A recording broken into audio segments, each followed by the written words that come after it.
Hi, good morning everybody. Thanks for being so patient as usual. Hi Puppy Tarts, how you doing? We were actually just speaking because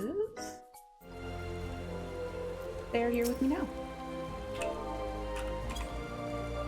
Oh, sorry, gotta take away my umbrella.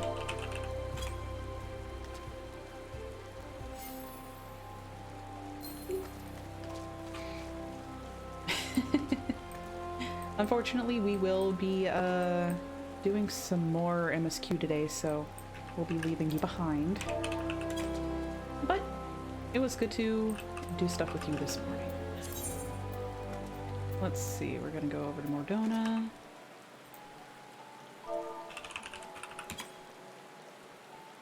So let's go over to Revenant's Toll. Let's not hit the auto run. Yeah. I can't wait to see what we get up to today. I felt a little bad taking Friday to like do other stuff and rest, but let me tell you, I feel a lot better coming back to stream today.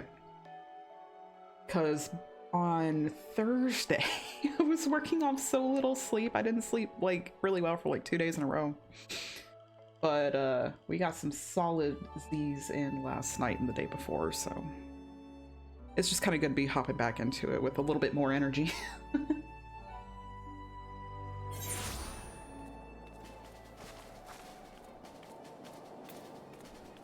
Okay, and one of the first things we're gonna do while we're here is swap back into Dancer and get our little Moogle friend out. He's so cute. I couldn't think of a more Dancer-friendly minion to choose, honestly. So I spent some time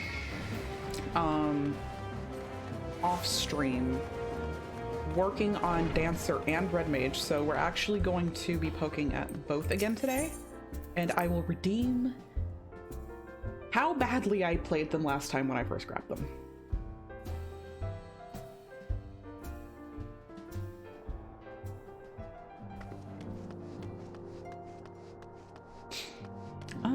Let's see, a couple of other things we got done. We leveled up in adders, so I'm currently second lieutenant. Got my squadron this morning.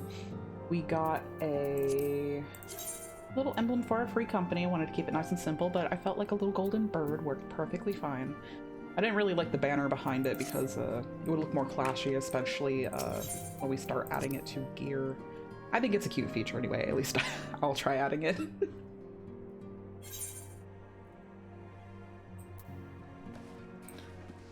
But let's speak with Minfilia. Greetings, Reyna. Alphino tells me all is in place to begin his trial company. The Scions shall certainly be grateful to have the support of such an organization. The inaugural company is set to take place here at the Rising Stones. Hataru is cooperating with Alphino to see that all is in readiness, so I'm afraid the recruits themselves have been left to their own devices for the time being. Quite a number of new faces have arrived in Revenant's Toll of late, and I wonder if Sluffborn might not find himself overwhelmed. Would you speak with him and see if there's aught he requires?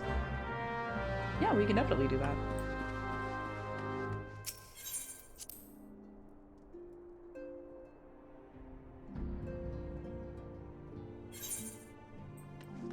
Something else I was thinking of too. I'm not really sure when we're going to approach when Crystal Tower is mandatory for MSQ.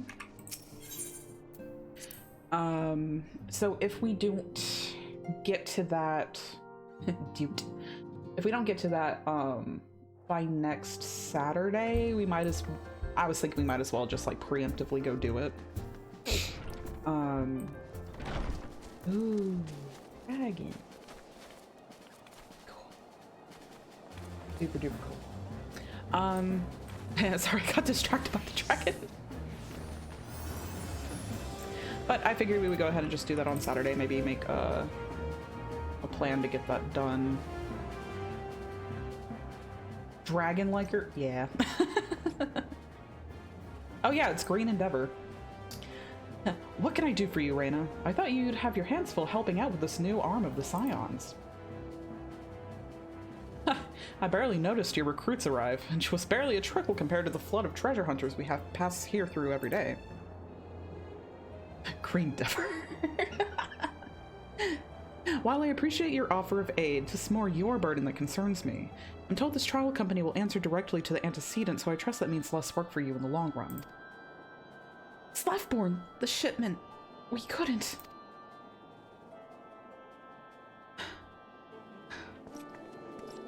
God's woman, what befell? We were bringing a shipment to Revenant's Toll, provisions earmarked for the frontier effort. But just as we sought to cross over into Mordona, we were set upon by brigands. I think they may have been heretics. There were many. Too many. We only escaped with our lives by abandoning the supplies. Pray forgive us. There's not to forgive. Provisions can be replaced, but smart soldiers are hard to find. Take your rest and I'll have someone along to tend those wounds. To do. Heretics are involved, and this is like to be more than a case of simple thievery. Ishgard will need to be informed. Whence did these supplies originate? House Fortemps. We collected the provisions from Camp Dragonhead proper. Understood. I shall see that they are apprised of this development. Reina, were you not on good terms with the Knights of House Fortemps? Or Fortem?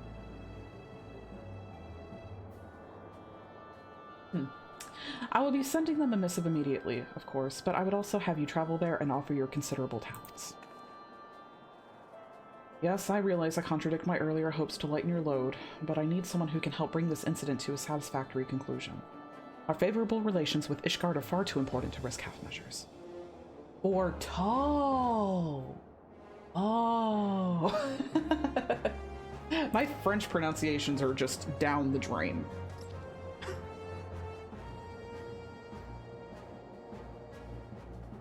Thank you for your understanding. I'm certain Lord Harushifan will be glad of your assistance.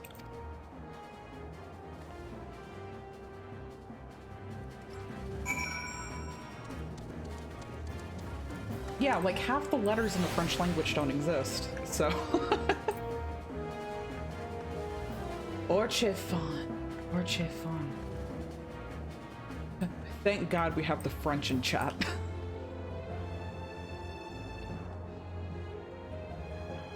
I'll try to commit that all to memory. To Corthus! Or is it going to be Cortha? Or something like that? I promise I am not intentionally ignorant.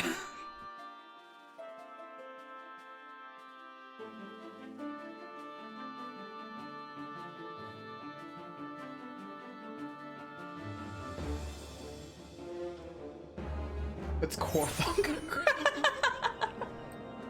Yeah, I don't think we've heard anyone say it out loud yet. Oh. Alright.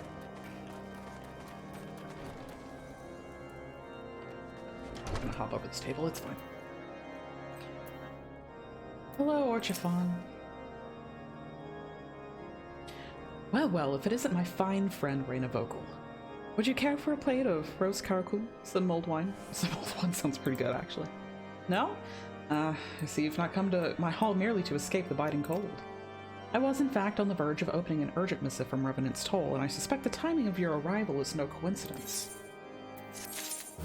Sure not, bud.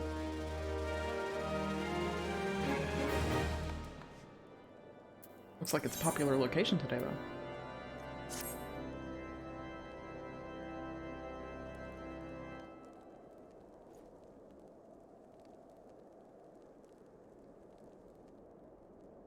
The incident with the new frontier hands? No, no, you need not elaborate. I have been following their progress with no small amount of interest. I just pogged so hard. Brave men and women all. They do our nation a great service. The existence of a fortified outpost in Mordona will do much to dissuade the Empire from trespassing on Kurthus soil. Right glad am I that you have chosen to lend your support to this endeavor. Never let it be said that House Fortom does not acknowledge the efforts of her allies, or her debts. 'Twas in the spirit of gratitude that I arranged for sundry supplies to be delivered to Revenant's Toll. the shipment should chance to be waylaid by heretics is poor fortune indeed. Poor fortune, I say, yet not without precedent. If you would know the truth of it, these incorrigible villains grow more organized with each passing day. This new unity of purpose we attribute to their leader, the Lady Iceheart. But though I have devoted significant resources to the task of identifying this woman, we have yet to learn so much as her birth name.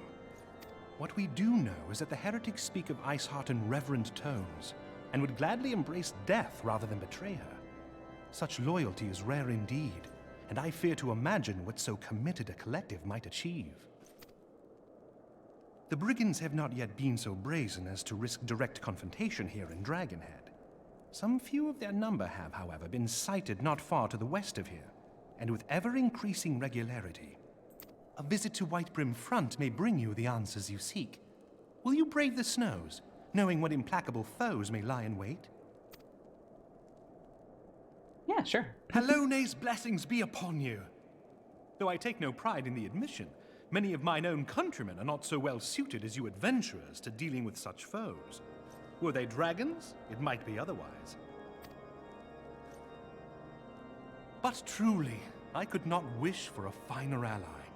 You have done much for my house in the past, and I have no doubt but that I shall have cause to celebrate your deeds again ere long. Yeah. Should you learn aught of value, pray return to me forthwith. A warm hearth and a warmer welcome shall be waiting for you. Oh my gosh. Yeah, I'm really excited. I was disappointed we didn't get to hear much from him in A Realm Reborn. Oh, she found my beloved.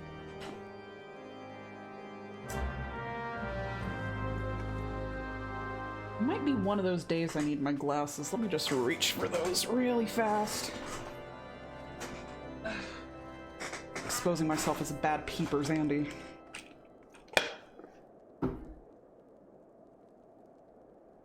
All right.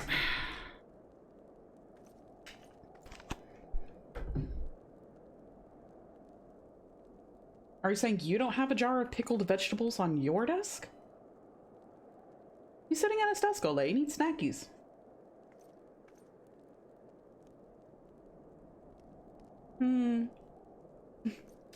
Seems like you're the one losing out here because you don't have pickled vegetables on your desk. Oh, wow. The sight immediately just beamed right into my eyes. Okay. It's crazy what happens when we wear our glasses.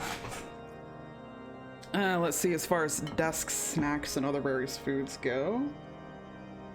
Gummy vitamins? Okay, let's see.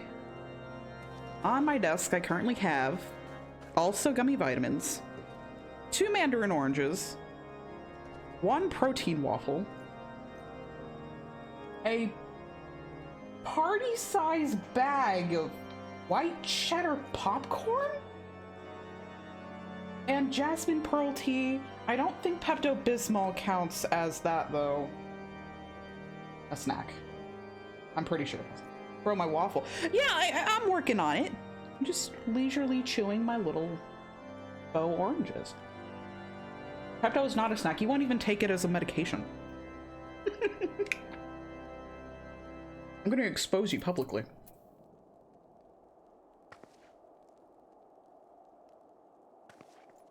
Does Burt's Bees count as a snack? I think I'll use some of that now. Not the Pepto, the Burt's Bees. I'm not gonna eat the bees. Okay. Might be a little wiggly while my eyes adjust back to my glasses because I have not worn them in like 3 weeks. I know. Okay. Speak with Reborn, Whitebrim.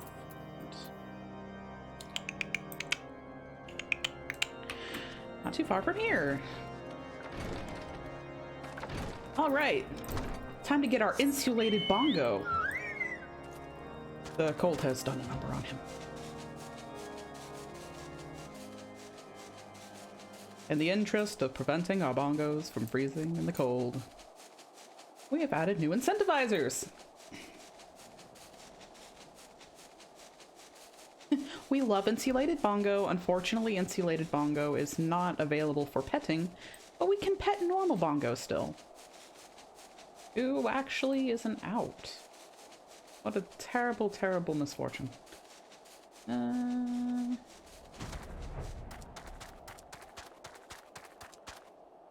We'll just hop over the gate. That's fine, right?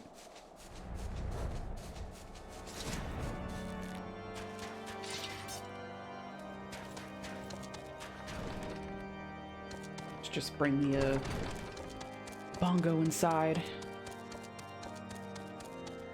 Here? Nope. What about here? Yes.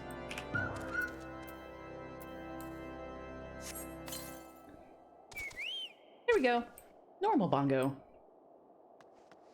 Bongo deserves to be in the castle too. Reina, is there aught you would ask of me?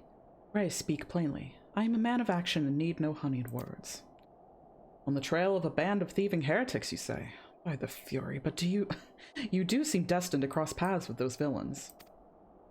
I must confess then, 'tis a sad truth that the wilds hereabouts have indeed grown thick with their number.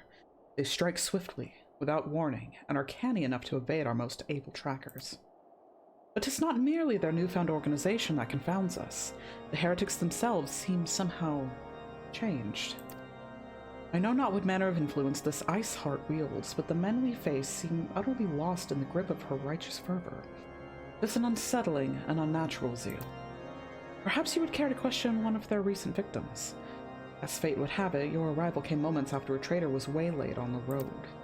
The patrol found the unfortunate fellow lying senseless in the snow and carried him to our infirmary. Assuming he has regained the use of his faculties, the merchant might recall some small detail that could aid you in your task. Puppy Tarts has redeemed a pet bongo. No better time to do that. Here you go, bongo. Good boy. Oh. Looks like he wants a second pet, so you get a second pet for bongo there, too. Very good boy.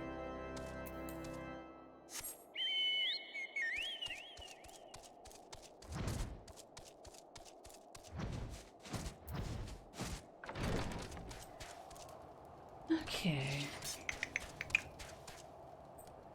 I swear I can use a map. Got Zelda in my head today. Here. This looks infirmary-y.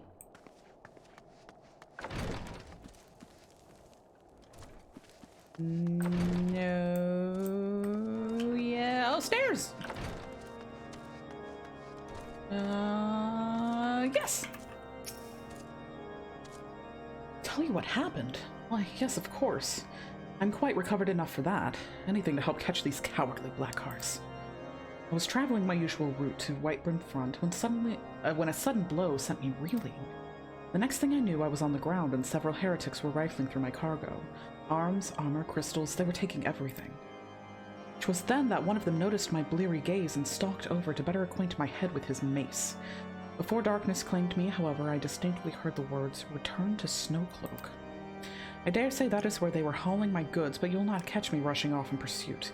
They tell me 'twas a miracle I survived it all, and I'll not trust my thick skull to save me a second time. You know what, man? That's fair. Okay. Looks like we're off on a hunt. Into the thick of it. Ugh.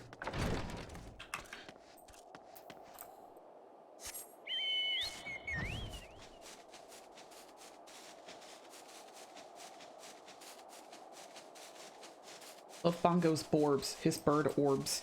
Oh yeah, they're very good orbs. Look at that. He needed orbs this entire time. I hope he feels so much better with his new fancy barding.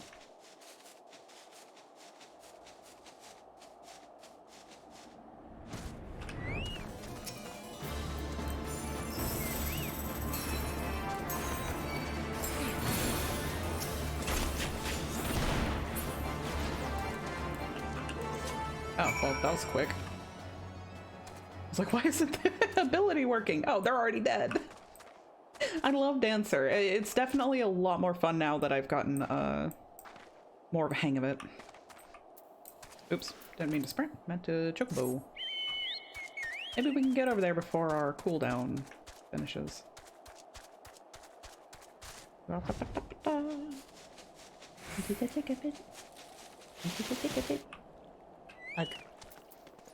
Quack.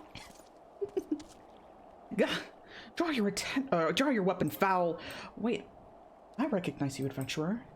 You are come-seeking heretics? Then we share a common purpose. We were on patrol when we chanced across one of their raiding parties and pursued them here.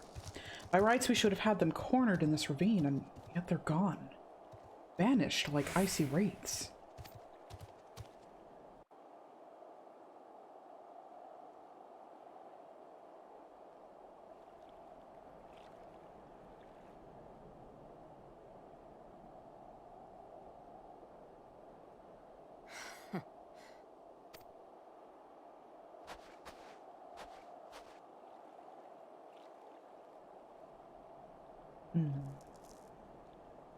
Looks like that might be the ice heart we've been hearing so much about. Bongo! Bongo, please! Okay. You glimpsed a woman atop the cliff? Could it be Iceheart herself come to sneer at our folly? And to where did she disappear? The heretics must have discovered a passage through the frozen wall. Some hidden tunnel that escaped our notice. We have not the men to risk further investigation. It would be best that we return to Whitebrim Front and lay our suspicions before Lord Jilmon. That is not what I wanted to do. But let's hop back on our bongo.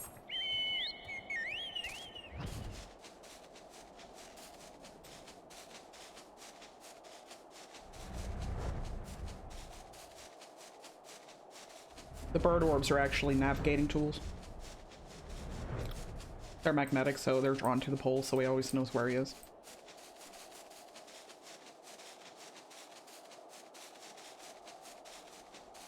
there a way we can, like... Is there a door up here we can just go down from... Oh! Oh! Oh! Oh, wait, no. No, bongo, wrong way.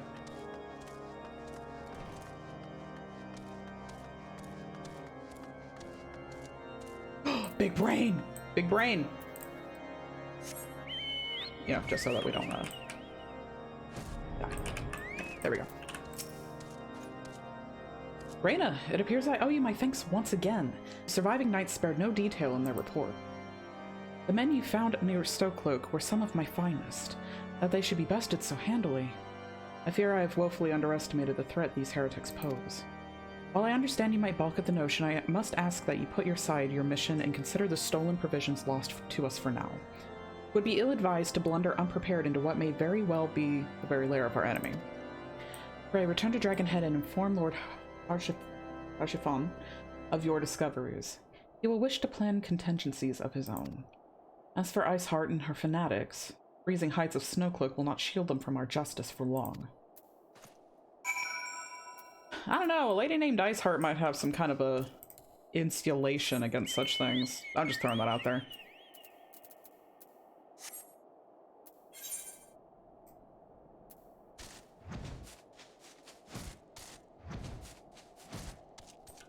Try not to hit Bongo's head on the way out. Ah!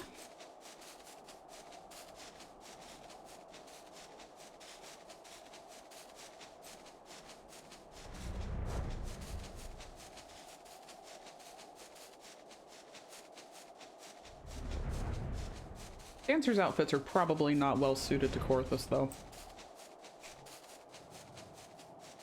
Bonko.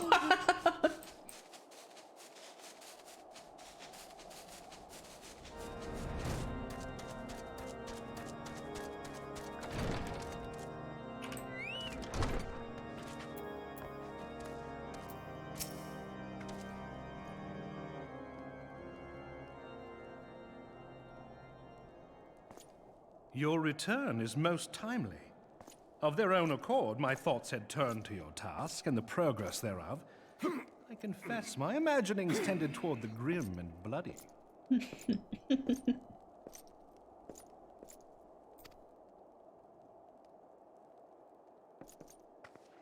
But you are here now, and I suspect such frivolous wonderings do little justice to the reality of your travails. Tell me, what did you learn of Iceheart? Oh no. Oh no. Indeed, and this transpired at Snowcloak? Of all the highlands, that towering wall has borne the worst of the region's brutal shift in climate. So inhospitable has Snowcloak become that we have still to survey the area in its entirety. Could its frozen heights conceal the heretics' hideaway?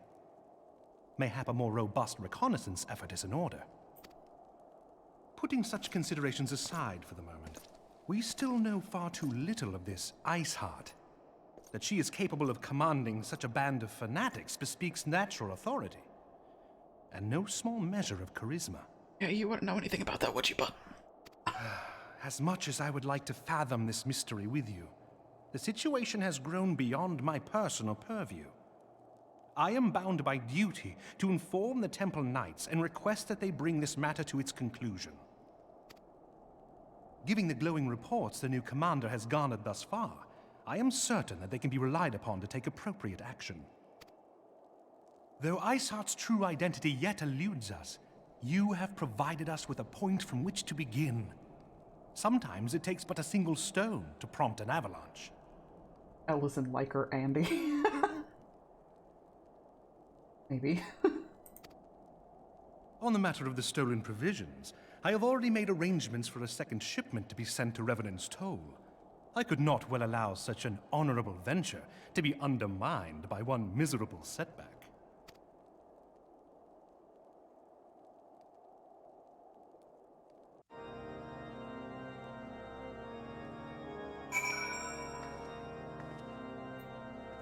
Yeah, he's pretty cool. That's fine, that's fine, that's fine. Let's just go back to our old pal Slaffporn and Mordana and see what he's up to.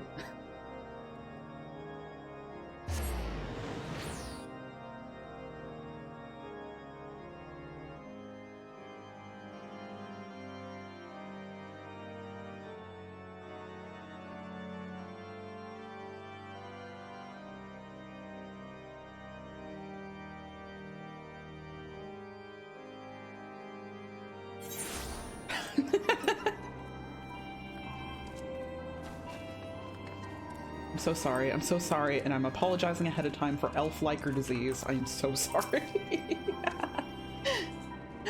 Reyna, it's good to see you return to the Toll. How fared you in the frozen wastes of Korthus? How's Forton? Let me scroll back up. Forto is to send us a second shipment?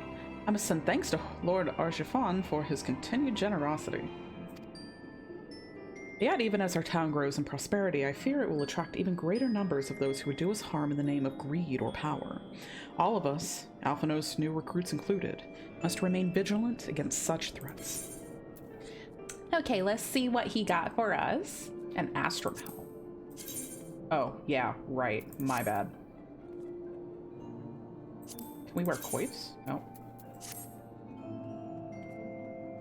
Can we wear a circlet? Yes! Oh, that's sick as hell. What the heck? Yeah. Strength, vitality, critical hit, determination. Kill speed. Kill speed, dexterity.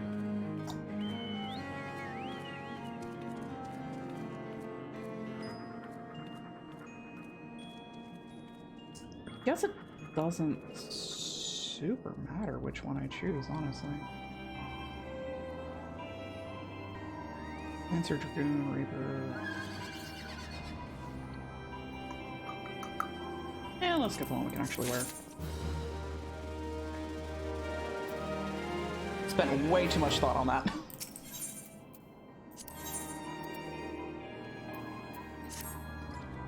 While you were away in Korthus, preparations for the inaugural ceremony were all but completed. Although Tataru does seem yet somewhat flustered. I've taken enough of your time. Why don't you head into the Rising Stones and see if your frantic receptionist could do with a hand? Hello, Tataru. Let's go help her out. Not get lost. There we go. Forget a map. I don't even know where my left hand is.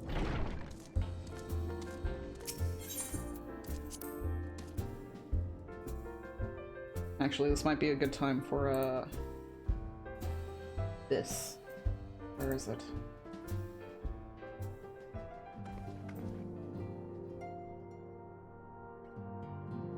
I know I got it around here.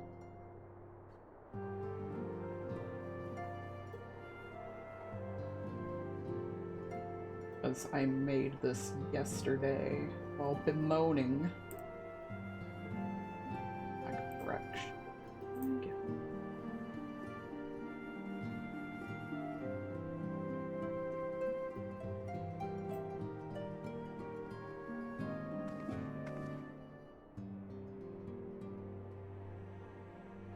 Yeah. This has basically just been me the entire game, and it will probably be for the rest of the game. Oh. I'll just warn you now. I don't know how to use a map. God dang it.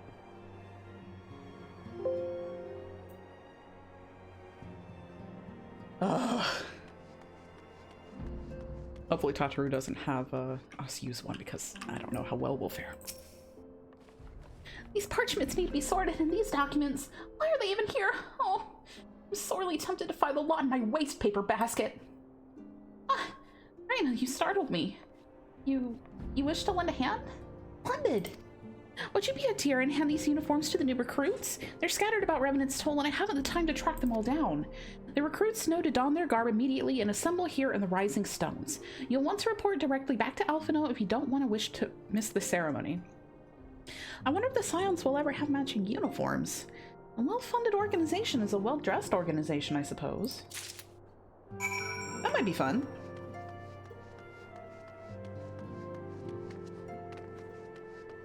I mean, there's the whole tattoo thing going on. We should get some matching cloaks.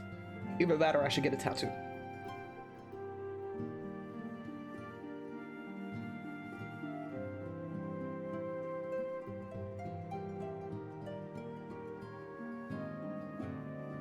Hear me out. Scion Letterman jackets.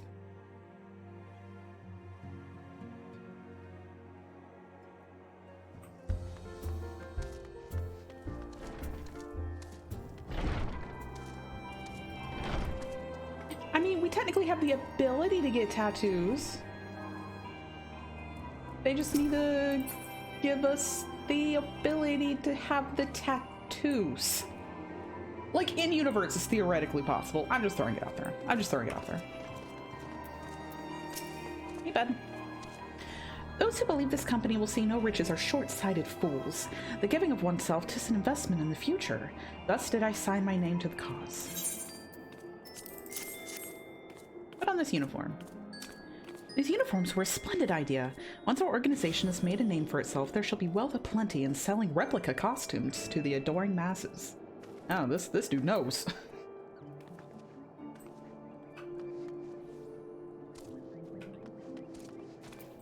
It'll be quicker to get on a bongo. Boop.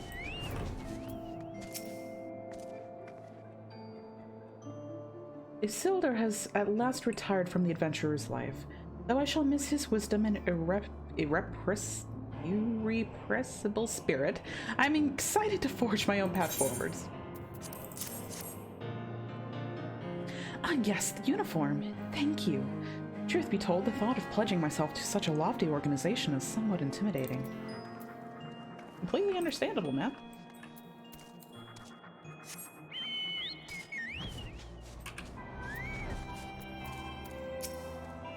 Hello there, lass.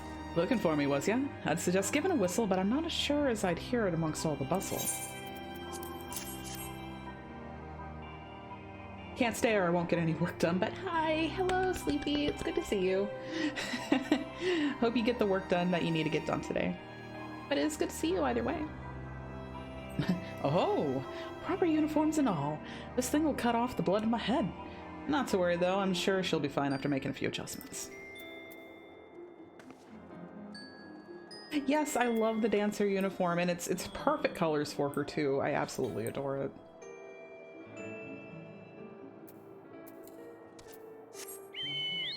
Guess we could have just flopped down there, huh? Little Alamigo could learn much from Revenant's Toll, that this town can be so alive in the midst of such desolation.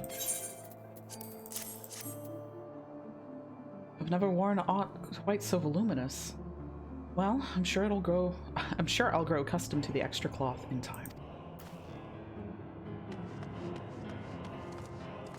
Anyone else in this direction? Yeah.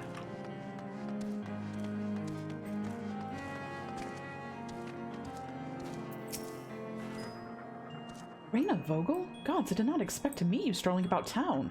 The tales of your primal battles were what inspired me to come to Revenant's Toll. Yeah, we're doing more MSQ today. We're gonna go as far with MSQ as we can. Not sure how long that'll be, but definitely want to get a good chunk done. It is an honor to receive this uniform from your hands. I shall wear it with pride. Very sweet lady.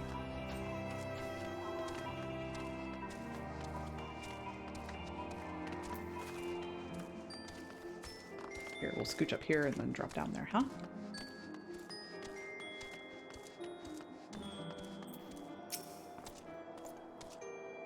I don't believe we've met. I'm Ilbert, and I will have the honor of leading my fellow recruits as captain. Much did I lose to the calamity, and I look forward to aiding others in rebuilding their lives. The uniforms are a shrewd decision. There is no easier method of creating a common bond among what is, essentially, a band of strangers.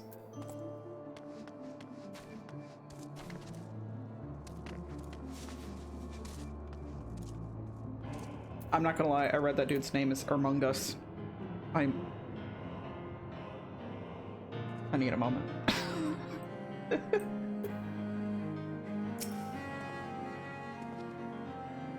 He is a little sus.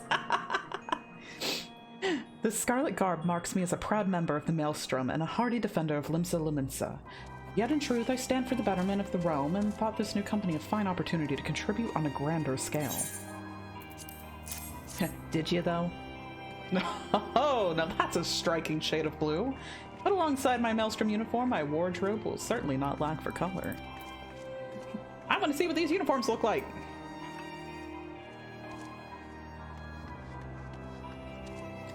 We need one more.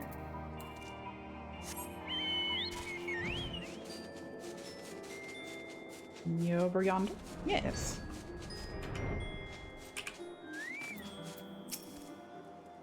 I thought it best to mimic my fellows here, but I admit that I have no idea what we're supposed to be doing. Ah, our new uniforms. I'm reminded of my induction into the Wood Whalers. And we got people from all over. Very heartening to see. Laurentius is doing his best. Yeah.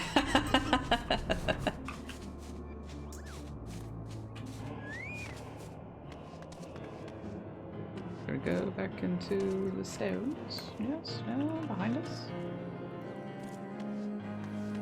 Yes.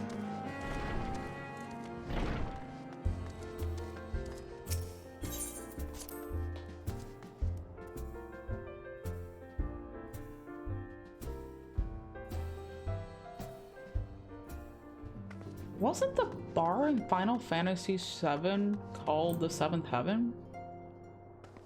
Matthew, you're in her.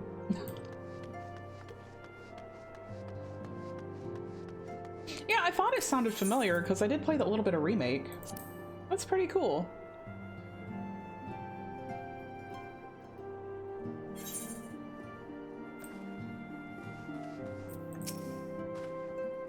Yes, Reina. Tatsuru mentioned you were handing out the new uniforms. I assume you've now met the rest of the recruits? Some few answered the call to arms put forth through the established grand companies and such. We are not yet an army, but there is much a small core of elite warriors can achieve. Did I mention that I thought of a name for the company? It is my hope that it shall soon be known across the breadth of Eorzea. The moment of truth draws near, Reyna. Once the last of the recruits have gathered, I shall make the official announcement. I wonder what it'll be called.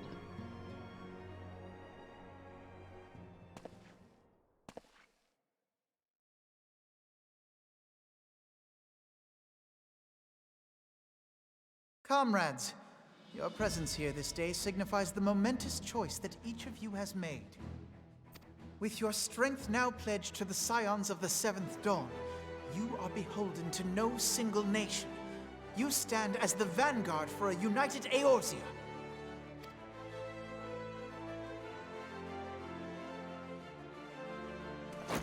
From this moment forth, I declare you Crystal Braves. Let us mend this fractured realm and face our enemies as one. All right, it's okay. Whether it be the Beastmen and their primals, or the conflict in Carteneau, it is plain that the nations of Eorzea cannot solve the problems which plague the realm. Thus does it fall to some few heroic souls to succeed where they have failed. Come, take your place at the Scion's side as guardians of Eorzea, and together we shall fight for the freedom of all! For the freedom of all! He did such a good job putting this company together. Man, that is a very striking blue, huh?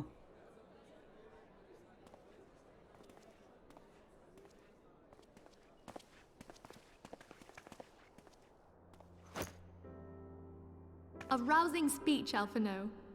Or should I say, Crystal Brave Commander Leveilleur? Please, Antecedent. The title is honorary. I shall not be leading the troops into battle, as it were. We are of the same purpose. Let us join hands and do what must be done to save this land. It's definitely better than the Twin Adder salute. I'm sorry, but it's the worst salute out of all the grand companies, even though I love being in Adders. The Scions stand ready.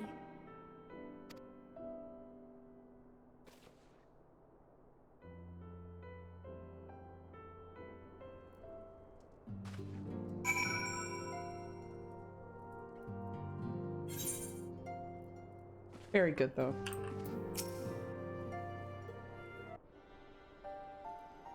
I'm eager to see what the Crystal Braves might accomplish. This shall prove an interesting time indeed for the Scions. See, I'm sorry, okay, so this is a mostly me problem thing. The Crystal Braves just sounds like a blitzball team to me, for obvious reasons. Well, maybe not obvious reasons, but it sounds too much like the Abes to me. It is literally a personal issue.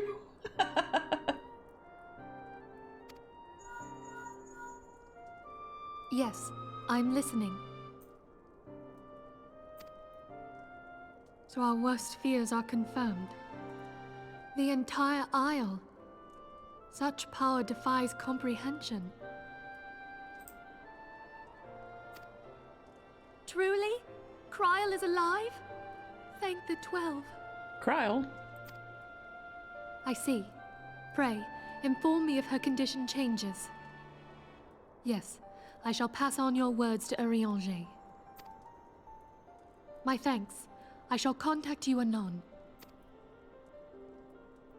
When I learned of the loss of the Isle of Val, I dared not hope that my friend had survived.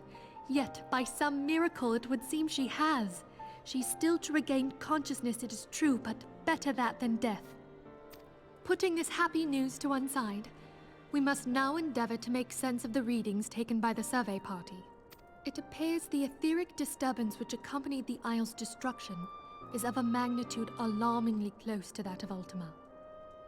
Could the Ascians be responsible for this devastation as well? They do seem to have their fingers in many pots, so...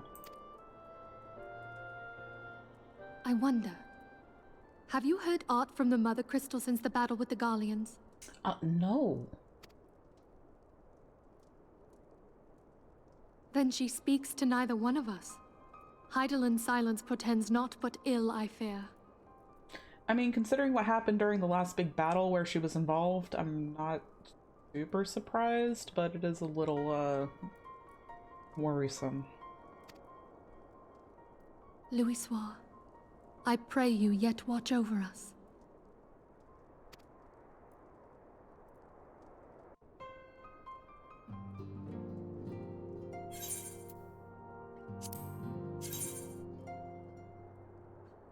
Right, another hat we can't wear. Oh, circlet? Yes! That one's pretty cool. Nope, not that hat either. We'll get the circlet.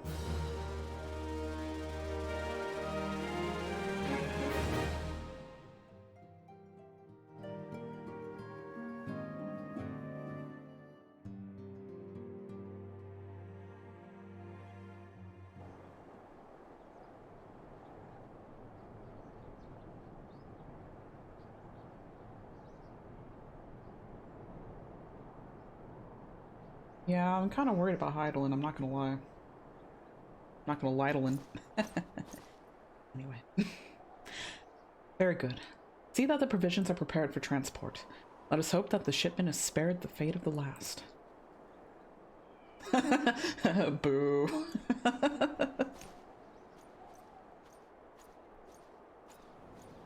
God could literally be dying and I make a joke. I'm... This is why I'm not Heidelin's favorite. Or I guess in the realm of a race story, I would be. She loves my sense of humor. The winds are uncommon fierce this day.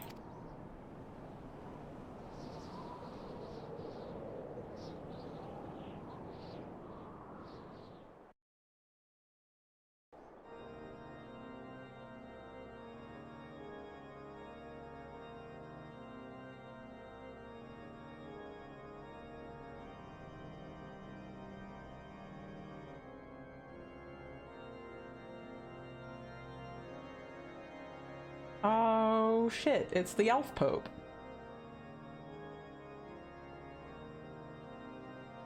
Ooh.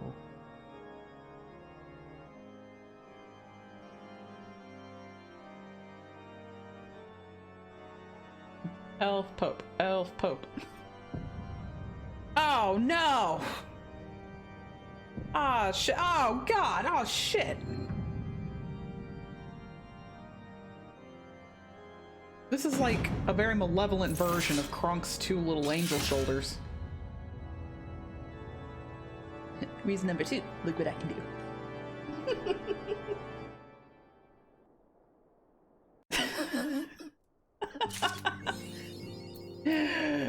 No.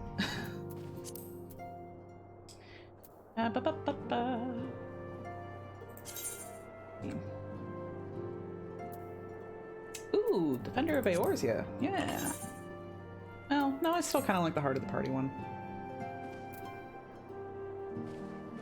I'm really excited to get into Heavensward, which is part of the reason I really just wanted to commit to getting a big chunk of MSQ out today. Or at least as big as I could get.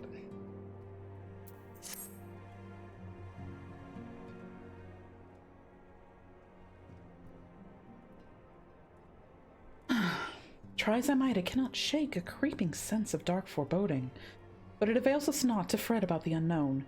We must concentrate instead on the problems of the present. The primals have been relatively quiet of late, and the beast tribes who summon them are under constant surveillance by the Grand Companies. Should any suspicious activity be afoot, you may be certain that we will hear of it. And until such a time as a permanent solution to the primal problem has been found, we can do little but wait and observe.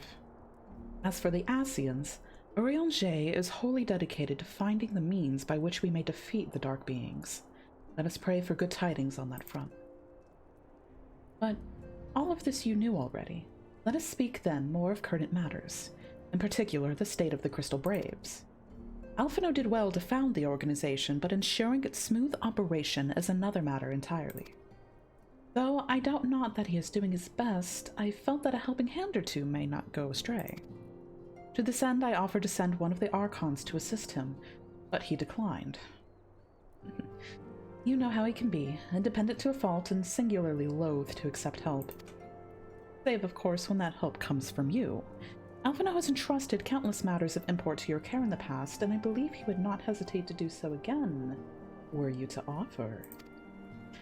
I should be most grateful if you would go to him and support him in whatever manner you are able.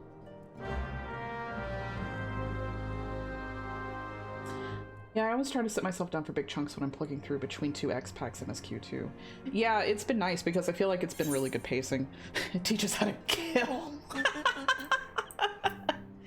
Yes, let's go.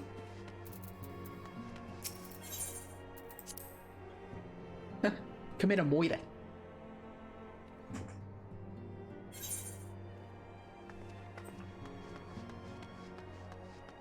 AU, where all the Ellison aren't based off the French, but actually Bostonians.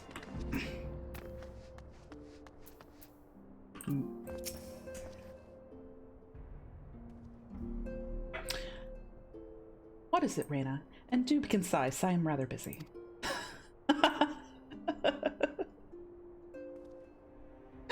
You would lend a hand, you say? I see. Well, now that you mention it, there is a matter that wants for attention. Given its sensitive nature, I was hesitant to entrust it to my braves, but the demands upon my time are such that I had little choice. Which is not to say that my men want for labor. Though we are but newly formed, there is already a great demand for our services, and we are hard-pressed to answer all petitions. But I digress. The fact is, I would sooner attend to this particular matter myself, but my presence is required elsewhere. That being the case, I have entrusted its resolution to my second-in-command, Captain Ilbert. Tell him that I sent you, and he will furnish you with the particulars. My thanks in advance, Reyna.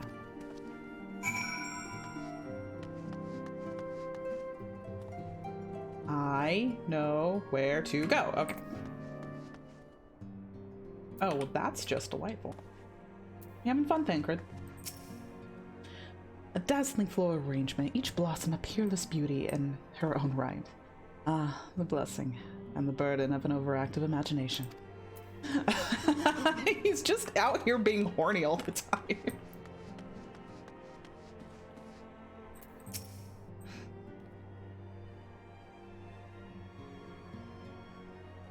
Frustratingly throws knife. Hail to you, Scion. How might we serve you?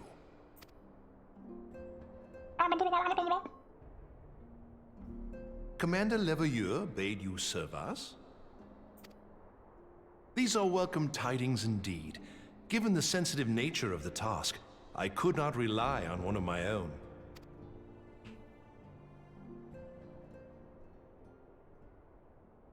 Love the hairstyle. Let me have that one.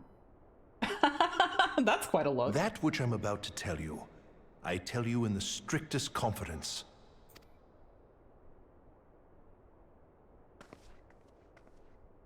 Some days ago, we received certain documents from an anonymous source. They notified us of the presence of a Garlean agent within the ranks of one of the Grand Companies. Following some discreet inquiries, we identified a suspect among the Immortal Flames, whom we detained for questioning. Alas, the man was not our agent. He was but one of many men in the agent's employ. We pressed the traitor for a name, but he had none to give. He claims never to have met his master, whom he knows only as the Ivy.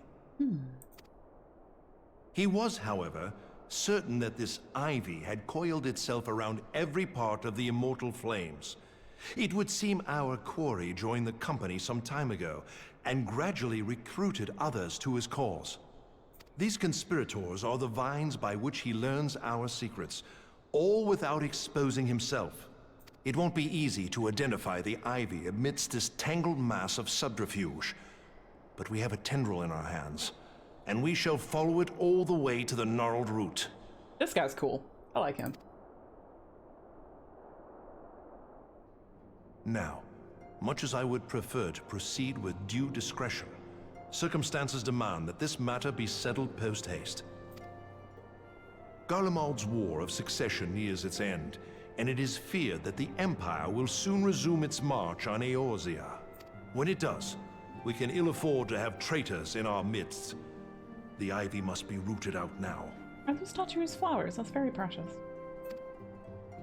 We must begin by apprising General Reborn of our findings.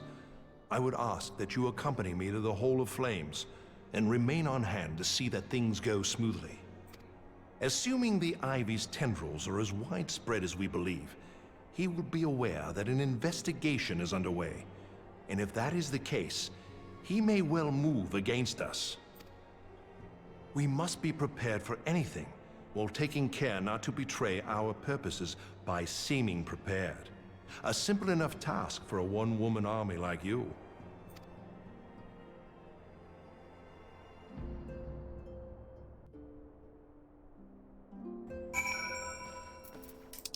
Okay, we get to talk to our homie Reborn, who is also very cool.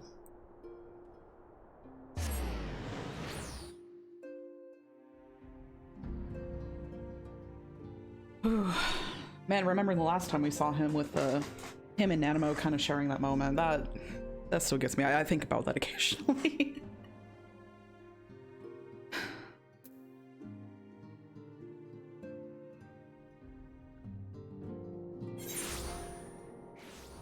Skiddly woohoo. Good for them.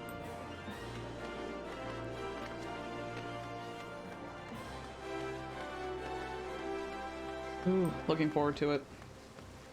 Anytime we get to see Reborn is a good time indeed. What's up, homie?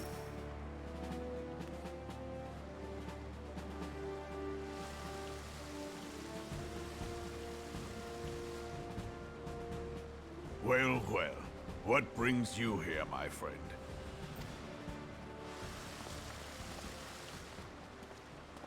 See, he should have hopped through the window She like is we here did. at my behest.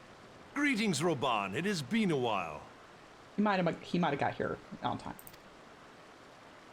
Hilbert, you old scoundrel. When they told me you'd be visiting, I scarce believed my ears.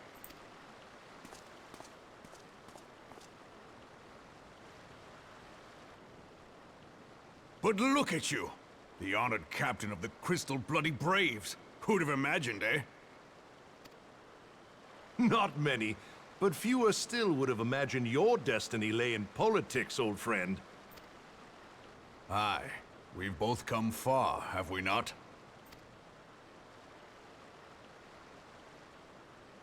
You bros chilling in the Hall of Flames. Lest you wonder, Hilbert and I go back a long way. We've been friends and rivals since we were lads. The last time we saw each other, Alamigo had just fallen, so you can guess how many summers it's been. And in all that time, not a word from the fool. Ah, well, my dealings tended toward the modest and mundane, unlike some I could mention.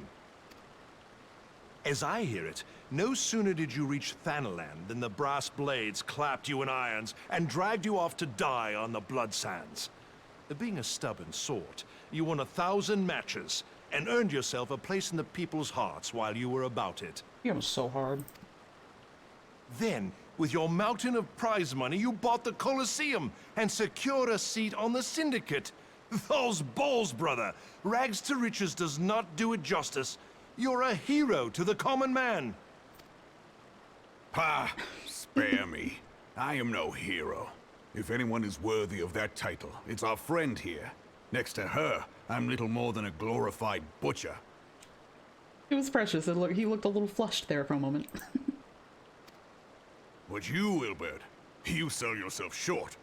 By all accounts, you are an adventurer of some standing. I like to think that I did my part for the greater good. But if you're no hero, then I'm no adventurer, not in this company. Anyway. Please, you flatter me.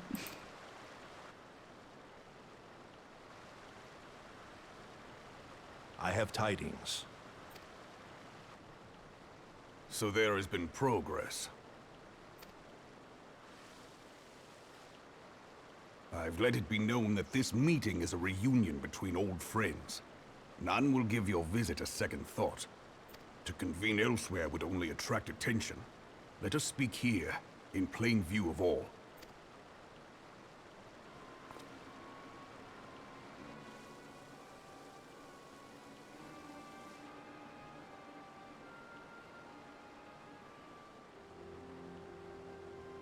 So it is we who have been compromised.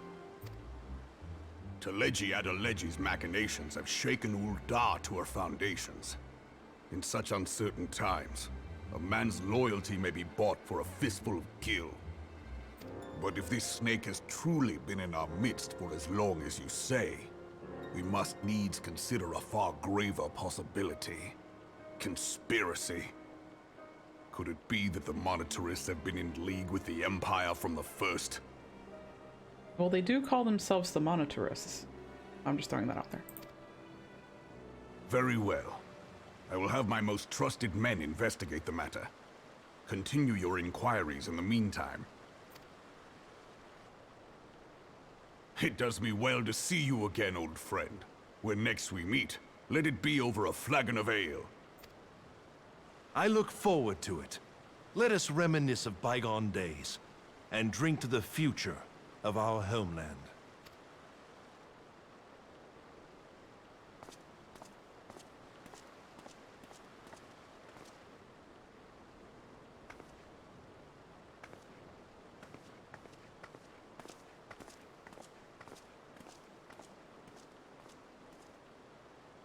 Flame General.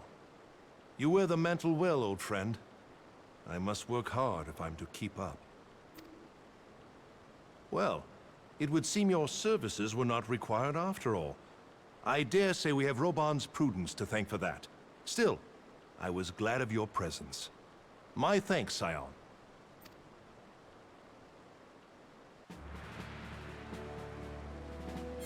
Good money in Cerulean?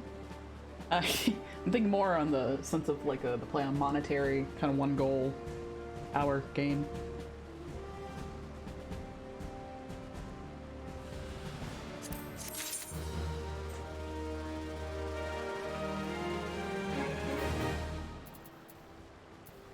Hey, back and forth, back and forth. Oh, there you are. Just took you a second to show up. Our hunt for the Ivy begins in earnest, Scion. Suffice it to say, we must tread warily, but one misstep may well cost us our lives. Our business here is concluded for the time being. Let us return to the Rising Stones and report to Commander Lavillier.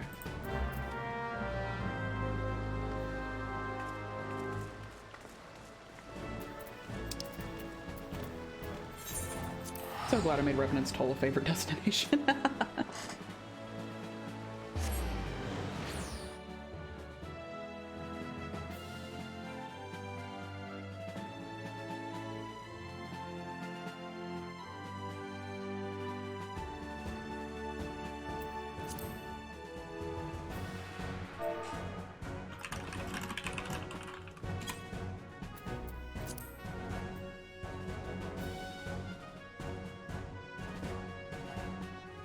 Oh yeah, it's saving me so much gil. Especially since as soon as I got access to the market board, I did splurge on a few things. Like this. The barding. A couple emotes. I can now eat an apple. I have the emotion of eating apple. As you can see, it was all very important monetary investments. And I have been poor for like 2 days.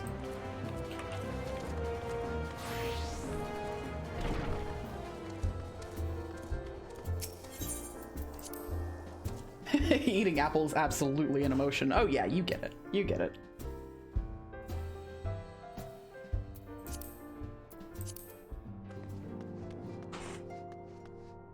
Did I not? Am I in the right? We go. Okay.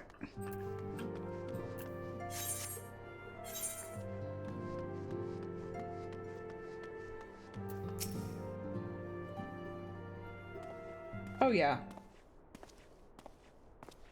Definitely plan on becoming an Omnicrafter if I can. We are returned from Ul'dah, Commander. Do we get to learn the salute? I hope so. And not a moment too soon. Something has happened. Trouble? You will recall that the Fourth was tasked with reconnoitering the rendezvous site used by the Ivy's minion and its Imperial contracts.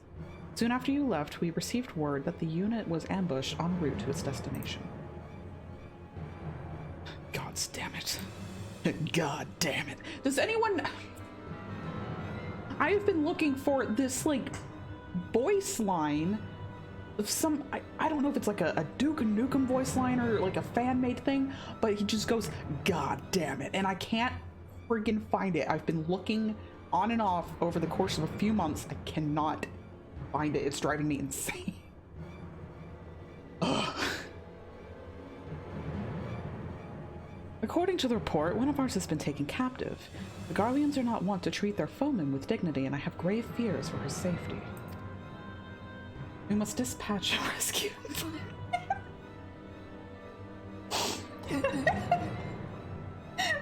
I am.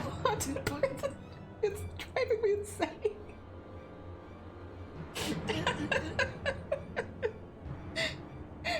You think it's a joke, but it's really not.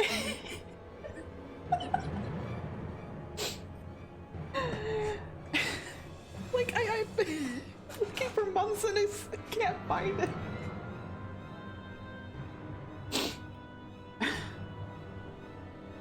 I'm gonna die. I'm gonna die.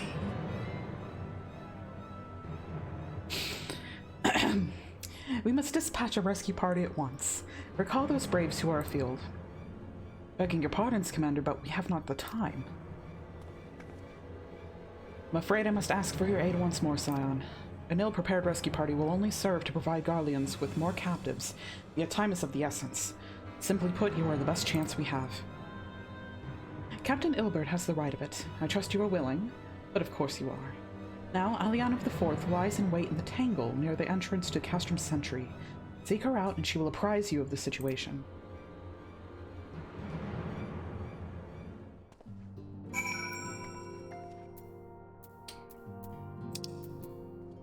That's the little area with a bunch of the marble vines. That is not the exit.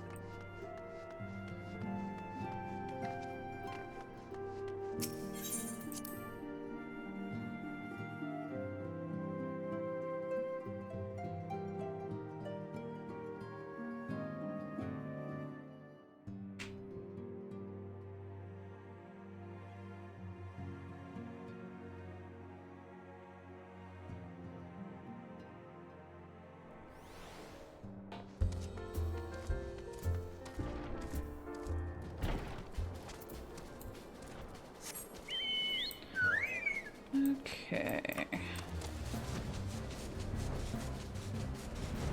Let's go, Chumby Bongo. Chumbongo.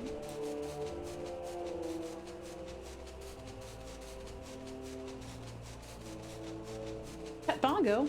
We can definitely do that. Let's just get 1 second to land somewhere we will not get eaten by a frog or a salamander. And here's some pets from Sleepy Corgi Streams. There you go. He's a good boy.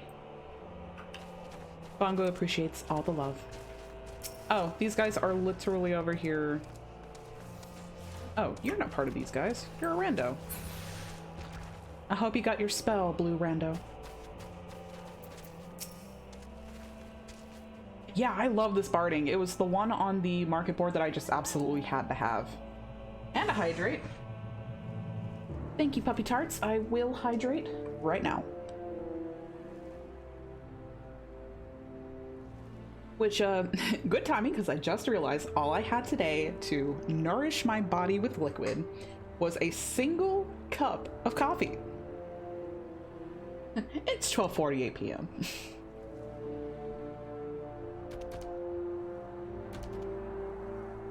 You would aid us in the rescue mission? We are in your debt, Warrior of Light. Now, time is against us, so allow me to brief you on the situation. I know, I'm trying to stay hydrated, but sometimes, hear me out, I'm stupid. Okay? The Garleans fell upon us without warning, wounding poor Resh and hauling her away to the castrum yonder. Outnumbered as we were, it was all we could do to flee and regroup. Even as we speak, the Garleans may be interrogating Resh, or worse. With her hurts, I fear she will not long survive their attentions. We must rescue her without delay. Our order may yet be in its infancy, but the bond that binds us is strong as mithril. None of us will stand by while a comrade suffers. We, the remnants of the Fourth, will infiltrate Castrum Sentry. Please help us find Resh before it's too late. Sometime video game too good no longer needs sustenance. Like a digital plant, I absorb it and photosynthesize all of my nourishment.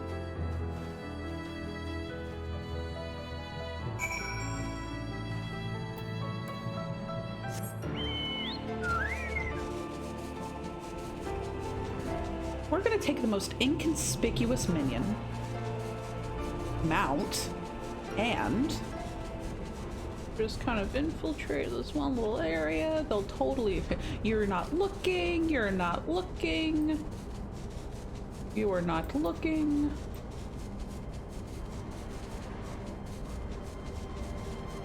Oh, right there. Literally right there. Literally right there. Oh, no!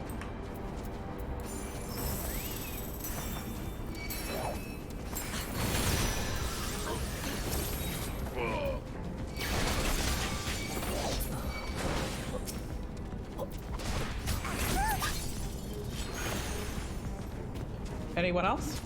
No? Good.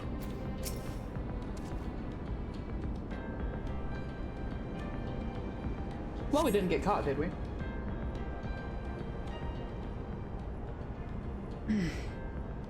Where am I?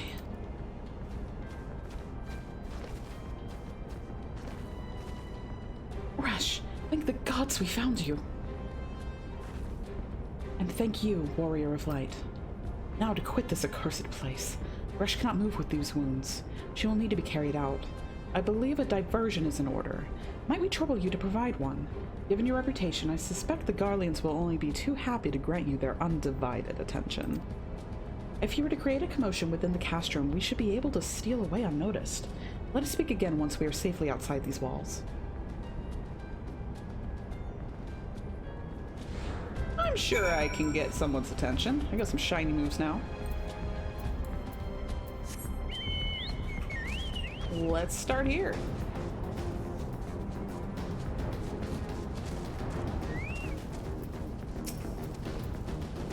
Okay. He didn't seem too bothered.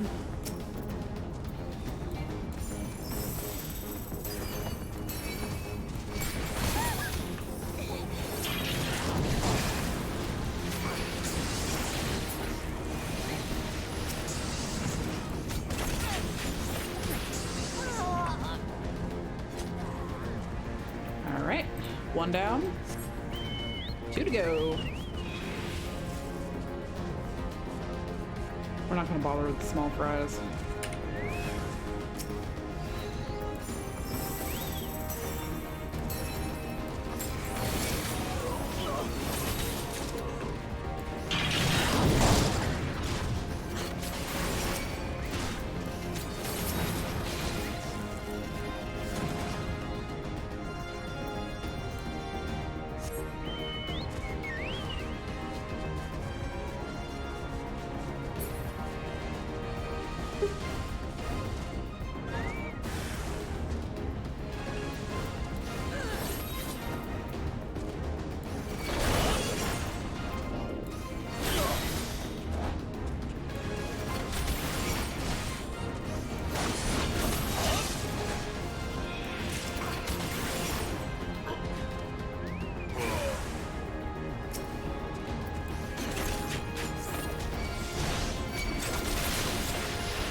Are you guys not gonna move?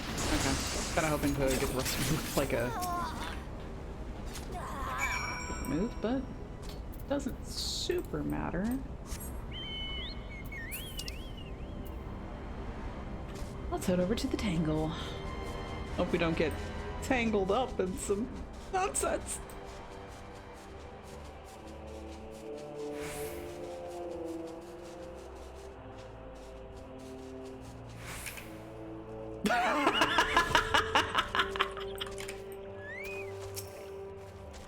Oh no. Oh no, the bad puns, they're multiplying. I've awaited your return most anxiously, my friend. You've done us a great service indeed. Thanks to your aid, our comrade Resh is safe, and we suffered no further casualties. Words cannot well express my gratitude. All that is left is to report the mission's success to Commander Lavilliere. I shall go on ahead to the Rising Stones.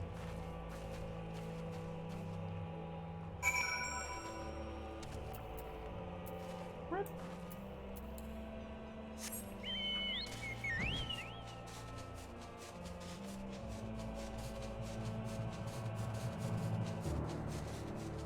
Should I make a points reward to stop doing bad puns? For 5,000 points, I will stop.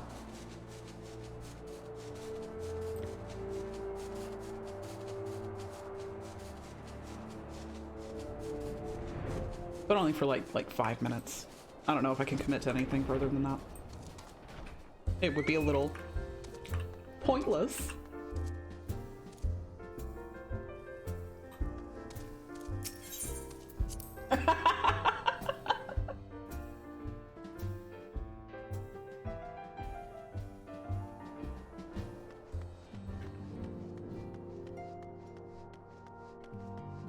For 5,000 points, I will stop for 30 seconds. You'll have to preemptively catch me. Wait.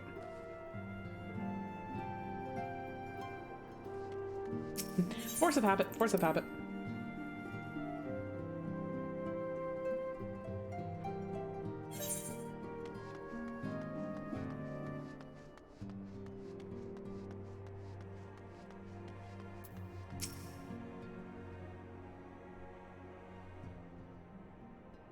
It does me well to see you thus returned. Though I doubt not your prowess, entering an enemy stronghold is generally considered to be a risky venture, and I must confess to having been a trifle anxious. Oh, he cares about us.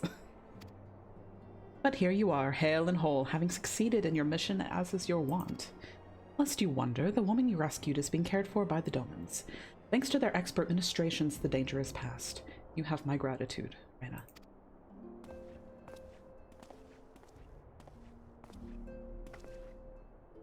Allow me to thank you also, Scion. Resh owes you her life.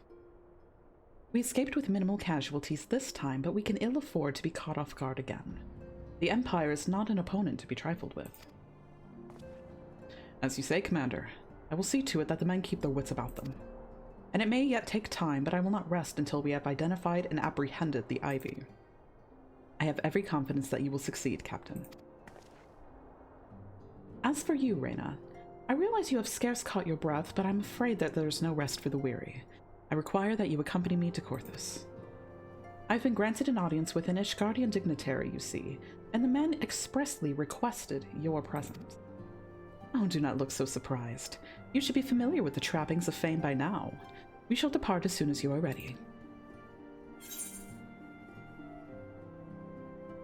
Okay, let's grab some gloves. Do we even have anything in our pockets right now? No, we're gonna be good for a while because these are 255. Hello. This little I was trifle anxious was so good. You do care. You just got an image to maintain. You do.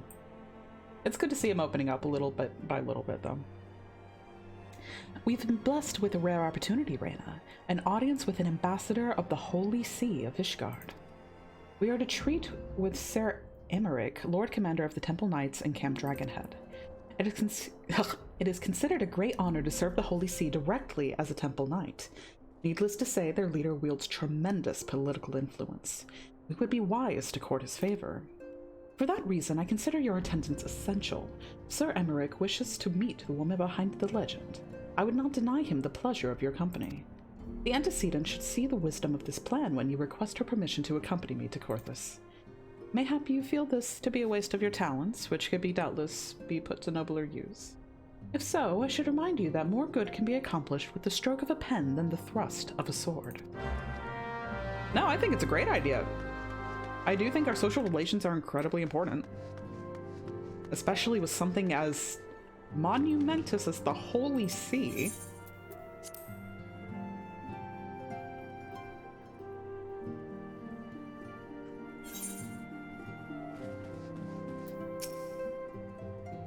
A meeting with an Ishgardian ambassador. By all means, I think it a wonderful idea. We've received no reports of etheric disturbances or unusual beast tribe activity as of late. If Alvino believes your presence may help him secure more favorable terms, I see no reason to deny him.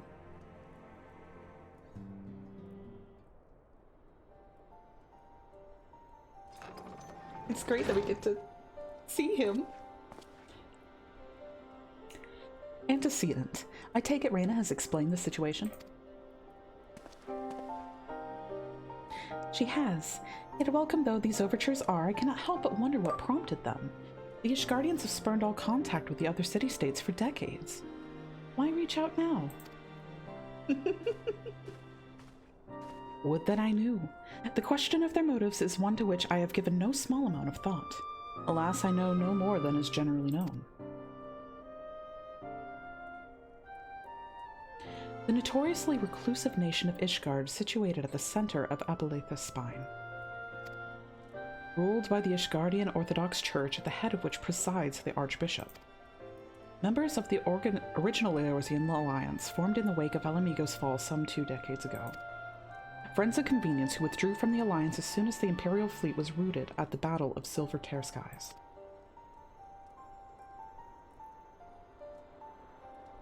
Since which time their borders have remained closed to all outsiders. They've rejected every one of their former allies' calls to reopen dialogue, turning a deaf ear to their neighbors' pleas even when the calamity loomed large. And on the fields of Carteneau, where brave men and women laid down their lives in defense of the realm, their banners were conspicuously absent. I have tried to convince Ishgard to rejoin the Alliance at every opportunity. I have explained over and over again that unless Eorzea stands united, we cannot hope to preserve our freedom. One by one our nations will fall, as once fell Alamigo.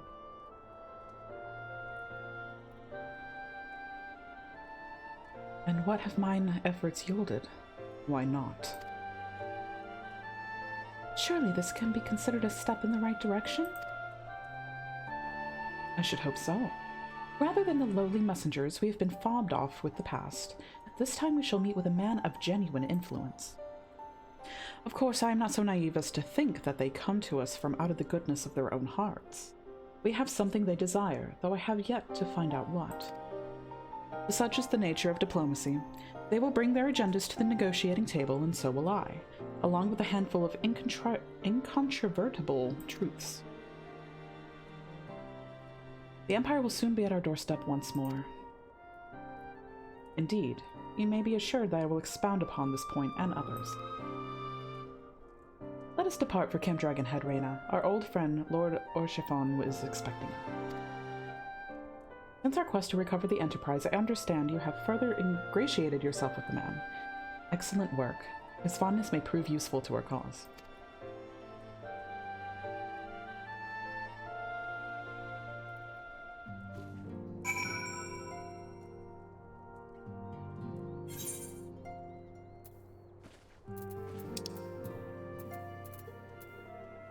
I'm not mad about talking to him again. I'm just throwing that out there.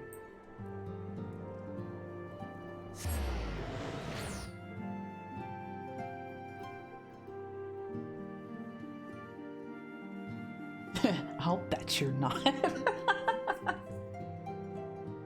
It's not my fault video game has many cute elf.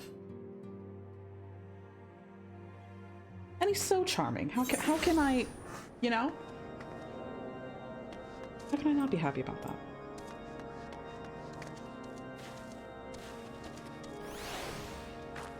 No, you were right. You were right. I had no doubt. Oh.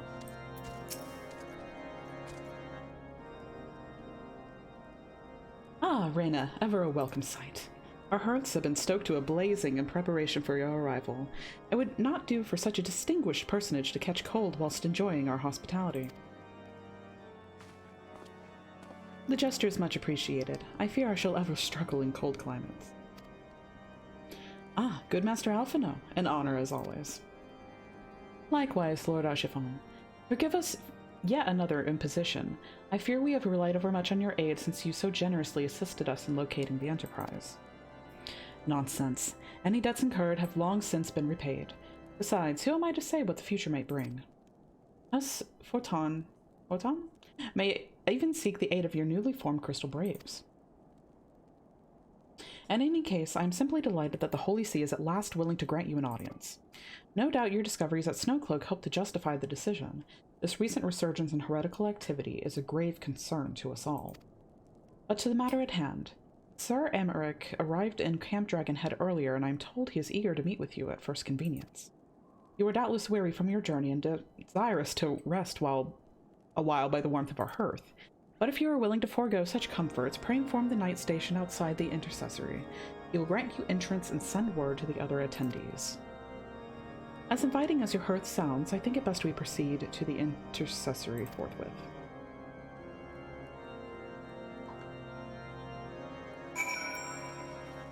I'll tell you what, this entire game has expanded my vocabulary quite well. What if I could just... read it a little bit more efficiently. We've been expecting you, madam. Pray take your ease inside, and I shall summon the other. Yes.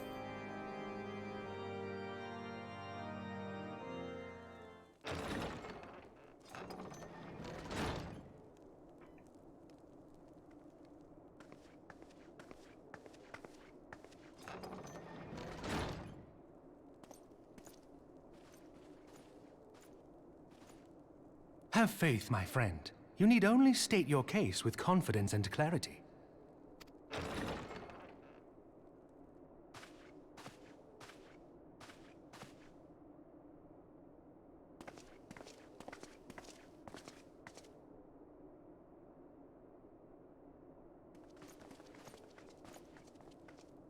Commander Leveilleur, it is both an honor and a pleasure to meet you. Oh, god damn it. I am Emmerich, Lord Commander of the Temple Knights. Alphino Leveilleur, at your service. Your reputation precedes you, Sir Emmerich. I think we will find that we have much in common.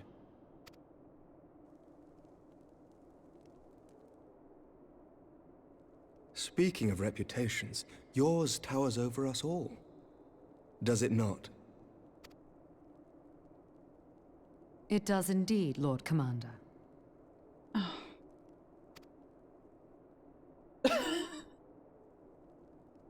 I am not too proud to admit that I have followed your activities with an interest bordering on fascination. Yeah. Full glad was I to learn that you would be joining us. Probably a good time to redeem Hydrate. Now then, shall we begin? Thanks for the reminder, puppy tarts. We know full well that the Garleans will return in force ere long. What is more, we have yet to achieve a lasting victory over the Primal Menace. The Beast Tribes continue to summon their gods, and each incarnation is stronger than the last. Ishgard is not immune to these threats. I must reiterate that it would behoove your nation to rejoin the Eorzean Alliance. Once again, I must respectfully disagree. On what grounds? Despite their presence in Kurthus, the Ixal do not concern us. Their territorial claims pertain to Gridanian lands, and it is the people of Gridania whom they harry. Consequently, the Holy See judges this to be a Gridanian affair, and Ishgard does not intervene in the internal affairs of other nations. Even were that not the case, our forces are wholly committed to the Dravanian conflict. We have not the knights to spare. As for the Garleans, we are not ignorant of history. We have observed the rise and expansion of the Empire, and we agree that it is only a matter of time before they resume their campaign in Eorzea. then surely it would be in our best interests to present a united front. Mayhap one day, but not yet. Gaius van Belsar is dead, and the legion of conscripts he left behind lacks the will to fight. We think it highly unlikely that they will emerge from behind the walls of their castra for some time. It's a fair perspective to have, honestly. Forgive me, but if Ishgard's position has not changed, why did you agree to this meeting?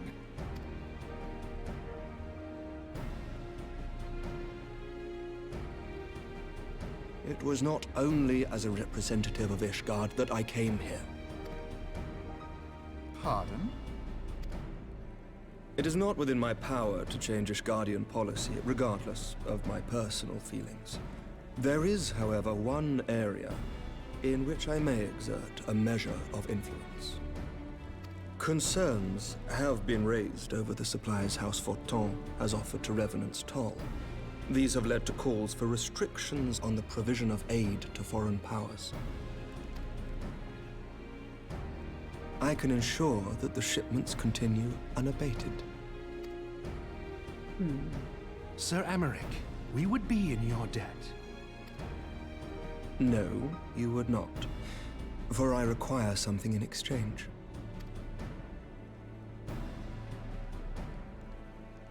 Of late, there has been a flurry of Dravanian activity, the purpose of which was not immediately clear.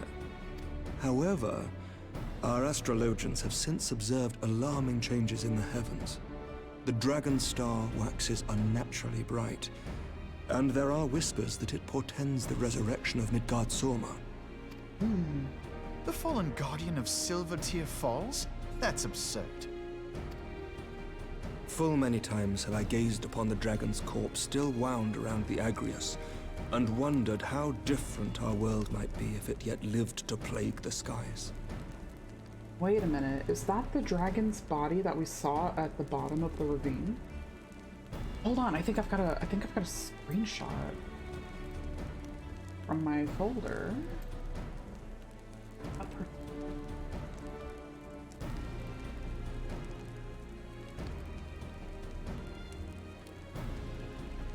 Yep, I sure do.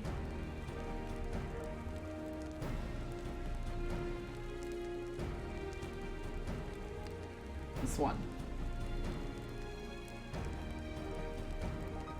About the one he's talking about?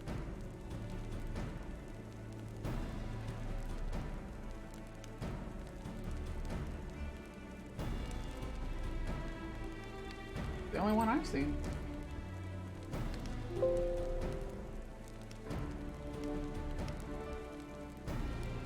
Dragon sickle. I do not know, and I do not wish to know, nor does any son of Ishgard. Yet the mere presence of Dravanian forces is not sufficient grounds to send knights to Mordona, whatever our astrologians say. As I told you before, we have not the forces to spare. But we do. So you will intervene on our behalf if we agree to watch over the Keeper of the Lake. Do you accept these terms? I do. I will see that you are kept abreast of any developments. I feel like that's a pretty I fair regret trade-off. that we could not come to a similar agreement on other matters, but I understand that you are not at liberty to make such decisions. Nevertheless, I hope that what we have accomplished here today will serve to demonstrate to your countrymen that we can work together towards a common goal. Mayhap one day we shall look back on this moment as the first step towards a united Eorzea. Once again, all I hear is Mephistopheles. I gotta rewatch Blue Exorcist. Mayhap we shall, Commander.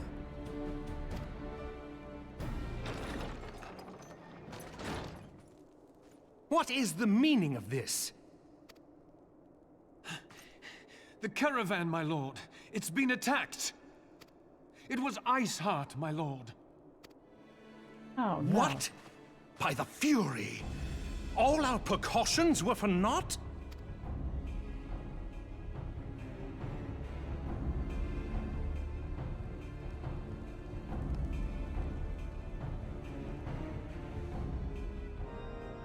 This VA will change before you know it. I'll kind of miss it, I think. At least as far as Alphanos goes. Nymphilia, for example, less.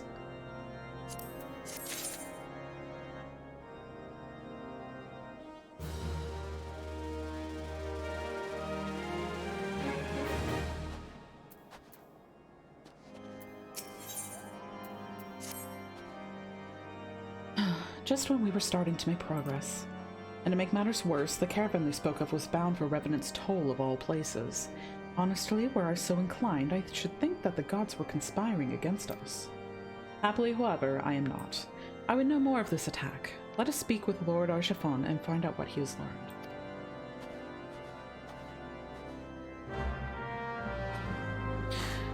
Yeah, it'll definitely be interesting to see how the voices change over time. Would one of the ones that you low-key liked better be the Admiral, for example?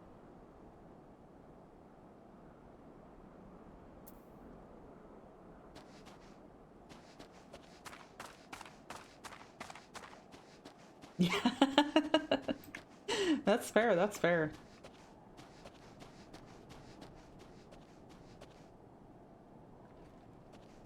I can't go through that door.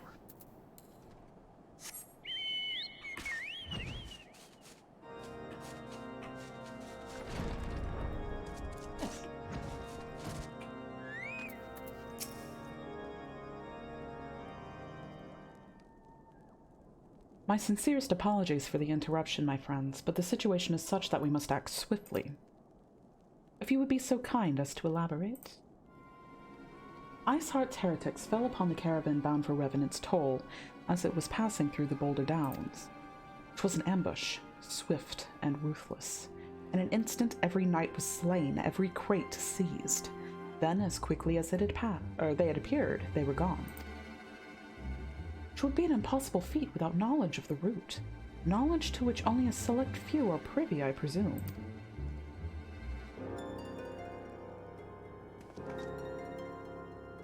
Right.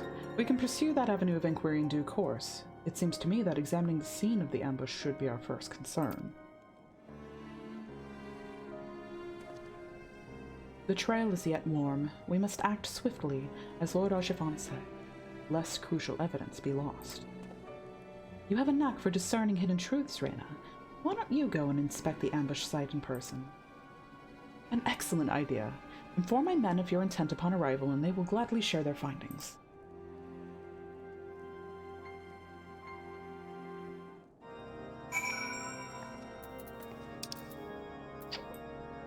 Okay, so that's going to be southwest from here.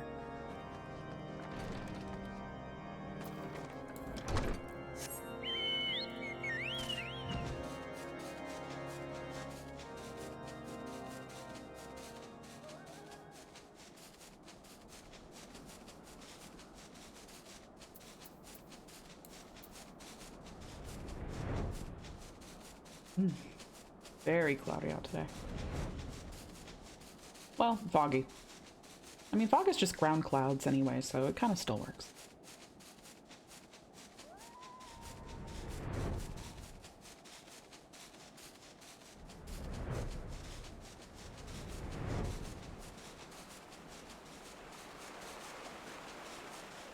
Exactly.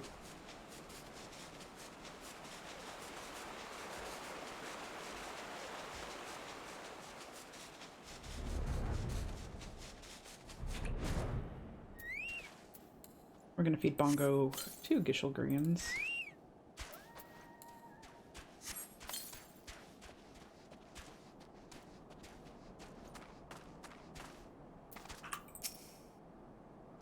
Move along, adventurer. There's nothing for... Huh?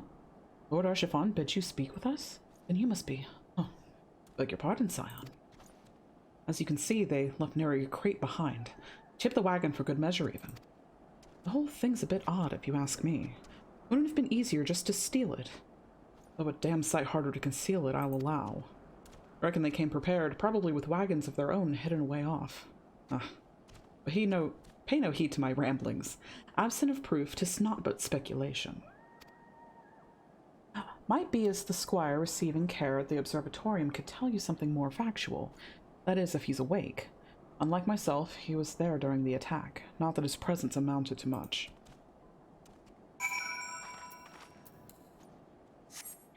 Alright.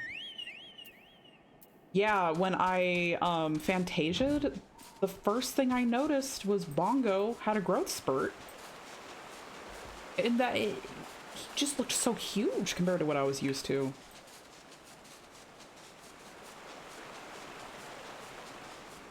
I'm not upset with having a big Bongo though.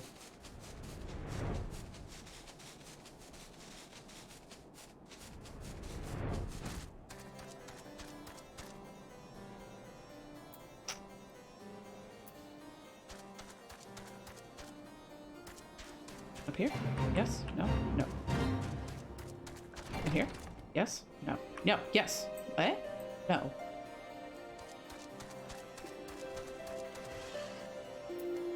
Well, that doesn't sound like... That's not what we want. Can't have them ruining all the crates.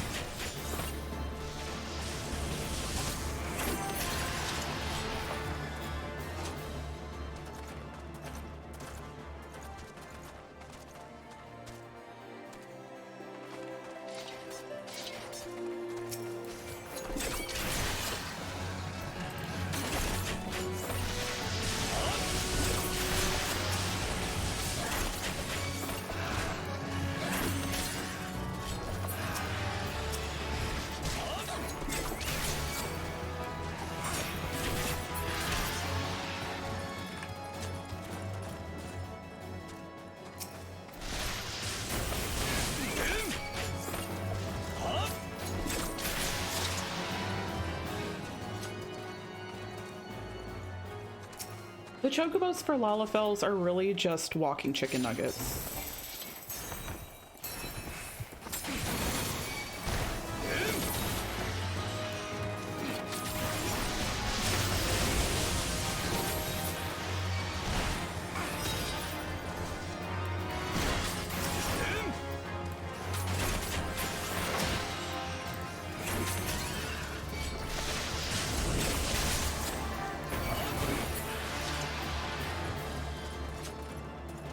Almost got him. Oops. Didn't really need to pop that yet, but we're committed.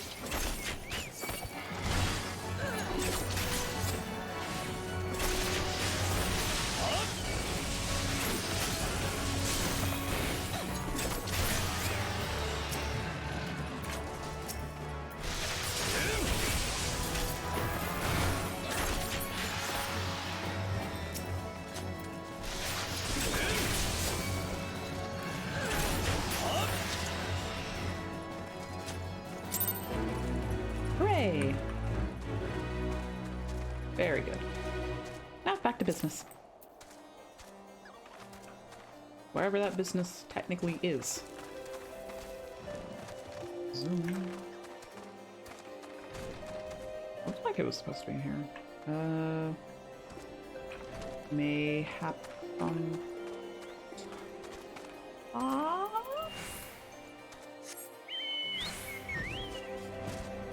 I don't know why I thought it would be up here.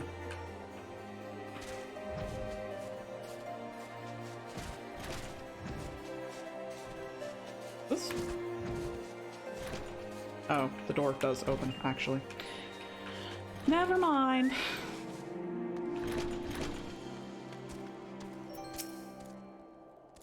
You've come to ask about the attack, haven't you? We came upon them before the entrance to the Hall of the Seven Echoes. Pilgrims we mark them as, lost and ill-equipped for a journey further north. Our leader called out to them and one stepped forward to answer. Slowly she approached, her silver hair flowing in the wind like melting snow. Just a young girl, I thought. Some poor lost lamb in search for salvation. Our leader must have thought the same, else why would he have let her draw so close? They exchanged some words I couldn't hear and she leaned forward as if to kiss his cheek. And then he sighed and crumpled to the ground. I didn't know what had happened till I saw the snow turn red. And then there was red everywhere I looked. I tried to fight, I took a blow to the head, and by the time I came to, the others were dead, and the heretics were unloading the wagon. I couldn't. I mean, they'd have killed me, so I just laid still and listened. Iceheart's people spoke of deliverance and resurrection, and they spoke of Shiva. Shiva! Ooh! Once again, my Final Fantasy X stan, like, antennae are wiggling.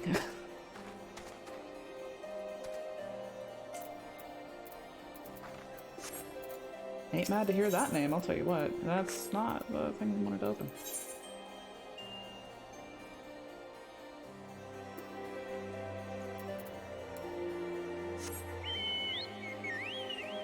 Yeah, Iceheart sounds pretty U-coded, I'm not gonna lie.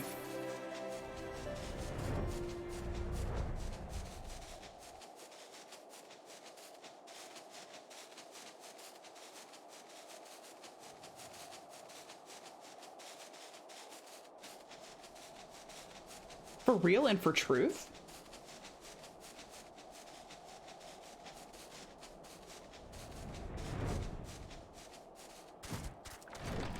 Hello, Harshifon. I bring giant bird.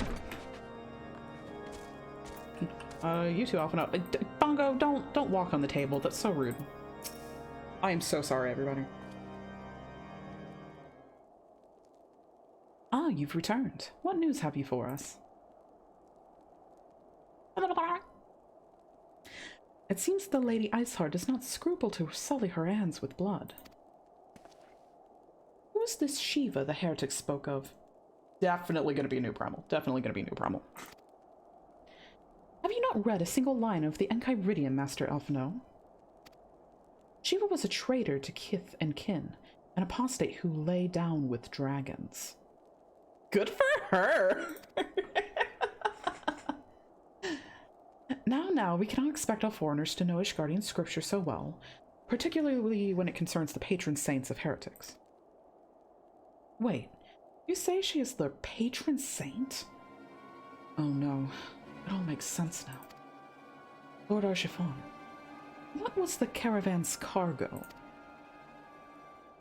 If I recall correctly, the Diamond Forge had requested a rather large quantity of crystals. Do you not see? Iceheart and her followers intend to summon Shiva as a beast tribe would a primal. Why else would they go to such lengths to secure crystals? I shall inform the Lord Commander at once. Lord Archiphon, would you agree that the discretion is of paramount concern? Of course. I trust we can count on your continued support, Master Alphino. The Scions of the Seventh Dawn are sworn to combat the primal threat. Our support is given. I will need to send word to my brethren in Revenant's Toll. Our entire order must turn its efforts to the prevention of the summoning. Naturally, that includes you, though I'm sure you would not miss this for the world. Yeah, just grab some pants.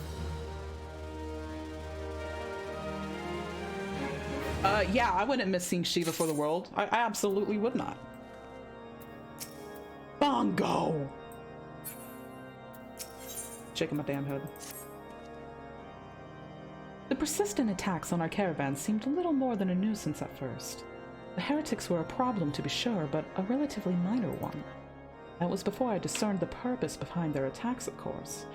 Now they have my undivided attention.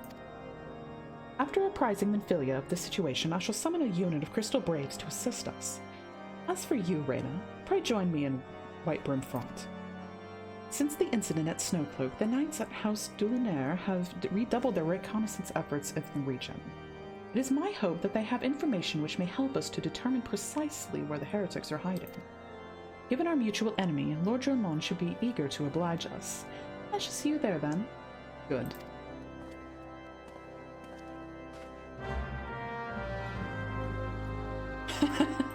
Sounds like good eating, honestly.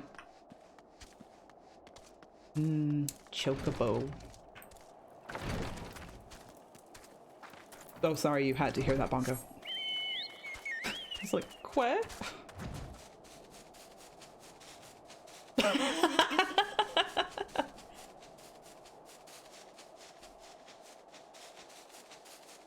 I would never eat bongo.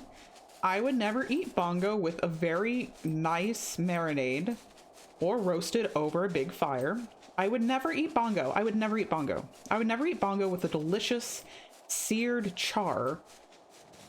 I would never eat bongo alongside some waffles and a very nice maple syrup. I would never eat bongo deep fried. No, I'm not gonna eat bongo. Don't worry about it. No, I'm not traumatizing bongo. He doesn't have ears. It's only like sense vibrations. Wait, I guess that's just sound.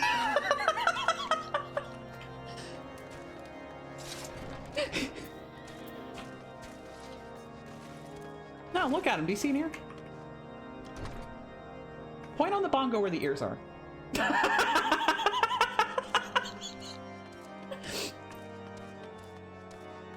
He's fine. He's fine. He's fine. He's literally fine.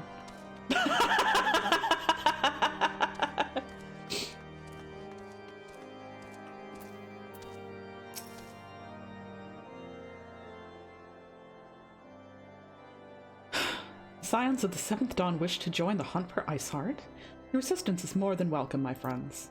Considering the report I just received, I dare say your timing could be no better. We are all ears, Lord Jomon. A band of pilgrims was seen transporting a large number of crates to the west. Their garb appears to match the description provided by the squire who survived the attack. Alas, our scouts lost track of them at Snowcloak, that selfsame frozen wall which speculated might conceal the heretics' hideaway. Suffice it to say, the disappearance of these pilgrims and their provisions all but confirms our suspicions. I have heard enough. My knights and I will join the hunt. I took the liberty of summoning a unit of Crystal Braves to Whitebrim Front. Given the gravity of the situation, I trust you will agree that we must use every resource available to us. These are extraordinary circumstances, Commander. It would be in our best interests to coordinate our efforts. Such was my intent from the start, Sir Eneric. And so it begins, my friend. Though I dare say it will prove an all too brief collaboration, Iceheart will not elude the combined forces of the Crystal Braves and the Temple Knights for long. Nevertheless, a wise man does not wager upon all the success of a single solution. There may yet be subtler means by which we can locate the heretic's lair. Perhaps Lord Jomon has one in mind.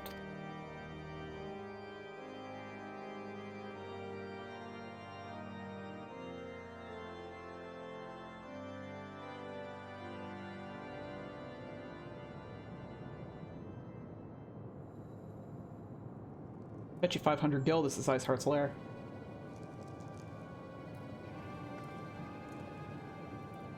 Or at least was. Yo! Yes, yes, excellent.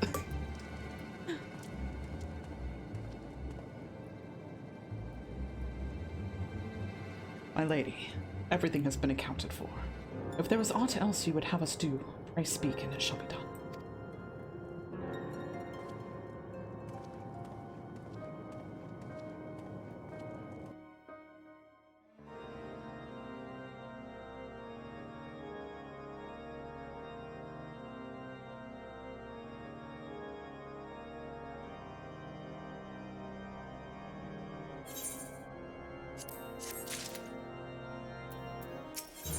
I'm sorry.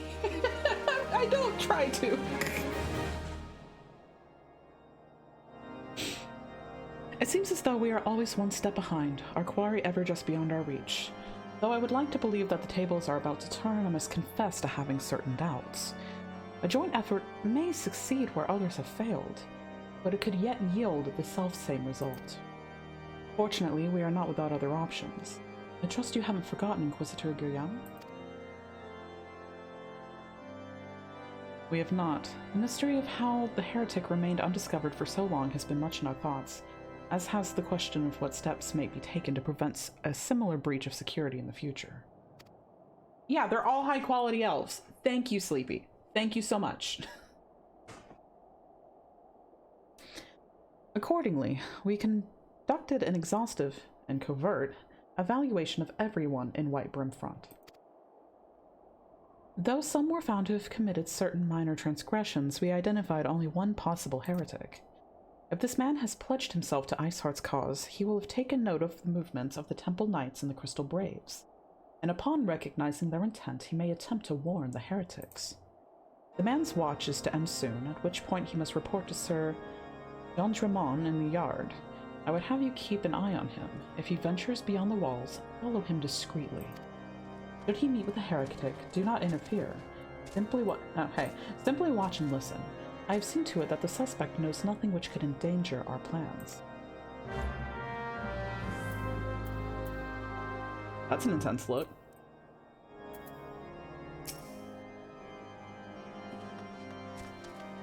Okay, so let's go snooping.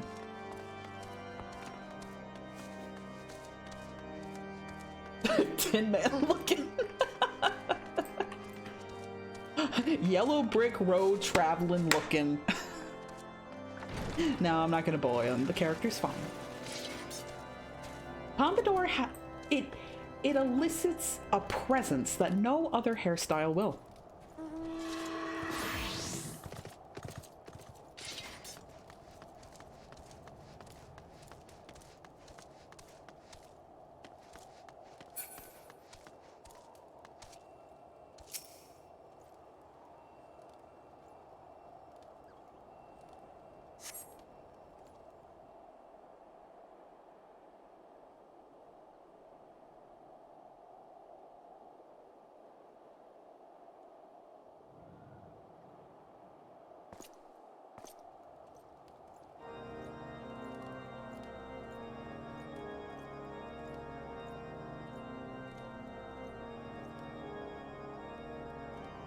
The suspected heretic leaves through the southwest gate. I know that direction. I totally do.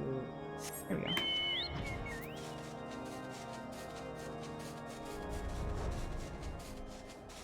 Or the awful hippo looking thing.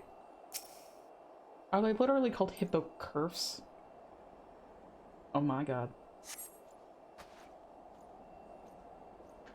Dude, I can't read. Do I need to get the meme again? I'm gonna get the meme again.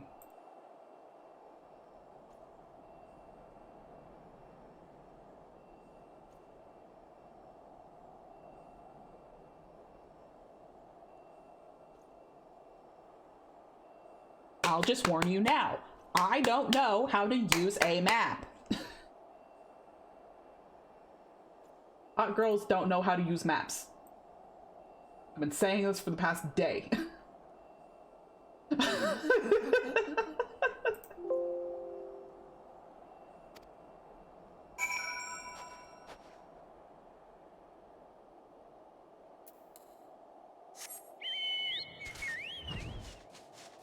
The whole day. Literally the whole day.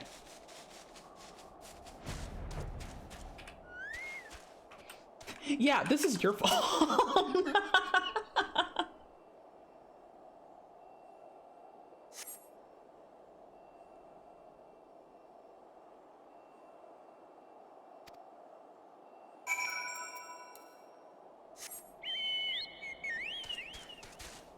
This is the worst kind of quest to put me on.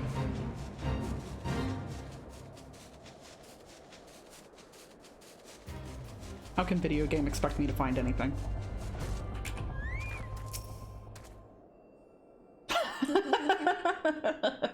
Consider your ass got.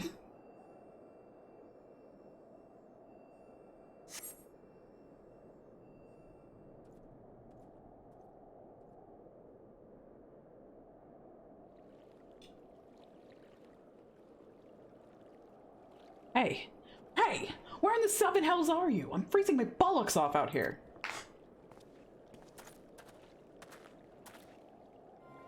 I'm here, you blundering oaf.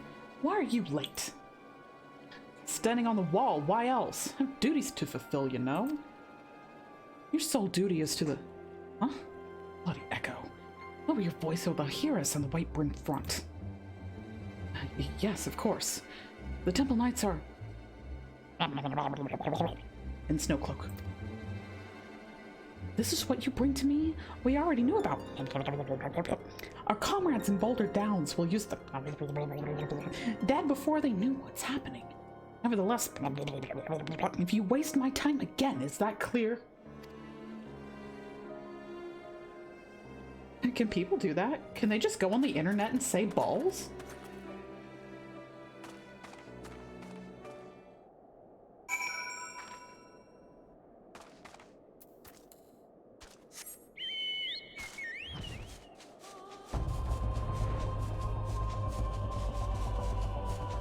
I've been thinking about doing like face cam streams more and more lately, and I think I'm getting to that point. But it comes with a certain list of pros and cons, right? Pros, you get to hang out with all of you in a different way. Cons, you'll see how hard I try not to laugh at my own jokes.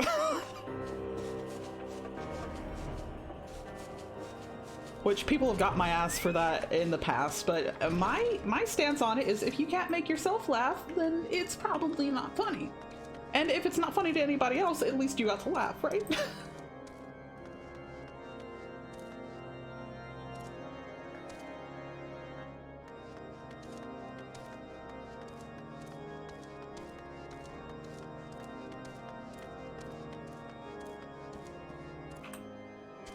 Evil Atticus.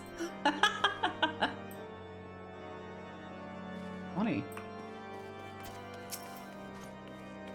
Well, did your investigation bear fruit?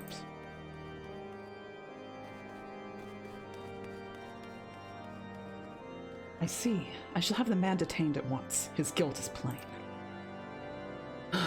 Would that you could have heard their words more clearly. Yeah, they were speaking in this word. Evil sprouts. Yet, the few snatches you were able to make out are nonetheless enlightening. It would seem the heretics are aware of our operation and confident that they can thwart it. Their comrades in Boulder Downs are key to their plans, which means it is key to our plans that they be rooted out and put to the sword. Yeah, see, that's exactly what I'm saying. If you don't think it's funny, how's everyone else gonna think it's funny too? These are some nice shoes. Goddamn, what's going on here? Oh, those are some nice boots. Those are oh. Which one was that for? Archer, Bard, Alchemist, Dancer. Oh, yes. Oh, these are also good. Oh, they're both so good. Literally just shoe shopping with Ray. Yeah, we're gonna grab that.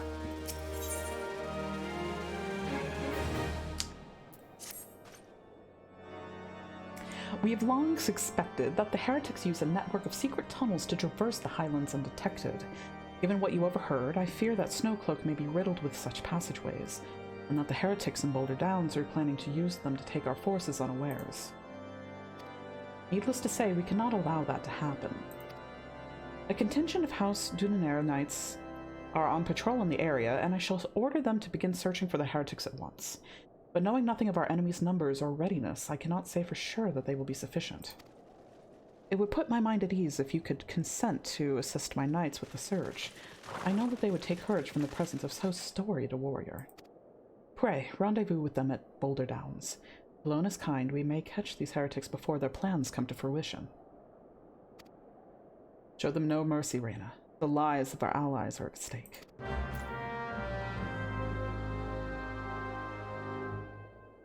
Literally, though.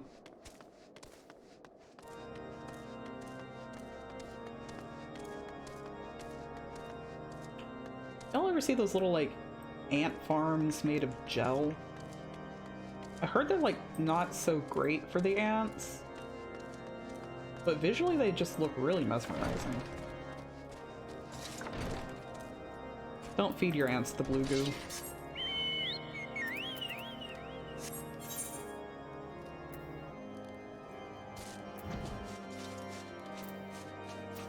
Unfortunate that it is not helpful to the ants.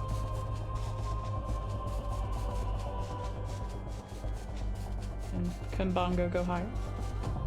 Can he fly higher? Can he fly stronger?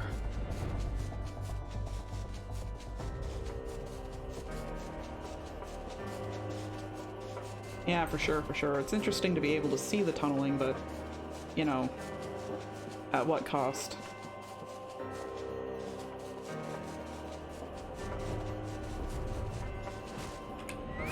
Oh, no. It is time. Yes!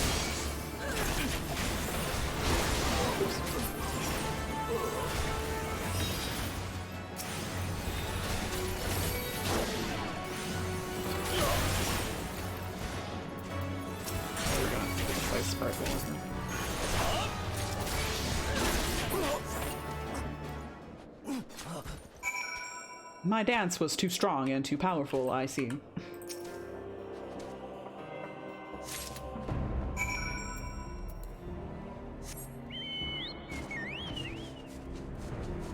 I guess they just couldn't step up to my challenge.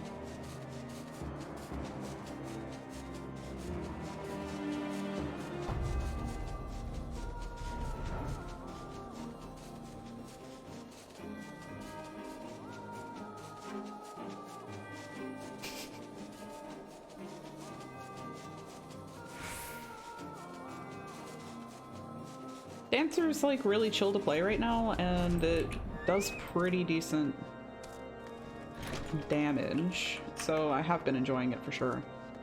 I also wanted to poke around on Red Mage a little bit today, but we might stick with Dancer, I don't know. You're killing us, Ray. You're killing your fans. Well, get stronger. I need stronger fans. I need to weed out the weak of my fans.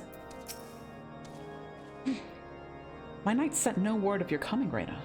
What has happened? What is that in your hand? This, sir?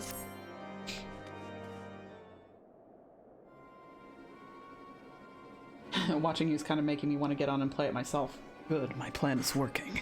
You got me into this game and now I'm gonna get you back on. By the Fury. Those veterans. They were with years of service. And now they lie dead in the snow. Their bodies must be recovered and... No, we have not the men to spare. Not now. Not while Iceheart prepares to summon an abomination. The heretics you dispatched were not of sufficient number to contend with the combined strength of the Temple Knights and the Crystal Braves. There must be others, and I'll wager that they're on their way to Snowcloak as we speak. To make matters worse, it seems the traitor you followed managed to pass the heretics something of value after all. The parchment you recovered is a timetable of the guardsmen's watches at our outpost in Snowcloak. The traitor was stationed there long before he aroused our suspicions. Would that we have caught him sooner. Yeah, you'll get strong. With this information, the heretics would know when the watch was weakest. They could use their tunnels with impunity and prepare their ambush. The timetable is not changed, you see. Of course it will be changed now, but the heretics may have already gotten in position. House Dudenair must send reinforcements. Even if it means withdrawing the knights from the Stone Vigil, they can see no other way to safeguard the lives of our allies.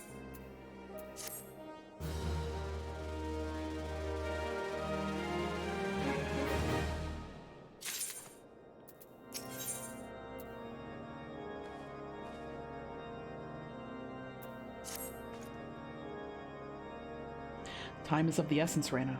While my knights make ready to depart, the heretics may take our allies in Snowcloak unawares. Superior training and equipment will avail them not if they are cut down ere their swords are drawn. But all is not yet lost. If you leave now, there may still be time to warn them. Make haste, I beseech you. Fly to Snowcloak and tell Sir Emmerich everything we have discovered. Yeah, I guess we can do that. Come on, Bongo.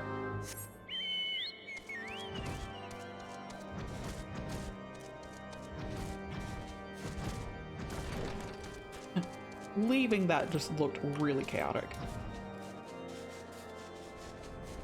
Bongo just hitting the walls and just pop, pop, pop. But he flies so sweet.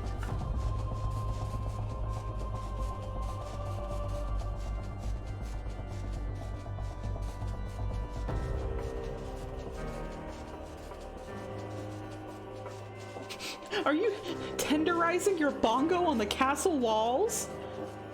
No. No, I am not tenderizing Bongo to put him in a nice little casserole. I am not, and would never tenderize my Bongo in order to prepare him for a nice Alfredo. Never ever would I do that to my Bongo. I'm not going to, I just said I'm not going to do it. Reyna, this is a welcome surprise. Perhaps the only one thus far. As you can see, we have yet to uncover any hidden... You have my gratitude. Truth be told, we suspected the heretics might be plotting such an attack. Now that we have confirmation, I shall place my knights on high alert. Tenderize my Bongo sounds like some kind of euphemism.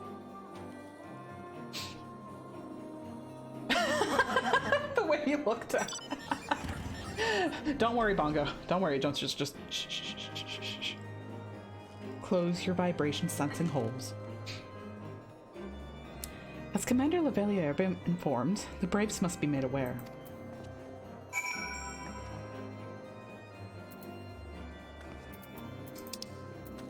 Oh, he's right here.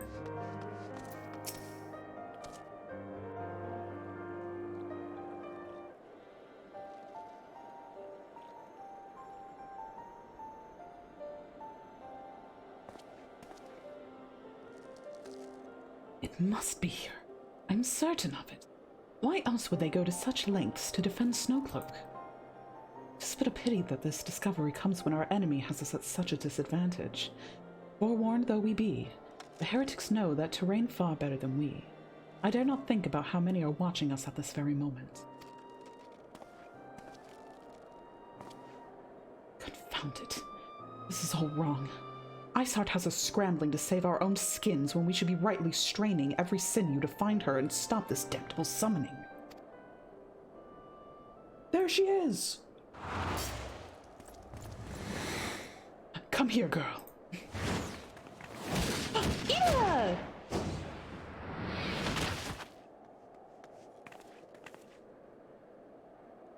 Ida, my bestie Ida, hello. That was close.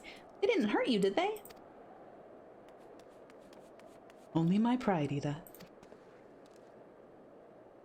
There will be others nearby. We must see that they are given a similarly warm welcome. Commander Lavalier.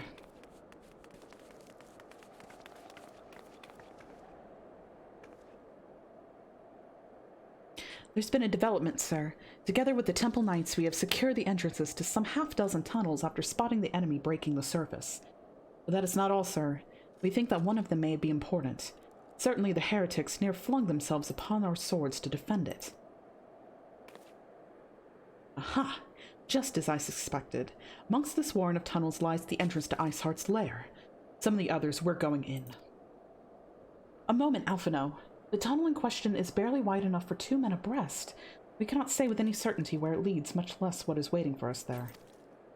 Furthermore, we have no way of knowing how many heretics are still lurking here on the surface.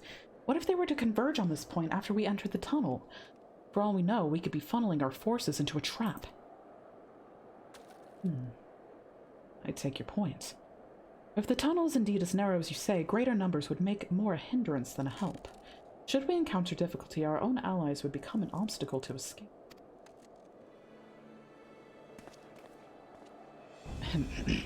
Change of plans. While we rendezvous with Sir Emmerich and keep the heretics at bay here, you will go wherever that tunnel leads. If you find Iceheart at the end of it, do not let her escape. You venture into the unknown, so see that you are prepared for anything. I suggest you call upon your allies, though not too many, or Paplimo will sulk.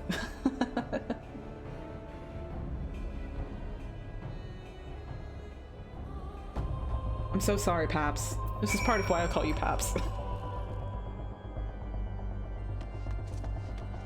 He's just like, no, no. Bongo. Here, I'll keep you in frame a little bit.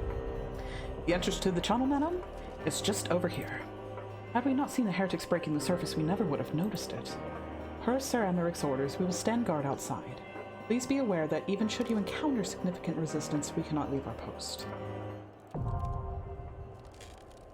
No cloak. We got a new duty. All right. Well, before we queue in, I'm actually going to take a quick break. So, why don't you all enjoy the very aesthetic stylings of Bongo while I'm away? And that, okay. Well, hopefully there's better scenes while I'm gone. So, be right back and see you in a minute.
And we're back. Hello, everybody. Did you enjoy Bongo while I was away? Well, that was a very suspicious look. So, something else, I figure, if we're gonna queue in for something, if anyone wants to come and party up for Snowcloak, by all means. Sleepy. Just let me know in chat and I can, wait, but if not, that's totally cool too. I'll wait like a few minutes for anyone to want to cash in if they want to do Snowcloak together. And if anyone bites, we can set that up.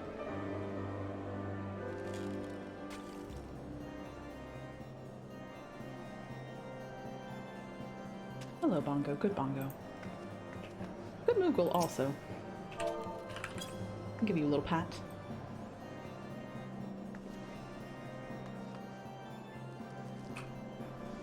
I'm also mostly looking at a Puppy Tart / Heaty, though I know they're in a dungeon right now.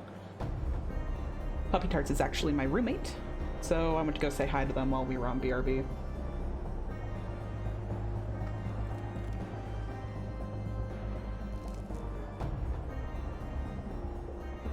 Yeah, it's all good. I know you were busy too. You must fight the temptation.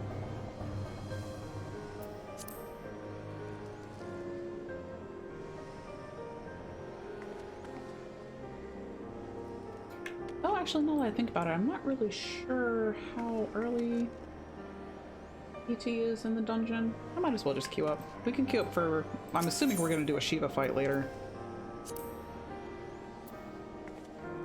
So might as well just head into Snowcloak.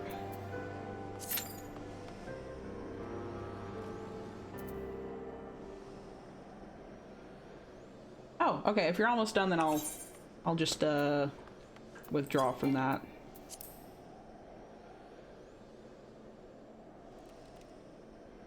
Ooh, treasure maps, treasure maps, treasure maps. Yes, yes, yes, yes.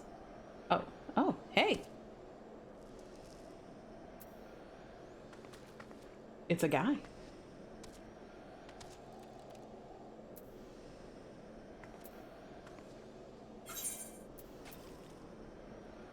Here, while I'm thinking about it.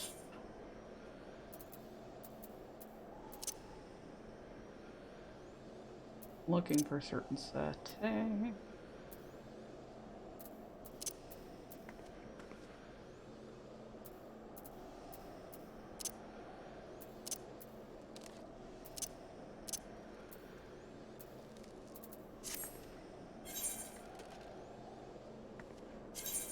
Character. I'm looking forward to it.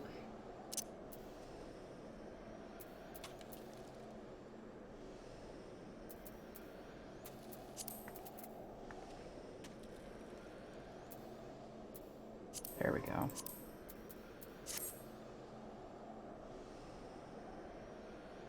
Oh yeah, we're definitely going to do some more Palace soon. I've been missing Palace, so it's time soon.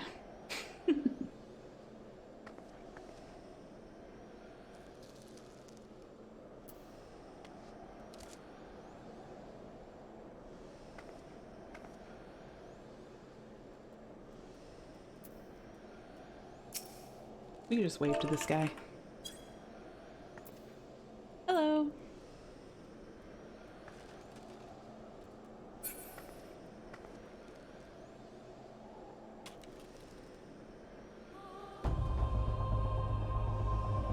What's that symbol mean, actually? I've seen it a few times.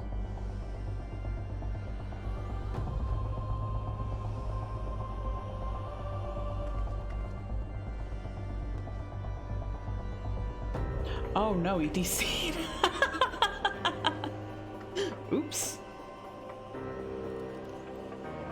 It was too strong. I'm so sorry, Acusio.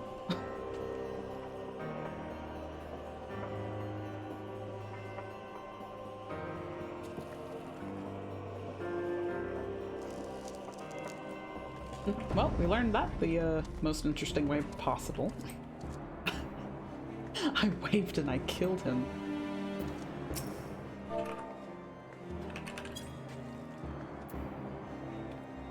Hello, Arisu.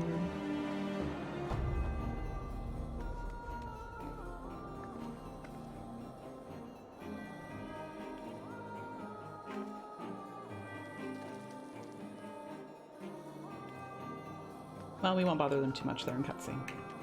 It's nice to see other people around when you're kind of hanging at entrances to areas, though. Very cute Makote as well.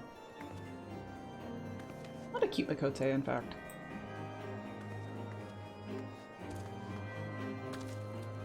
God, he's dead, but his body's still here.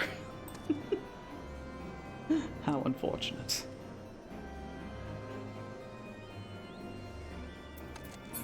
Now we still have them selected. Goodbye!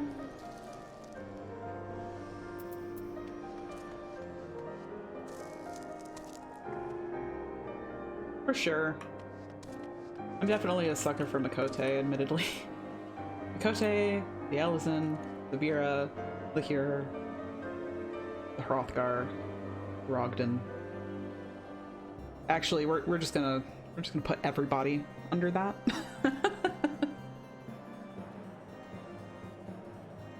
Yeah, no, you're totally fine. Like, we're literally just chilling. Yeah, just everybody. Just everybody. No stress. No stress. I would rather wait a couple minutes to get to play with my bud. You know, just rushing in and not get to play with my bud, you know?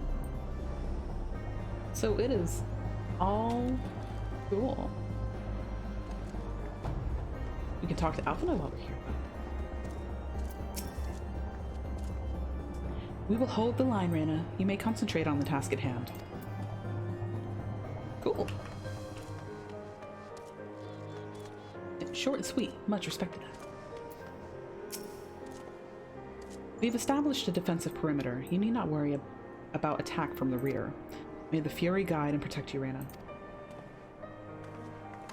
Having the tank will probably still save you queue time, if anything. Oh, yeah.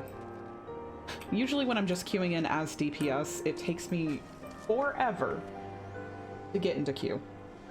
But since I started doing duties with he, who is a tank, I've been able to get in so lightning fast to what I'm used to.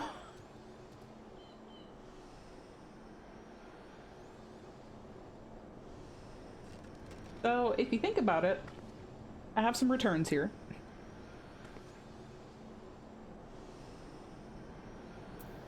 And honestly, having a couple minutes to just kind of hydrate and chit-chat ain't a bad thing. Still working on my water. Healers get insta-key most of the time. Oh yeah, I'm sure. Still really looking forward to getting Astrologian, so maybe we'll learn that for ourselves pretty soon.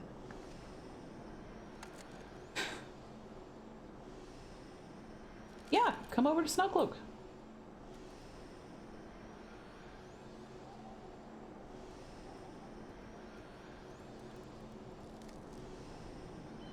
I wonder if I can preemptively party you.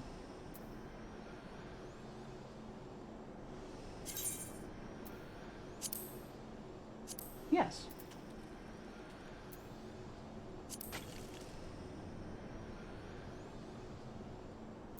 Feed Bongo another snack. Very good. All right. Let's queue.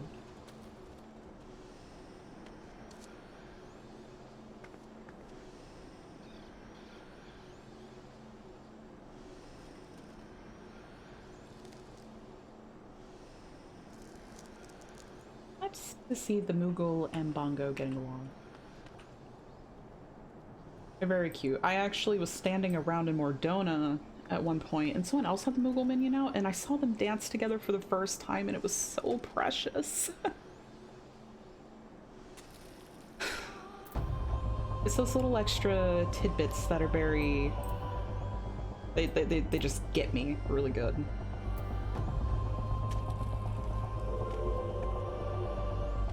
It was so cute, I didn't know what to do with myself. Another cute kitty?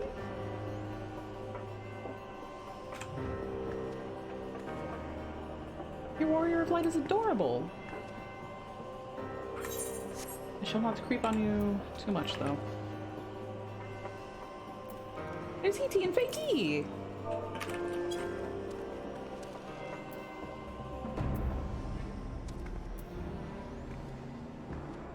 Oh yeah, it was excellent. Again, there is nothing more dancey than a Moogle. So, ergo, the Moogle is the best and only minion to have on your dancer.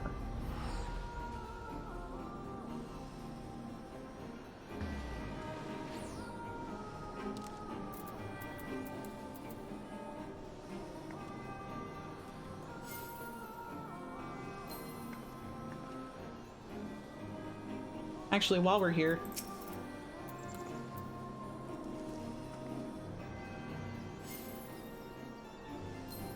yeah, that's better. That's better.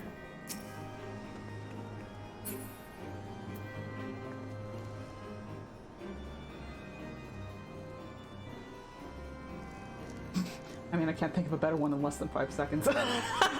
It begins. The Doe emote has unlocked a dark and terrible power within me.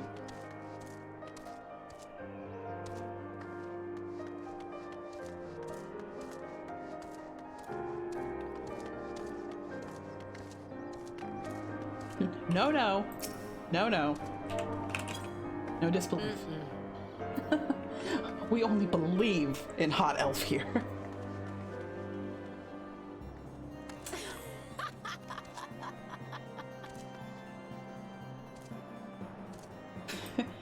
I see the elves, CTA. Promise they're here.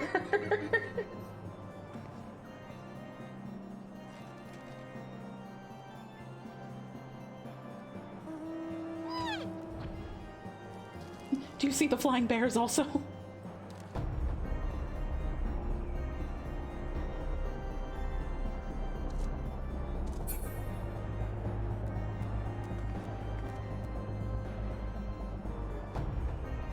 You're so much smarter than me regarding America. Did not vibe with him at first glance. I think you said the same thing about Ariane J.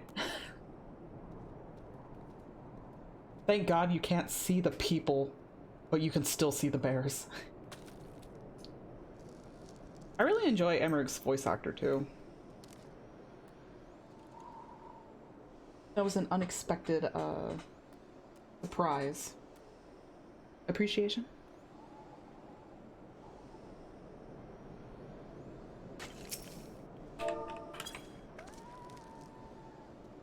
The puppy.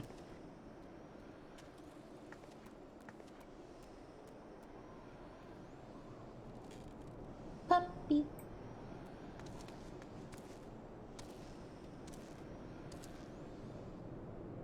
Thank you. Thank you for your Moogle appreciation. Thank you for your bongo appreciation. If you pat the bongo, does it make a sound? Oh, seems like they're getting acquainted.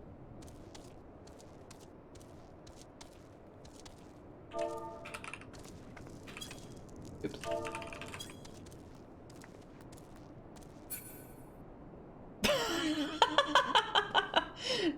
They did not like that. Bongo's like, don't talk to me or my son Faggy ever again.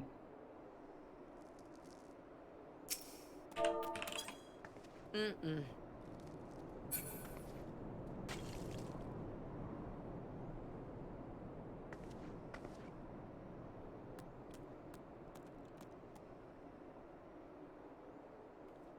course, Bongo's like Faggy's dad now. He's so big. Yeah, see?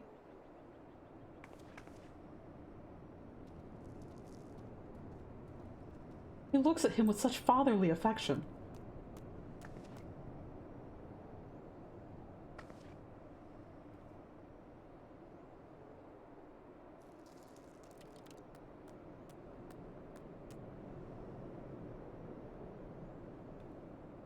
Good for Faggy. At what size does a chocobo basically become a dragon? I feel like that question is really based on how big does a dragon have to be before it itself is considered a dragon, and does this exclude dragons beyond a certain size? So if you had something that technically looked like a dragon but could fit in your hand, does it cease to become a dragon? Is a dragon defined by its size? These are all the questions you need to ask.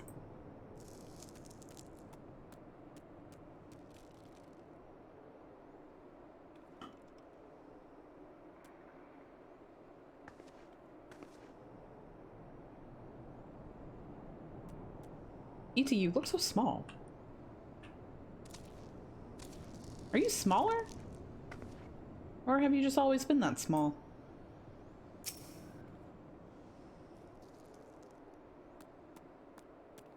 A bird gets promoted to dragon if it's an excellent bird. Like the carp. Very good, very good. Honestly, I'd buy it. No, you're just tiny. It'll be interesting to see what happens when you Fantasia, as Hiti was planning to go a little shorter instead of max Mikote height.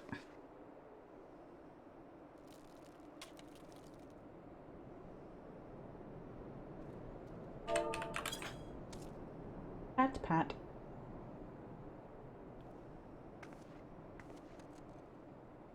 This is probably one of the longer queues that we've actually had.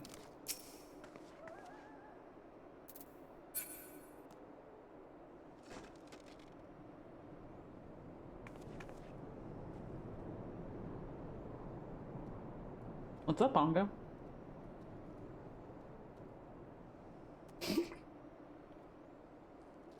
Vincent is a bit over minimum at my IRL height. That is one thing I do miss about being here, because I was able to get Reyna to my real life height, so it was kind of interesting to experience Eorzea with that particular sense of scale. But even at the shortest height possible, Rey is actually still many inches taller than me.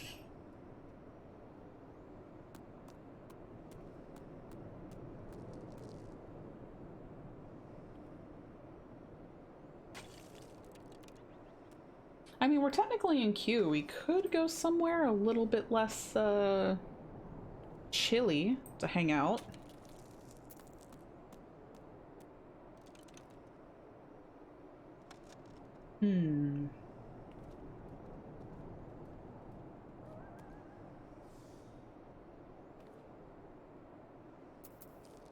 We could go hang out in Gridania.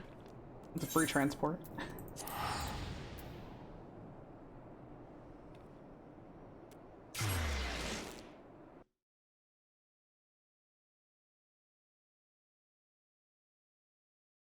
I had fun playing Lala for a while because the really low perspective was interesting. Oh, I'm sure.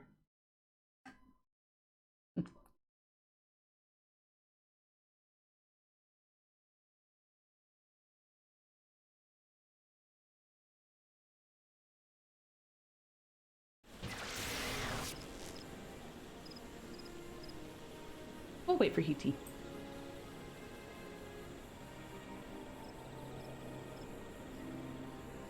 Hello.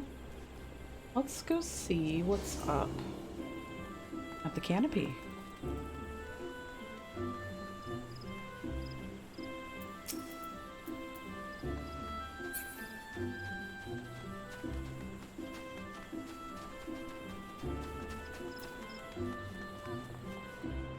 Perhaps we shall find a table. Is there an empty one here? That is not how you type that. Hoping we could do it this way. Yeah, there we go.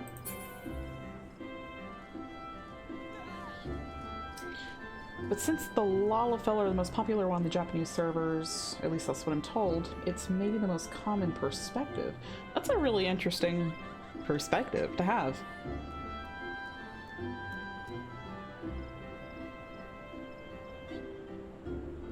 Maybe at some point we can be a little exuberant and experience Eorzea as a Lalafell.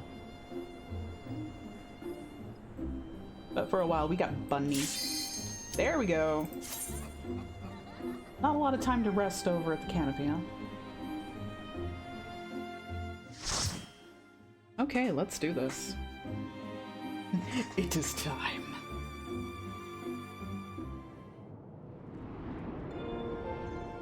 Ooh. So blue.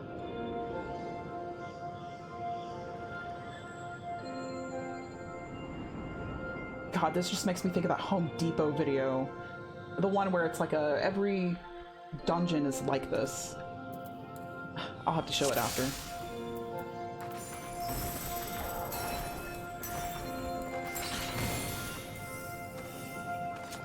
Let's go, let's go! The tea sipping emote. I'm so jealous.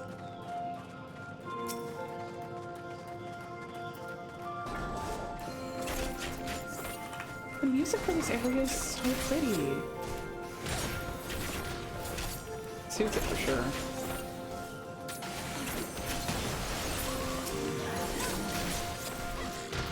I'm so sorry, Mr. Boo Boo. It is not personal. It's just good business.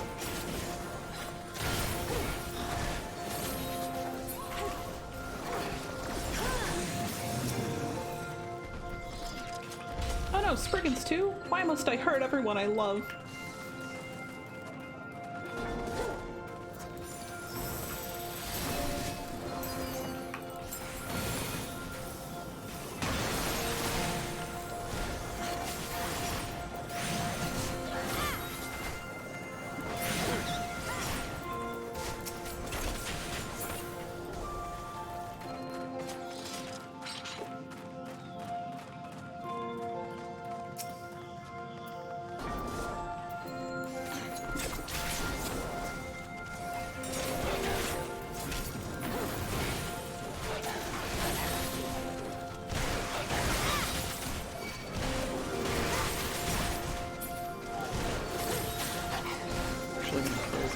Bonus while we're doing this. I don't know about you guys, but I can get really visually overwhelmed sometimes if I have too many hotbars open.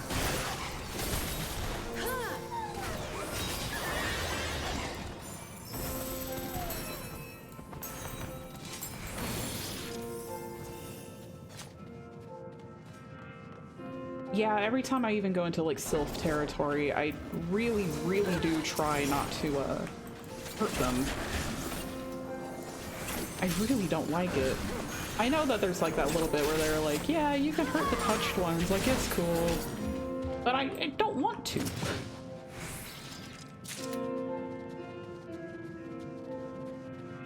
Especially since Remu's so cool, it just feels wrong.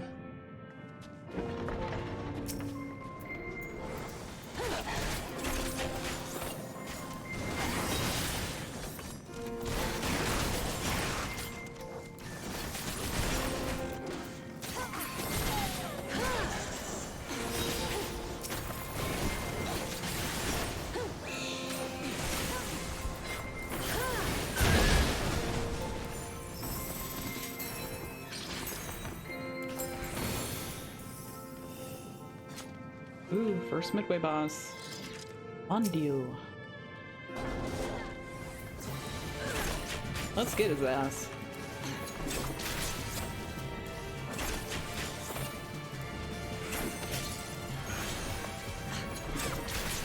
The one thing I kind of bemoan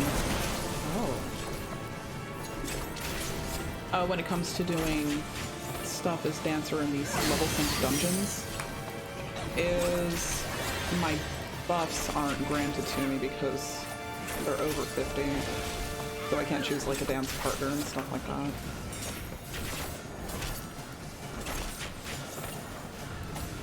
I think that's a really cool feature. But I suppose we shall see more of that later.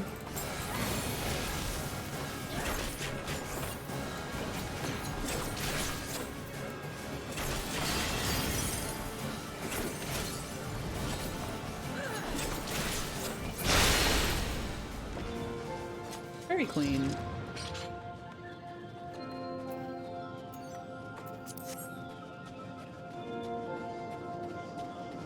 That'll solve itself in short order if you keep the MSQ pacer out. Very good. He just came crashing down like a cannonball.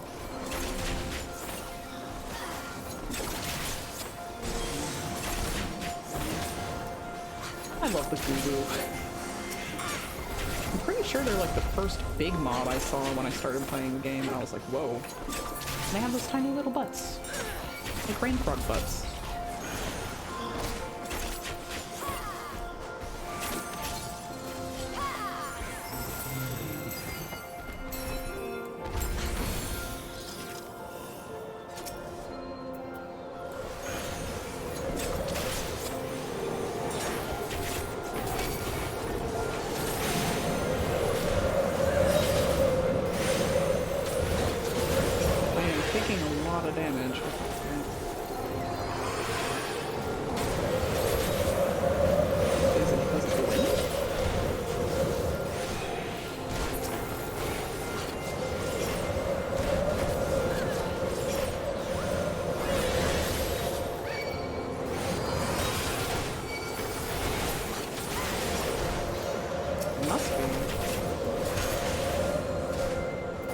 Okay, yeah.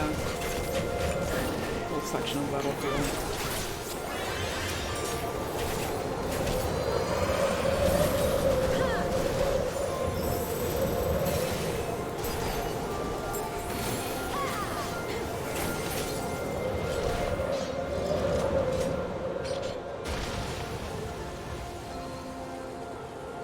Yeah, I think I actually remember that Google Buzz screenshot you shared. Let's try and get out of the wind. I like that the mechanic gets subtle, but it doesn't, like, completely horrendously punish you.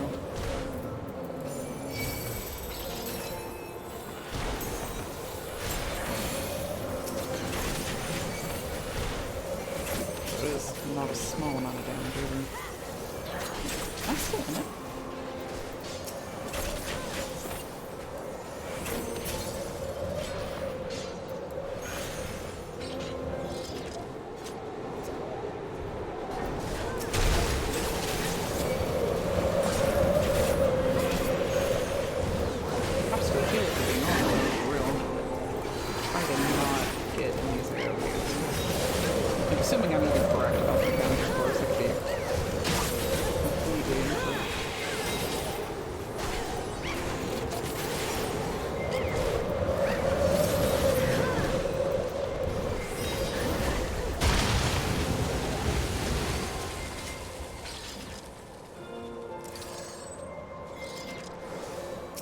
A Yeti? Oh, I love Yeti, so sweet. It's so good. I'm so sorry that we must hurt you, Yeti. I'm so sorry we must hurt you too, Spurgeon. Let's not do that. Oh, you got lots of bugs. That's good. Everyone needs rain.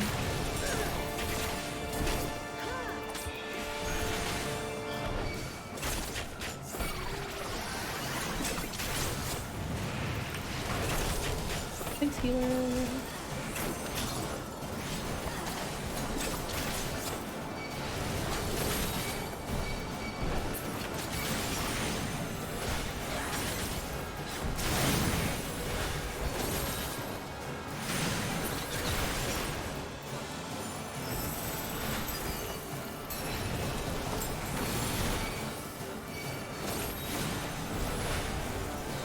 That's a big area. Just get close to it, yeah.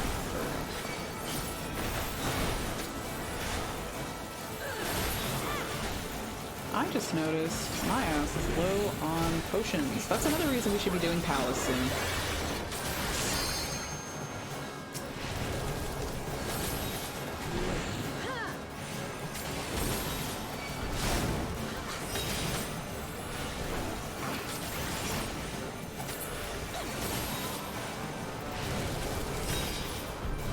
Get him to do the AoE on the little ones. Okay.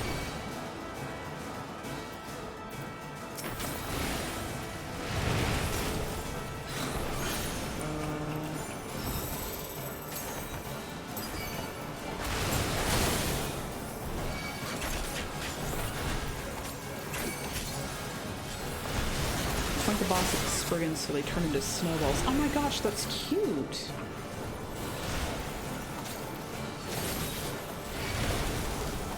Can I get you to turn over here?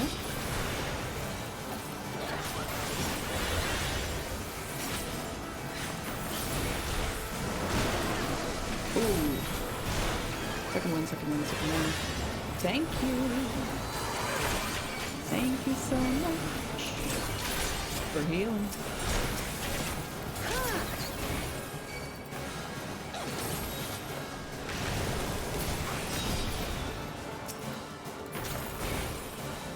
We're gonna go back to single targeting on you.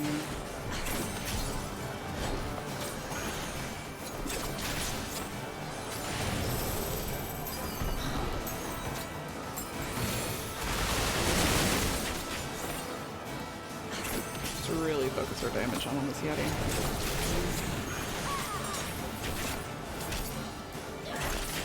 So close.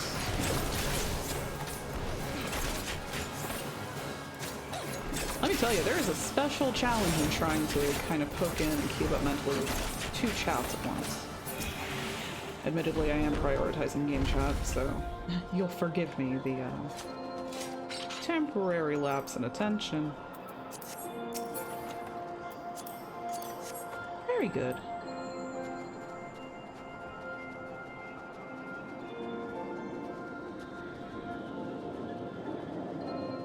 Yeah, the boss was pretty hecked up. But we got through, which is always good. Probably should have just started with my standard stuff.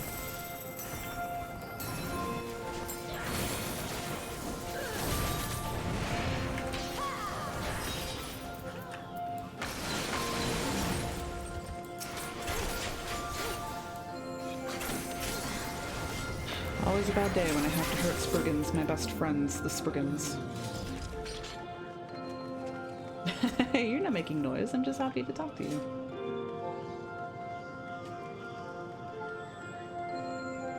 You are making noise, there's noise, I'm glad to hear. What is going on?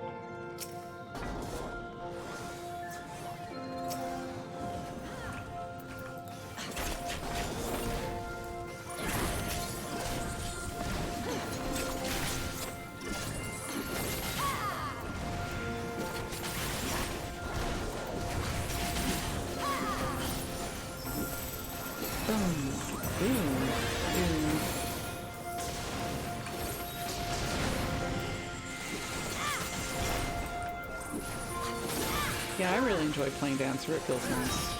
And having played casters that need to stand still for so long, it's nice to be able to move around the battlefield without interrupting anything.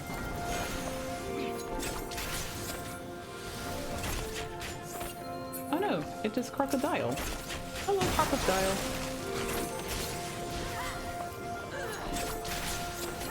I enjoy a crocodile, or in this case, a gator.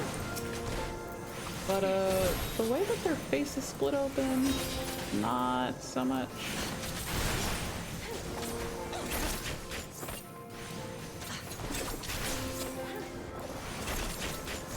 Let's see if we can get it out. Yeah, there we go.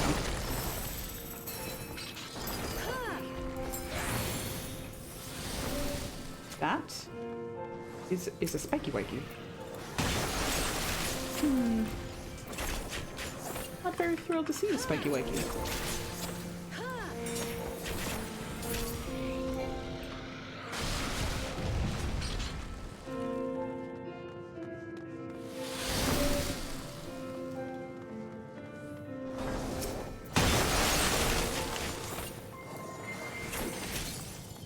Spwiggin.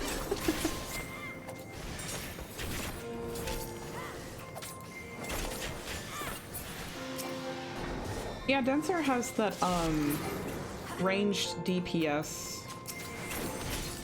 benefit while also looking nice and fun and magical, which admittedly part of the reason I enjoy playing the classes I play is for aesthetic, which, you know, why not? So it kind of entertains both of those sensibilities that I have for it.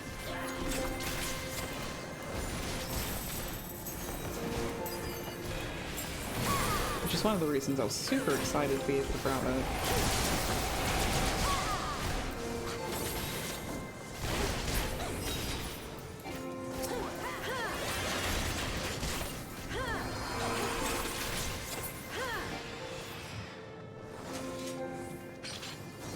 Final Fantasy's the real game is just to be as aesthetically beautiful as possible. The door to oblivion opens. Oh, haunting. Ooh, this looks good. Final Fantasy is literally a fashion brand famous for making video games. So true, King, so true. You are really cool. Hey, puppy.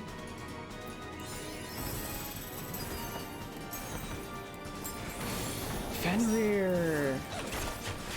Very good.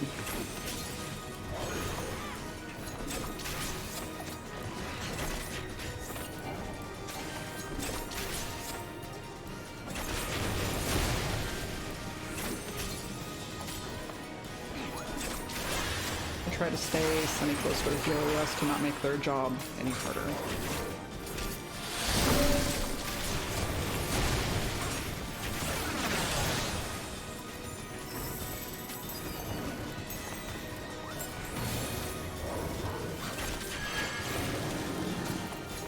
I can definitely see myself playing Dancer long term for sure.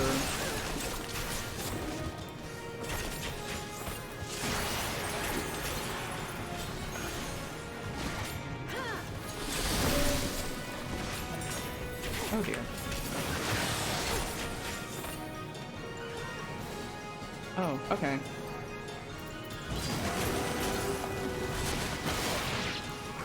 Using the eyes to avoid damage, I'm assuming?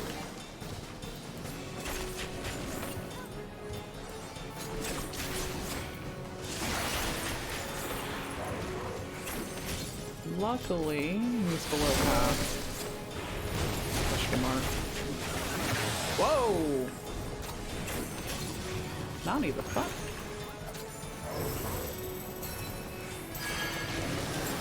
So sorry I said a slur on this Christian Final Fantasy server.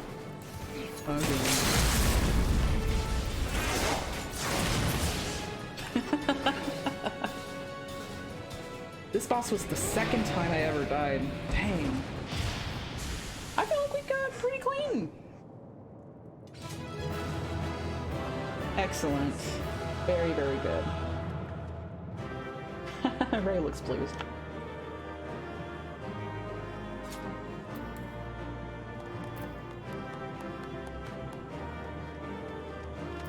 Thank you so much, everyone who actually joined us. Special thanks to Hiti as well. Oh, I didn't get to thank our healer. Yeah, that was really neat. I think one of my favorite little incentives to get through story or dungeons is to see what's done with the bosses, because they're always really fun.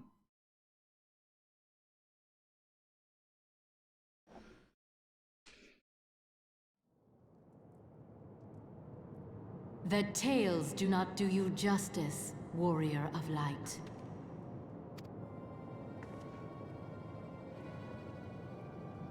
Yes, I know who you are, and you know who I am. I was given the name Izel, but I earned the name Iceheart. Queen shit, honestly. This endless cycle of hatred, of bloodshed, of sorrow. You would see it continue, O noble warrior of light. Let me just aggressively bouncing. I would not. I will not. I will bring an end to this war between dragon and man, no matter the cost. In time, you will come to understand that what we do for the greater good. For Eorzea, for Hydaelyn. Ooh, drama. Hey, have you heard from Hydaelyn lately? She's kind of been ghosting me. A little weird. I think she unfollowed my Twitter.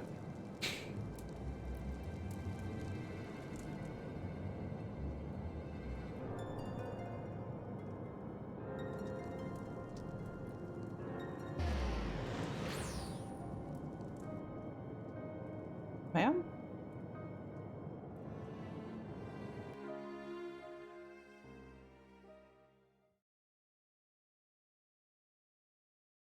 Sleepy, you sleep? You something in my chat? For pretty lady? I don't blame you. She's pretty cool. We do have to go see Alphino, though, and here he's right behind us. Very good. It is nighttime now. That took longer than I expected. What news, Reyna?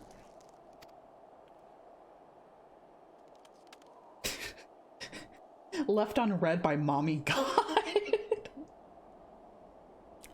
So, Iceheart is but a pseudonym.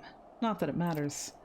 That she managed to escape is regrettable, but from your description of that beast, you did well to come as close as you did. In any case, now that you have cleared a path, the Temple Knights can begin to survey the tunnels in earnest. Mayhap they will even find a route past the ice wall. Wouldn't that do wonders for their fight against the heretics? The Crystal Braves could certainly share the credit for it, too. 12 be praised, Reyna. We may yet turn the situation to our advantage. Assuming we stop Iceheart before she summons Shiva, of course. She's gonna summon Shiva. I'm like 99.9 billion% sure that Shiva is gonna be a fight. Needless to say, our fellow Scions have not been idle. Minfilia and Urianger have been busy perusing the archives of House Forton, gathering what information they can on Shiva. Which reminds me, if you were intending to trudge back to Camp Dragonhead to report on the day's events, don't. The antecedent should be here any minute. I can only assume some people enjoy subjecting themselves to this cold.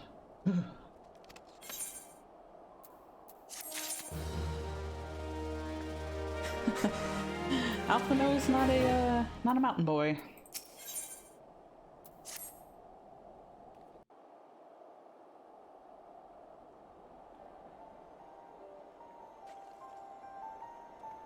Does someone get this boy a coat? Yeah, like that one. Antecedent. You come to us straight from the archives of House Forton. I trust your time there proved useful. Would that it had. Urianger and I scoured countless texts, but what we found was of questionable veracity. Accounts of Shiva's life and deeds are sparse and contradictory, only agreeing upon one point. She lay down with the dragon, the gravest of all sins according to the Ishgardian faith. Yet in the eyes of Iceheart's followers, that was a holy act, the blessed union of man and dragon. Minfilia does look so cute in her outfit. How such a thing could even be possible is quite another question. Suffice it to say, I very much doubt that we will find a useful answer in the archives of House Forton. You know, the internet's a really great place for that, actually. If you're looking for that, I'm just throwing that out there. Much knowledge has been lost over the centuries, though in this case one wonders if it is by circumstance or design. You said that Iceheart took a moment to plead her case prior to escaping, did you not? Viewed without prejudice, most would agree that bringing an end to the endless war serves the greater good. I think Sir Emmerich might take issue with her methods.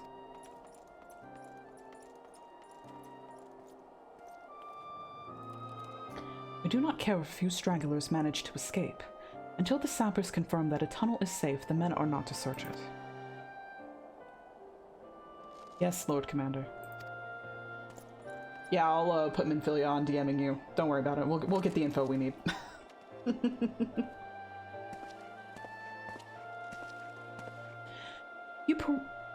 You pursue your foes with less zeal than I had expected, Sir Emmerich.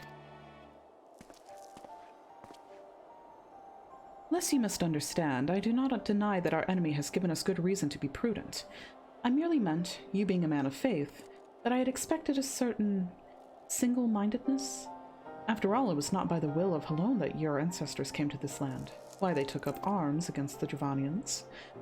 What would they have done in your position, I wonder? There are those who believe that faith is a renunciation of free will, that unquestioning devotion is required of all who would live a life in service to the Fury.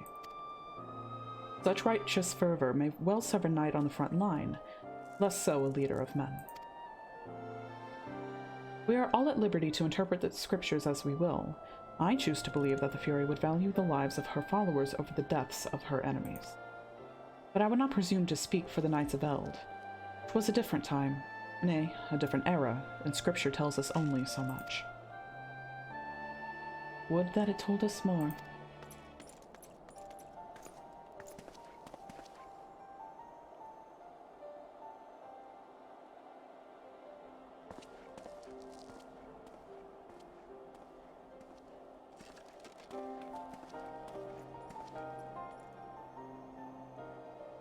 That man is awfully pragmatic for a servant of the Holy See.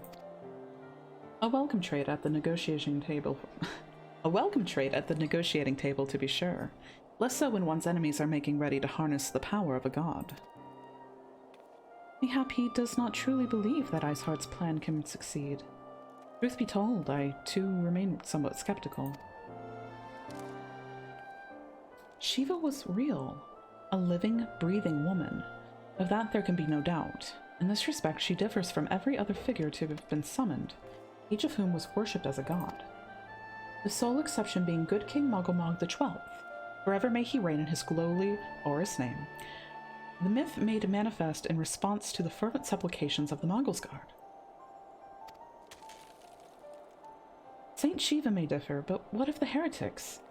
They are a tribe of outcasts at war with a mighty nation who yearn for the resurrection of the one who embodies their beliefs. If that is not placing one's faith in a higher power, then what is? Crystals and conviction, Minfilia. They have them both in abundance.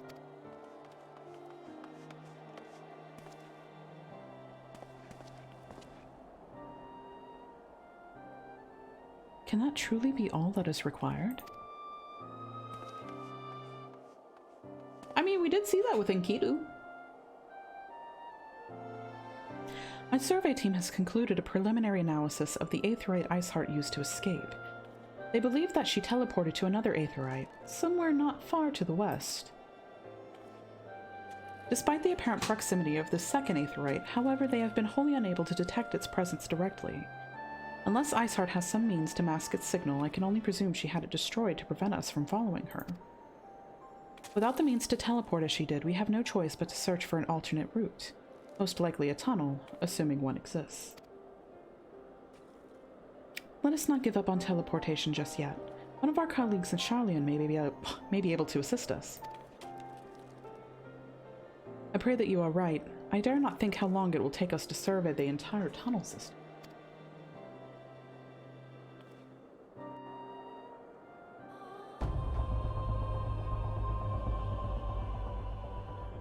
While Minfilia looks into our Aetheryte problem, I would like to request your assistance with another matter. The third unit is currently tracking the remnants of the heretic force which attacked us. However, the search goes poorly despite our numbers. Orthus is vast, and Iceheart's followers know the terrain far better than we. Your knowledge of this region may serve to hasten the process. The sooner we capture Iceheart's followers, the sooner we can press them for their leader's whereabouts. Also, though it is admittedly a selfish request, I feel that my braves would benefit immensely from working alongside you. While we have our share of veterans, we also have more than a few less experienced recruits, many of whom look up to you, in case you were not aware.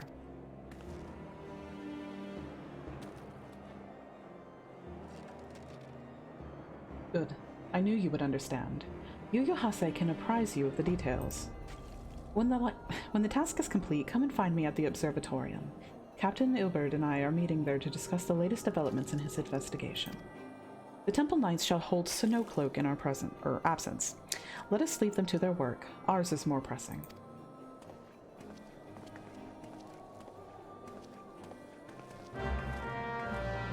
The Good King and Ramu, top two primals that we've met so far. Top two. No contest. No contest.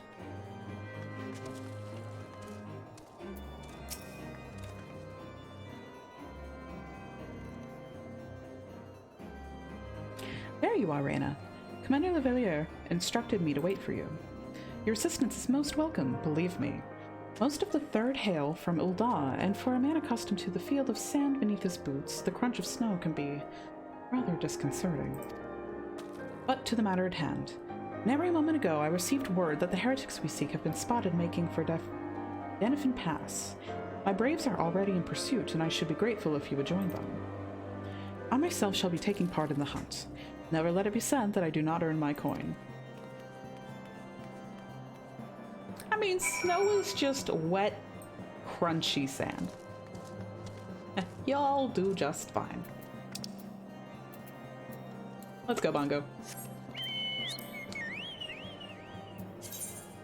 And we're just gonna keep Kitty there for a little bit. Kitty has other things to do.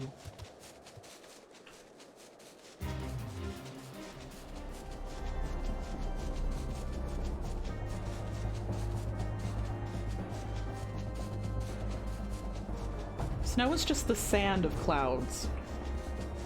Yeah, see, Hiti cooking. I heard Hiti is the #1 chef at the Bismarck.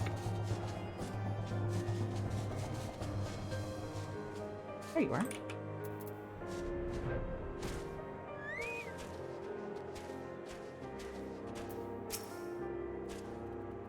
Balls, my ankle is on fire. Caught my boot on a rock or something, twisted it as I fell. The others went on ahead through Denifin Pass. Hurry and you might catch up. If you aren't sure where to go, look for tracks. The snow is fresh, so they shouldn't be hard to find.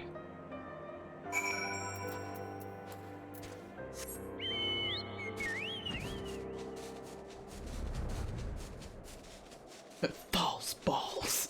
What a great expression.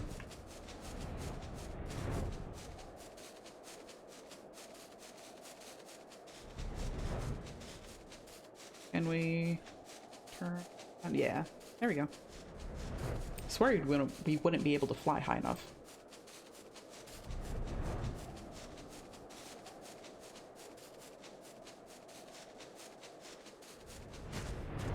Nope. Gotta stay here, Bongo. Tracks lead southeast. No, Hiti was the head cook on the World Eater. I cleaned the bathrooms at the Bismarck.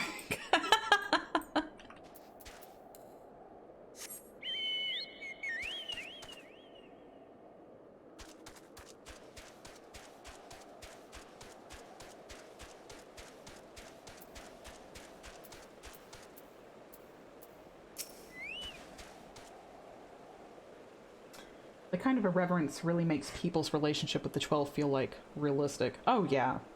Oh, for sure. Scion, what are you doing here? The heretics? I'm not sure. There was a great scaled beast and... Hase, I think he went east on his own. The heretics split up too. So we did too.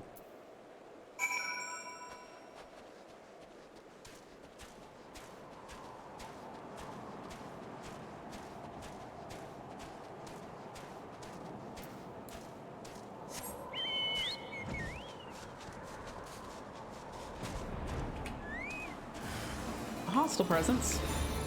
Oh, I'm gonna dance at you so hard.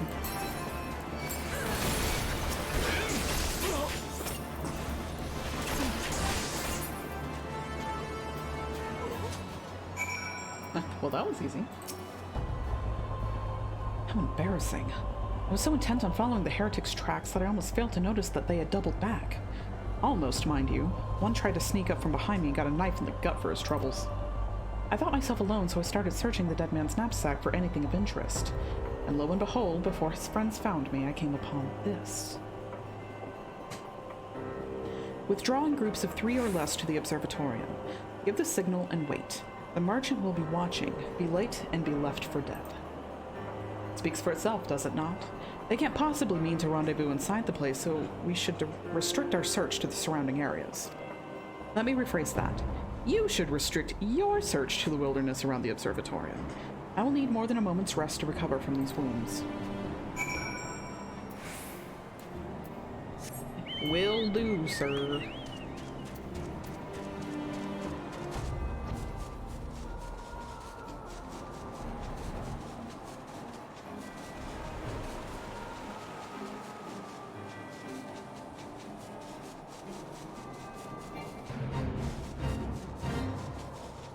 I want to meet the Dragon Lady.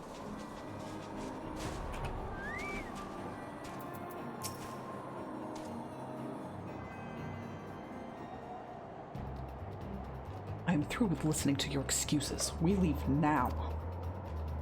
How? The woods are crawling with those blue coats, and the knights are searching every wagon that passes through the gates. Hey, boys. Well, stay with her then if you think you'll fare any better.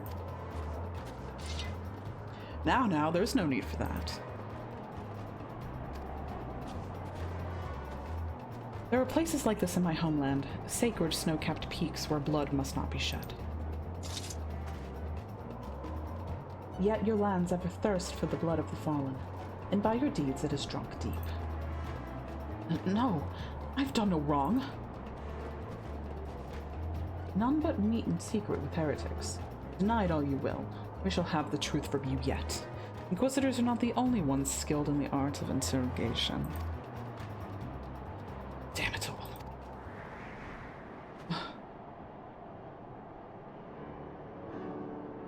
Fancy meeting you here, Rena. I presume your work with the Third brought you hither. What a tangled web. Lest you wonder, we came not for the heretics, but for the merchant who has been conspiring with them. He came to our attention during the course of our investigation into the Ivy.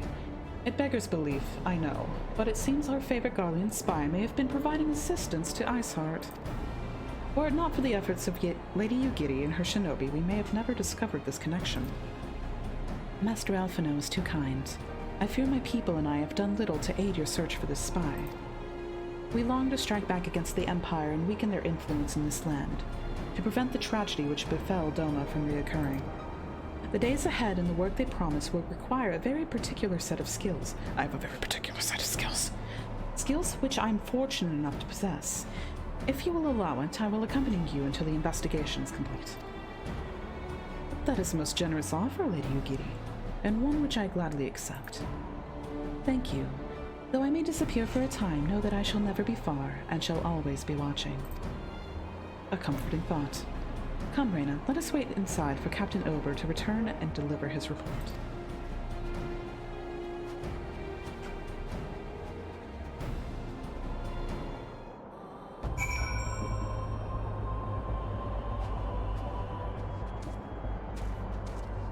Probably just go inside like a normal person.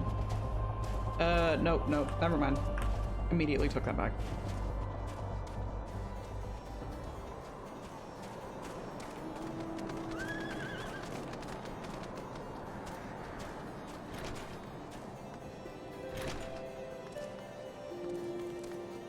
Yes, nope.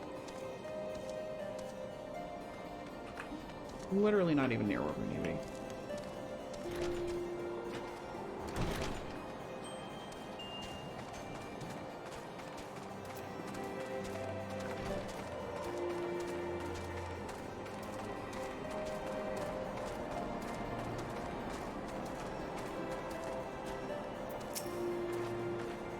Captain Ilbert seemed confident that the merchant's resolve would swiftly crumble when pressed.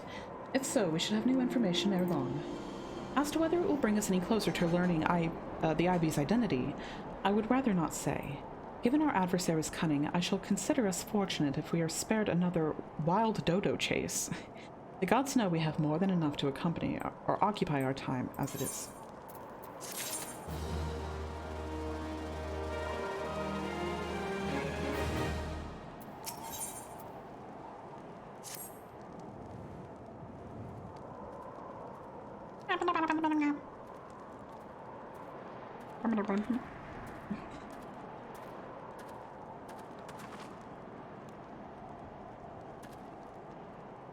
Captain Ilbert, your report, if you will.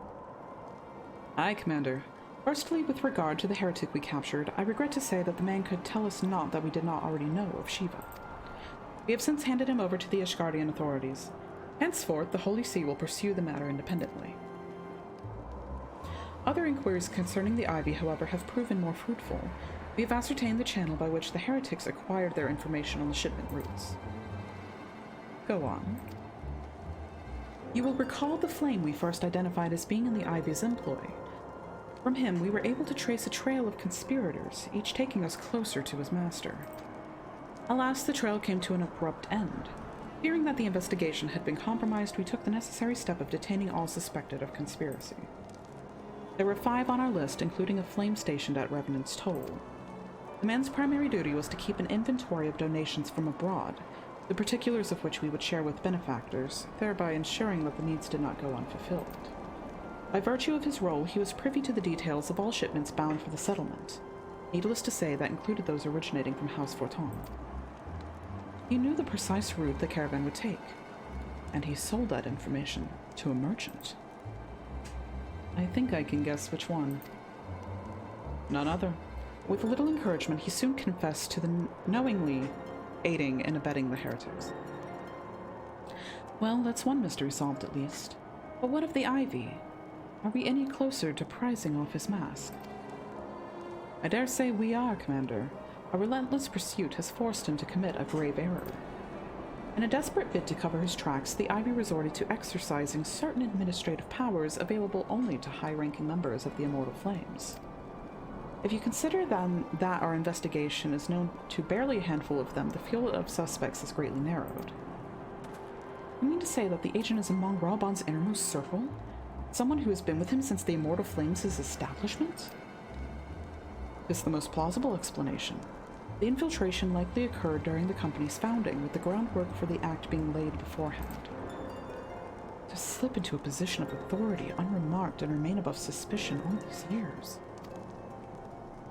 I too was surprised, though I really should not have known, or should not have been. Of the 3 grand companies, Old Oz was ever the most vulnerable to infiltration. Both Limsa Lominsa and Gridania had long-standing armed forces that lent themselves well to the formation of the Maelstrom and the Order of the Twin Adder. To all intents and purposes, it was the same people, loyal one's mind, under the same leadership. Only the banner was different. Not so the Flames. Old Oz military was made up of disparate orders, most of which were glorified mercenary companies that answered only to their own paymasters. Hardly an ideal environment in which to establish something as high-minded as a grand company. The difficulties Raubon faced when founding the Immortal Flames are well known. Even after he had convinced his fellow syndicate members to share the cost, there remained the small matter of finding enough bodies to fill the ranks. Indeed, and given the pressing nature of the Imperial threat, that meant recruiting every passing sellsword. Amidst the chaos of its founding, it would have been child's play to infiltrate the company. A good deal easier than even now, aye. The Immortal Flames have ever been caught between conflicting interests, the public and the private. Though the Monetarists ultimately agreed to support the organization's founding, which was not out of charity that they did so, but simple self-preservation. Had Neil von Darnus' ambitions been any less apocalyptic, you may be sure that they would never have risked supplying Raubon with an army. It's but a wonder that they did not attempt to extinguish the flames the moment that the danger had passed. Returning to the present. Even as we speak, our Doman allies are shadowing several high-ranking flames. Any one of them could be the Ivy. Desiring to deal a blow against the Empire, the refugees were eager to lend us their aid. I expect to hear from them ere long. Very good. Pray continue your investigation with the first. Meanwhile, have the second attend to the unrest. The third can join the fourth in inspecting crystal shipments. If they notice anything unusual, I want to know about it. If Shiva is summoned in like manner to the other primals, the heretics will be looking for further supplies. Understood, Commander. I shall send word to Sir Emmerich informing him of our success in identifying the heretics at Bedders. Hopefully the information will be of some use to the Ishgardens. It is time, Commander. Yes, I am aware. An emergency council of the Alliance leadership has been called. There have been developments in Garlemald, it would seem. As commander of the Crystal Braves, my presence has been requested. I would have you accompany me, Reyna. As the realm's stoutest champion, it is only meet that you will be present for the discussion. Oh, and the antecedent has already given her consent, lest you worry. Very good. We got a hydrate from Puppy Tarts. I will definitely take a sippy sip. There we go. I'm actually also going to take a second BRB really fast. It is 3 and I have had yet to have lunch. Starting to feel a little dizzy, so I'm going to get something to eat. Feel free to join me, but I will be back in a bit.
Bing bong. Hello, everybody. We got some garapes. More substantial real lunches in the oven. But until that's done, we got garapes. And they're pretty tasty.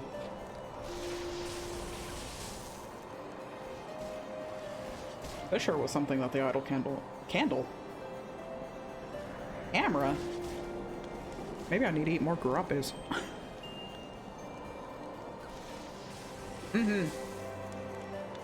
Nice crispy garapes. Just say great. Just say great.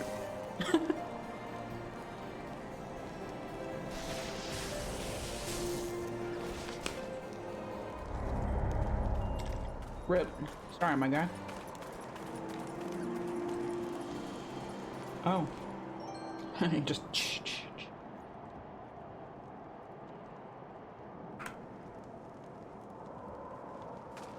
we can sit with Alphino while we eat our grapes. Oh man, please work while I'm sitting. Yes. What is an apple but a big red grape? Sorry to get garape stuck in your head. I mean, yeah, you don't have to apologize. But it is your fault.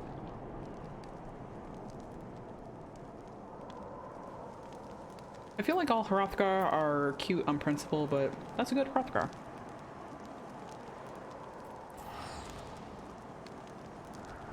I love seeing everyone's different warriors of light.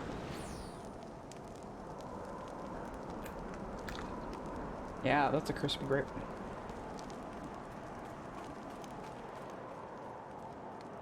Bongo got a taste of tallness, and now he just wants to be tall forever.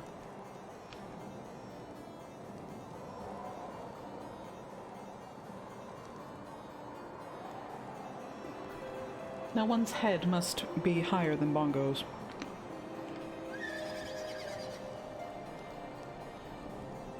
Yeah, Alphino definitely needs some grapes, though I'm sure he would appreciate something a little warmer at this point.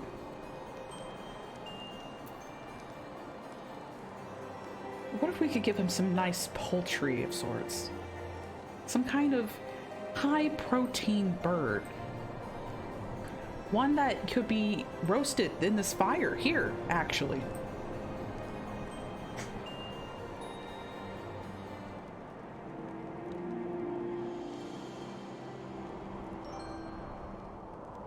Bongo surveys all from on high.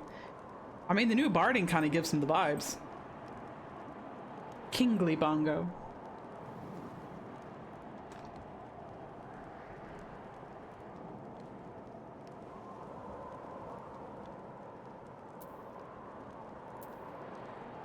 Oh yeah, got a new thing.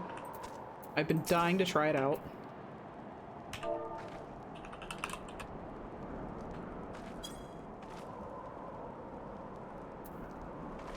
Yeah, that's everything I wanted it to be. Though I wish Alphino was just a little higher, because it looked like I tried to bonk him on the head. I can literally smell fire roasting chicken. Yeah, we got chicken in the oven right now, and it's been in there a little bit, and it smells pretty good. I do not mean to bonk the boy on the head. But if his head is there and my fist is there and it happens to be bonked, it is bonked. It is neither here nor there. It just is.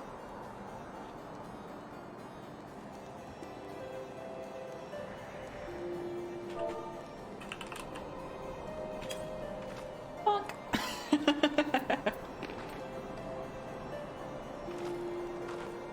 He's fine.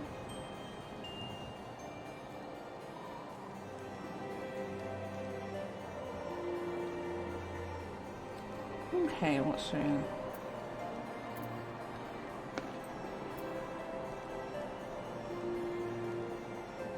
Bongo, are you cold? Why don't you get just a little closer to that fire? Just a little inchy towards. And while you get warmed up, you can speak to Alphino. In between all the little garapes. Like me, you were doubtless eager to conclude our business with Iceheart, but until another path to her sanctum is found, she will remain beyond our reach. Infilia and the Archons are sparing no effort to secure an alternate route. Until such a time as they succeed, I suggest we give some thought to the realm's other problems. I shall go on ahead to Gridania in readiness for the coming council. Meet me at Nufficus' altar, and we shall make our way to the Lotus Stand together. Very good. Roasty toasty bongo. Are you suggesting we eat bongo? That's messed up, King. Oh no, my BRB screen! Boop. Here we go. No harm done.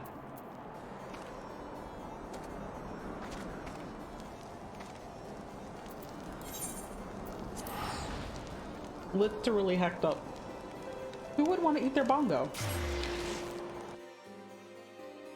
I've done nothing but campaign against bongo eating today.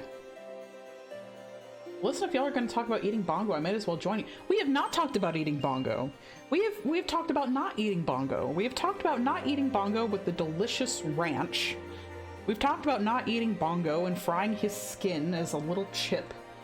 We've not talked about eating bongo and turning him into a delicious bongo salad. We have not done any of those things. We were talking about not doing those things.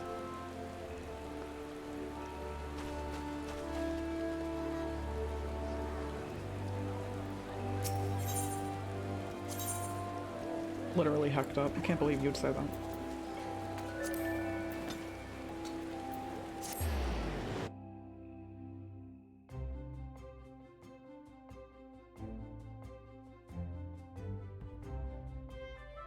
Yeah, literally the opposite of doing them. Never letting my bongo near you. My thanks for coming, Reina. When you are ready, speak to the conjurer yonder. She will show us to the Lotus Stand. The not-so-silent conjurer, yes. The Alliance leaders await you at the Lotus Stand. Will you be joining them now? Yes.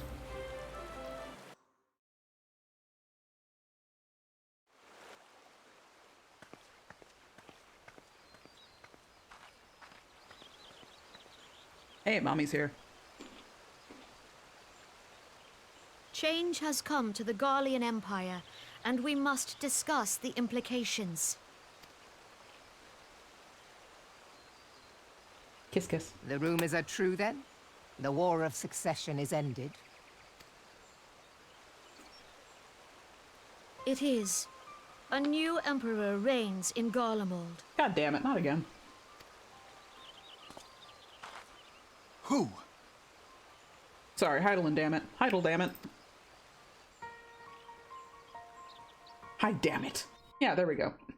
Rolls off the tongue more. The birth and all too rapid expansion of the Garlean Empire is commonly attributed to the strategic brilliance of Solus Zosgalvis, yet he did not rule alone. Several members of the royal household also distinguished themselves during his reign. Nevertheless, it was the eldest son who stood to inherit the throne, until his most untimely passing. I thought us fortunate when I learned that the Emperor had died without naming a successor.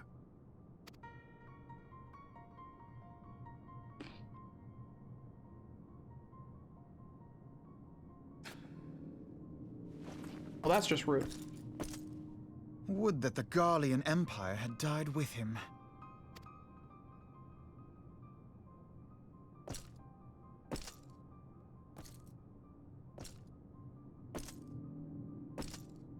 Cutscenes made for, Sleepy, specifically. Lucius Malfoy. 'Twas the grandson and his uncle who had the strongest claims, was it not?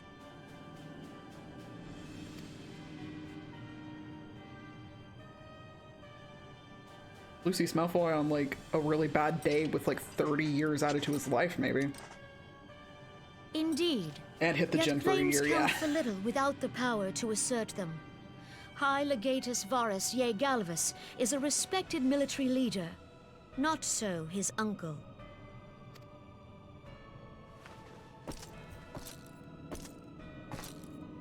So young Varus has torn the crown from his uncle's grasp and taken his place at the head of the Empire.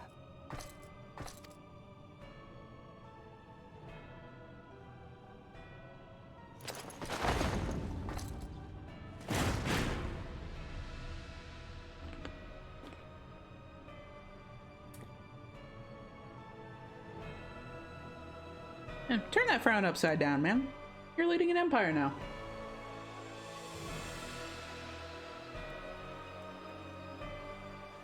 Given the troubled nature of his succession, the new emperor will require time to seal his grip on power.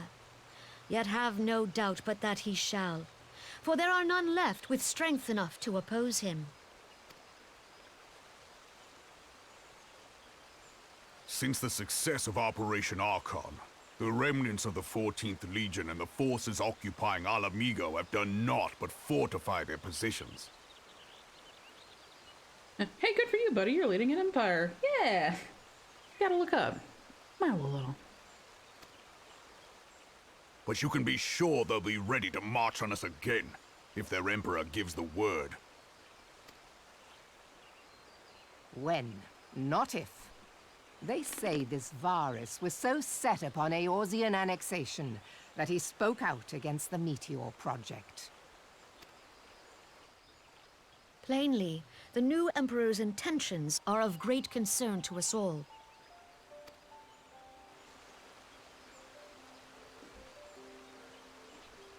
I propose that we set aside the Cartano dispute for the present, and discuss what measures the Alliance might take to prepare for a resumption of hostilities with Garlemald.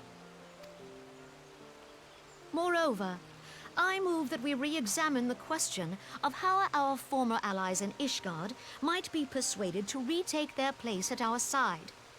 Could Eorzea but stand as one, 'twould deal a grave blow to our enemies' ambitions.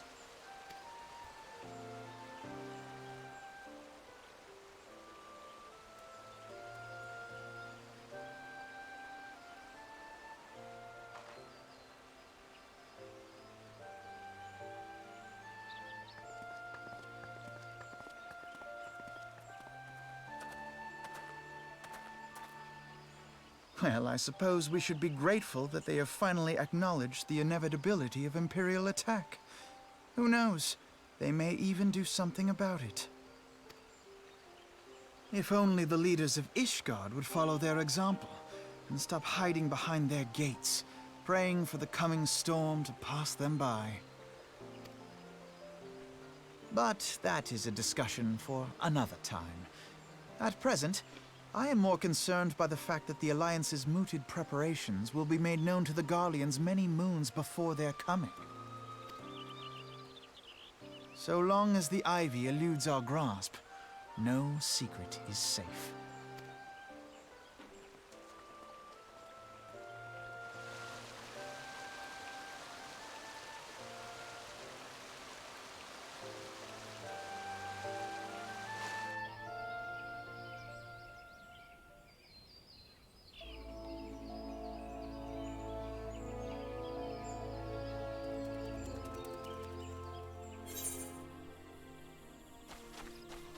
All right. Big stuff. Big stuff. New enemy.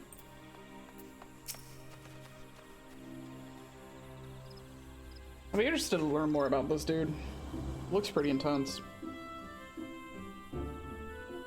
It will have not escaped your notice that the nations of Eorzea are no nearer to being of one purpose, despite their protestations to the contrary. Plainly, the threat of a resurgent Garlemald is not enough to stir them. And the reason for this? Deep-rooted mistrust amongst the citizenry. The nation's leaders can come to all the understandings they like, but their unity means little and little less to the common folk. Take the Leminsians, for instance. Although Admiral Merlib outlawed piracy over a decade ago, foreigners still picture the nation as a haven for grog-swilling, wooden-legged cutthroats. And likewise, the Gridanians are mocked as hermits who talk to trees, and Ul'Dan scorned as swindlers who worship coin. Not that such sentiments are entirely without grounds, of course. Take the pillar of Uldan's society, Teleji Adeleji, for example. But that is beside the point. The fact is the people are wary of outsiders whether they have cause to be or not. On that basis, one could argue that the conflict at Cartano is a necessary evil. Each nation has its own warmongering faction that advocates the acquisition of Omega. In order to placate them, we present them with something resembling warfare and thereby curb their appetite for full-scale conflict. But enough idle musing. Let us speak more of a pressing matter. Speak of a more pressing matter, the Ivy. Since we spoke at the observatorium, Captain Ilbert has further shortened his list of suspects, and by happy coincidence, the one he deems the most likely candidate is lately come to Gridania. The hunt nears its end, Reyna. All that remains is to corner our quarry. Seek out Ilbert near the Adder's Nest. He will give you the particulars. Should there be any developments in Kurthus, you may be sure that I will send word without delay. In the meantime, I wish you success in apprehending the Ivy. See you later!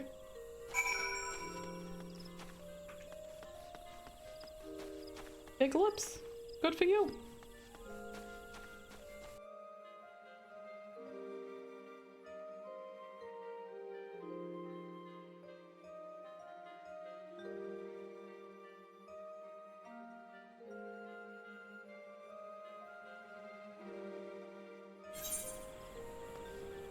Did we? Yep.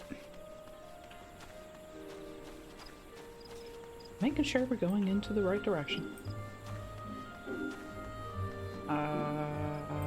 And let's go the other way.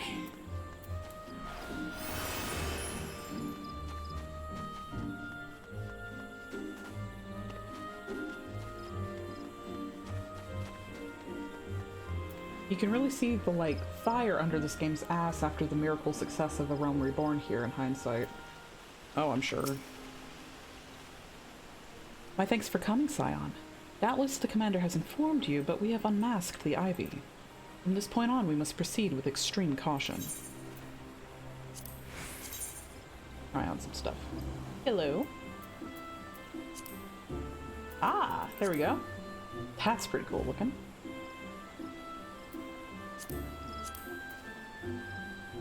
That's pretty cute. But that is arguably the best one of all three, so we're just gonna grab that.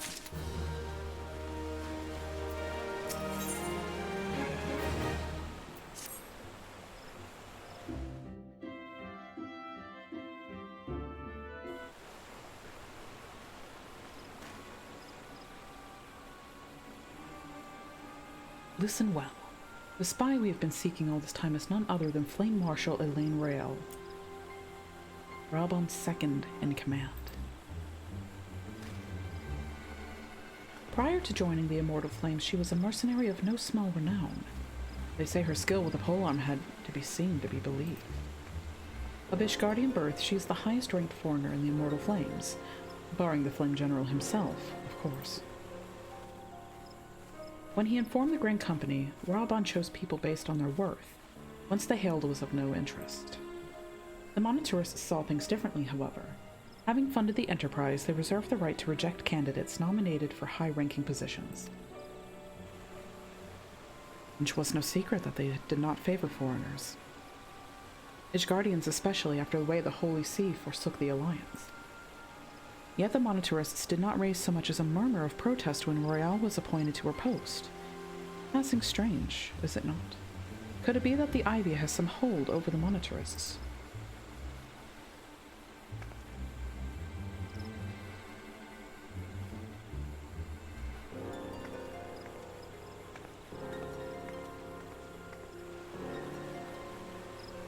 But these revelations are secondary to our current mission. Of foremost interest to us is Royale's presence here and now. As you may be aware, it is the duty of the Flame Marshal to command the Immortal Flames in the absence of the Flame General. While Raubon attended the Council of Alliance Leaders, she should have remained in the Hall of Flames. The woman has no business being in Gridania, yet here she is nonetheless on some pretense. She's up to something, mark my words. Even as we speak, I have a dozen men trawling the Flames' records for evidence of Royale's guilt. But if we can catch her red-handed, we shall have all the proof we need. Which brings me to the plan. I have people watching the city gates, the airship landing, and the docks. Every point of egress. She cannot leave without our knowledge. All that remains is to shadow her until she betrays her true purpose. Can I rely upon your eyes, Scion? You have my eyes. And my bunny ears. You have my thanks. Let us go then, and take care not to alert our quarry.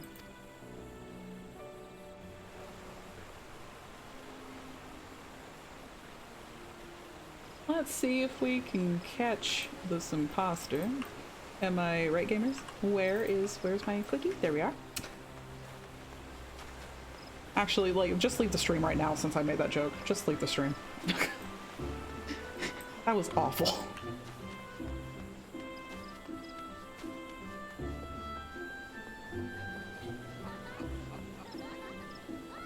No, you're right. You're right for that one.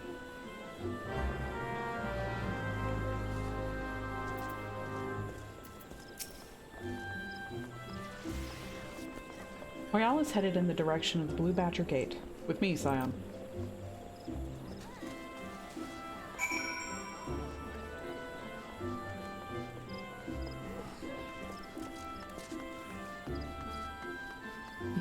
You don't need to hear it. The vibes alone were just rancid enough.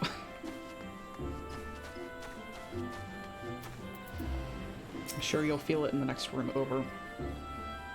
So, Royale has entered the Carling Canopy. Meeting someone perchance? Or could it be that she means to board an airship? Try look for her within. If she is not on the upper floor, try the landing area below. One of mine is stationed there, and she may have seen something. FME is her name. I shall remain here in case Royale appears. This is a very intimate... I'm very close. Let's just... There we go.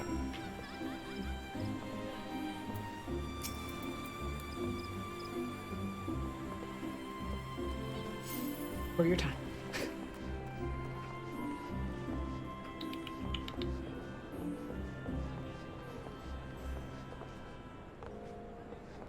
They're not going to let me hop that way. Probably for the best.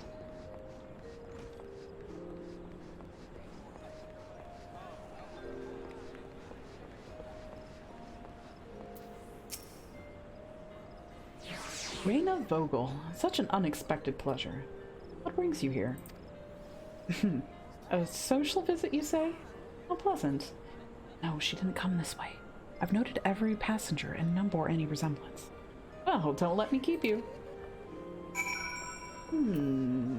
Interesting.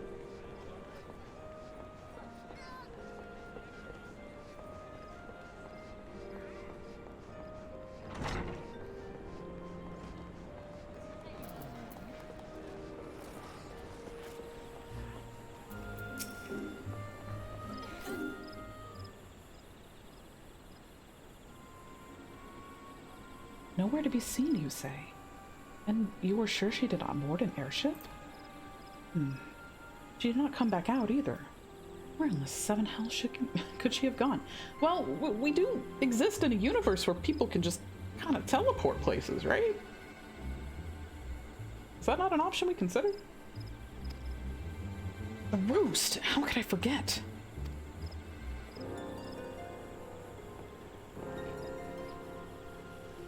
Greetings, good sir. Might I interest you in some Muntui tonic? A cup a day imbues a man with great vigor, if you take my meaning.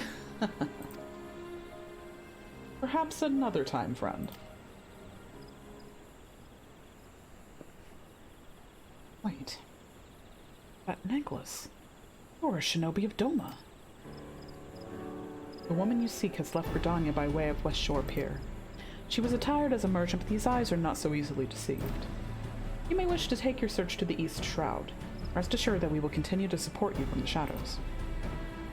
Cool. Thank the Chwell for the Domans. Were it not for their unique talents, Royale would have disappeared without a trace. Okay, let's try this. Ooh! That's cute. Ooh! That's cool. That's okay. I like it, but, you know, It feels like I would be just missing something with the hat. Though that would make a good black mage. It is pretty cute.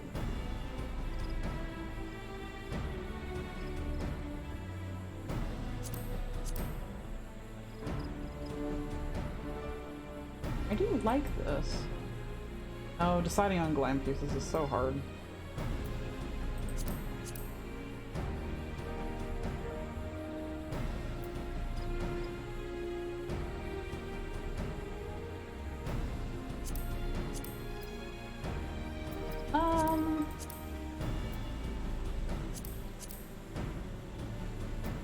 I think I like this one. Not the one we just had on the trial window, but the second one, the white and gold.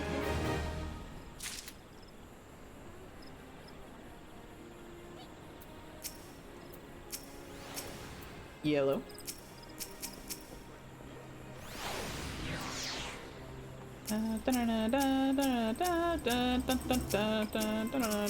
Wait.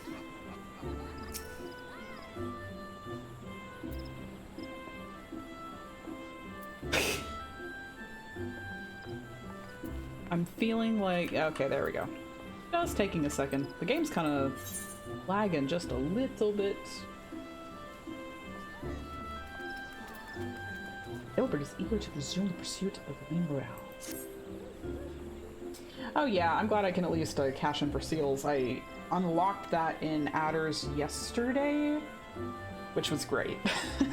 I think I sat down and got like 26,000 seals worth of stuff once I unlocked it. I've just been kind of keeping a lot of things in my inventory. Our hunt leads us to the East Shroud, Scion. I suggest we follow Royale's example and take the ferry from West Shore Pier. You'll doubtless wish to make certain preparations. See to them while I go on ahead. I shall wait for you at Sweet Bloom Pier.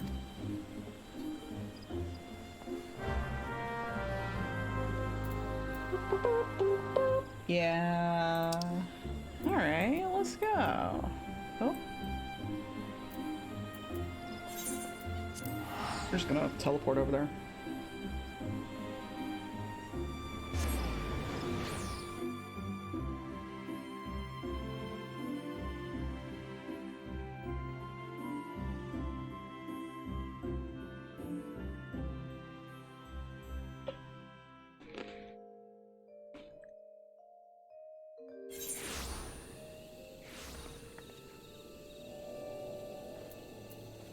Bongo, how are you doing? Oh no! Bongo was about to time out. We must appease him with more offerings. Offerings of greens.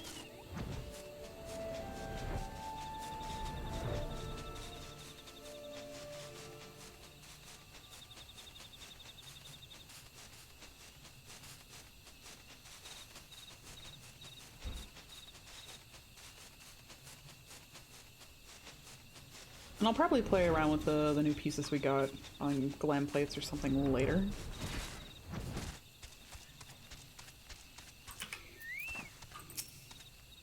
See if we can make anything worthwhile. Ruh-roh, Bongo. This way, my friends.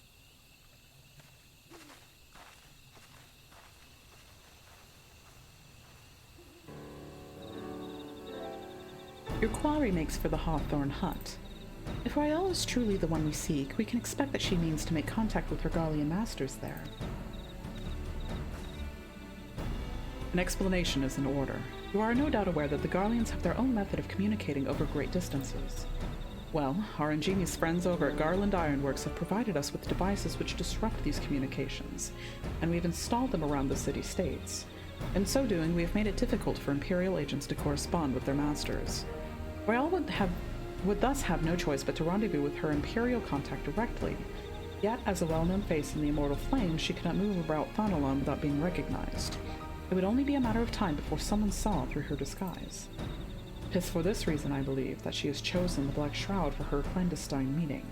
The Allison are a common sight here, and her comings and goings are not likely to turn any heads. As my scouts tell it, the Garleans have sent agents with a mind to destroy the devices and render such direct contact unnecessary. Fortunately, our shinobi have thus far been successful in rebuffing their efforts. This is it. We need only make for Hawthorne's hut and catch Royo.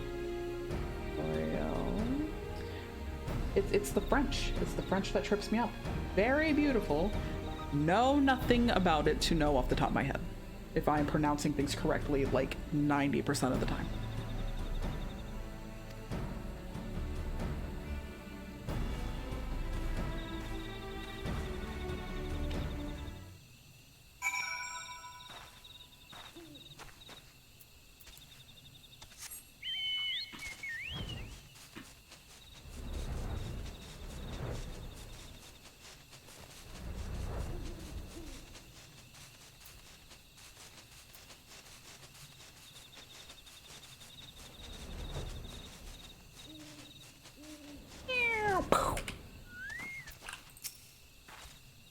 Oh, she's so little. My people report that our quarry has departed for the Bramble Patch. The ivy returns to the gnarls whence she came, but perhaps it is all for the better. To convict... Here, let's back out a little bit. To convict someone of her standing, we will require damning evidence against her. What could be better than to catch her in the act when she meets with her Garlean masters?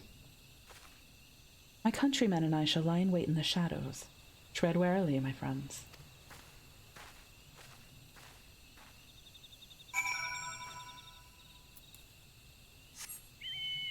Oh, wait, hold on. We need a stealth bongo.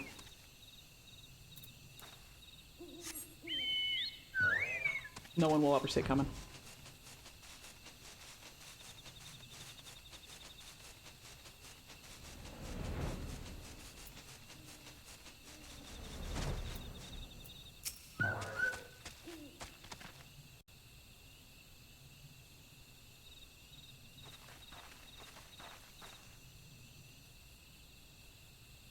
Just beyond, Ryo is in conversation with an individual clad in the manner of an adventurer.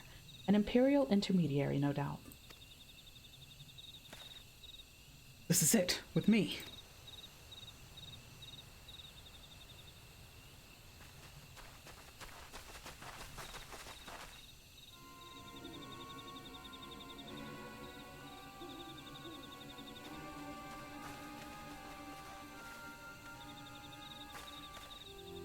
Flame Marshal Elaine Royale, you are under arrest for treason and espionage. You were followed, you bloody fool!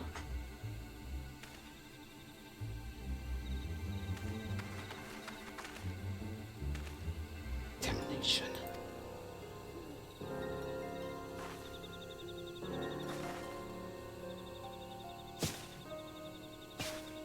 So cool.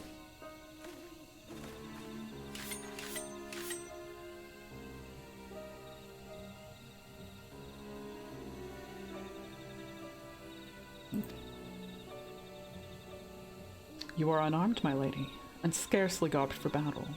But if you wish to fight, you are welcome to try.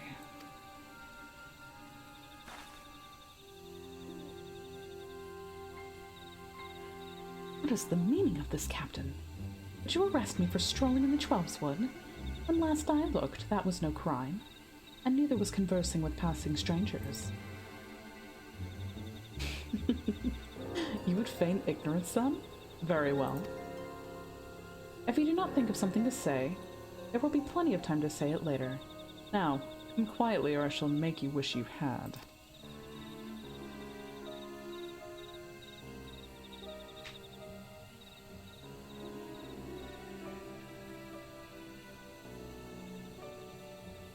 I will offer you no struggle. After all, I have naught to hide.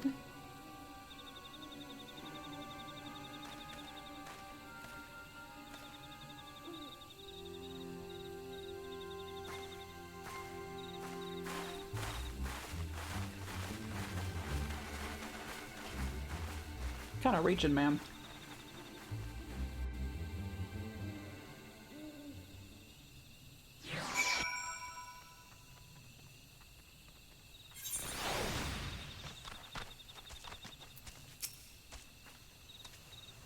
Even a warrior of Ryo's renown cannot have hoped to escape by force. Despite her claims, her surrender does not bespeak innocence, but an awareness that her position is untenable. With the ivy thus uprooted, it is to be hoped that the tendrils she entwined around the immortal flames will gradually wither and die. Mayhap then the people of Ul'dah will have the grand company they deserve. But let us speak of the present. If I may ask, what will you do now, Reyna? So the Scions seek a way into Iceheart's sanctum. Then I dare say you are eager to return to the Rising Stones. Pray do not let me keep you. Fear not. My countrymen and I shall tend to the aftermath. You need not waste your talents. And speaking of talents, have you considered training in the art of the shinobi? You might have the aptitude for it, I believe, so please give it some thought. Until next time, my friend. Oh yeah, we're definitely picking up ninja. Like, I can't. I can't not. Gotta hydrate from Sleepy Corgi screams. Oh no! I'm all tongue-tied. I need more than grapes to sustain me.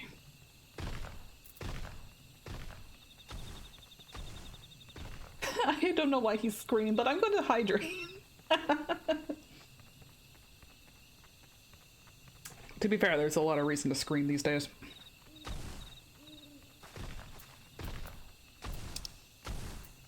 Okay, let's head to the Rising Stones real fast. And then I am going to grab some chicken, which is definitely not any kind of bongo. Yeah. Thank you so much. Oh, to have lunch prepared by the head chef at the checking hand Whirl Eator.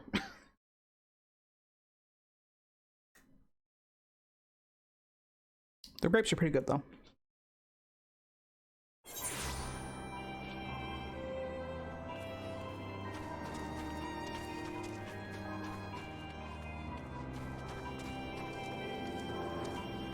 Oh yeah, it's definitely not Chocobo. 100%. Most certain, definitely not Chocobo.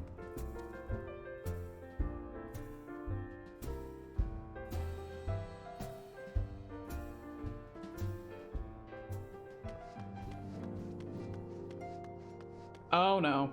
Oh no. Thancred's like flirting with moms again. Valid, but like... Shake my damn head. I'll come back for him later.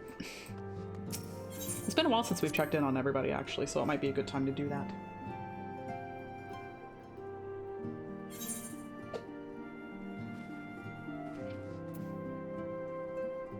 Man on a mission, indeed. Welcome back, Rena. I understand that Alphino had a task for you. May I ask what it was? Charges of treason and espionage against Aline Royaux. I can scarce believe it. Could there have not been some manner of misunderstanding? No, it avails us not to dwell on it. Whatever the truth may be, we must trust the authorities to uncover it. Let us speak of another matter. I am pleased to report that we have made progress in our efforts to find a way into Iceheart's sanctum. Ooh, very good. I'm gonna have to hold you up right there, Antecedent. I need to go get lunch, but I will be right back. So, just give me a minute.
Okay, back.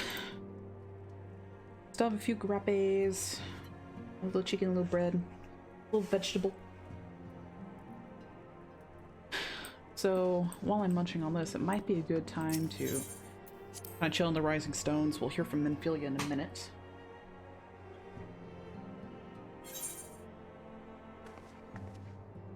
Yes, we gotta make sure we eat, right?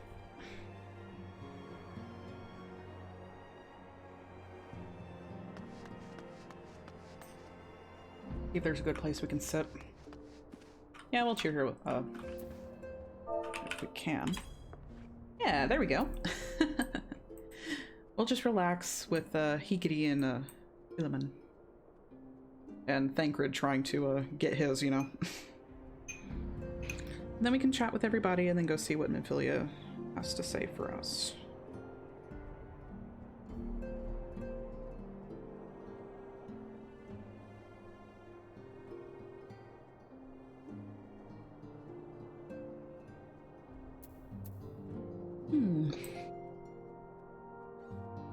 Is Tataru juggling? Lady of many talents. What are you juggling, girl?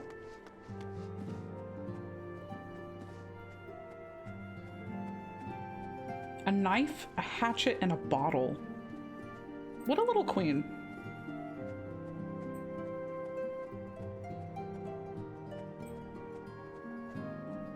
Yeah, don't be me. Don't wait till like almost 4 p.m. to eat lunch.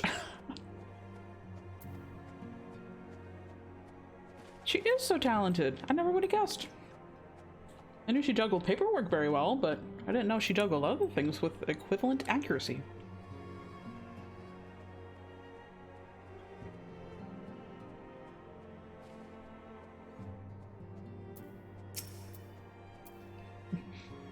Steady, steady. Not bad, huh? With a little more practice, I could earn a fortune at the Ruby Road Exchange.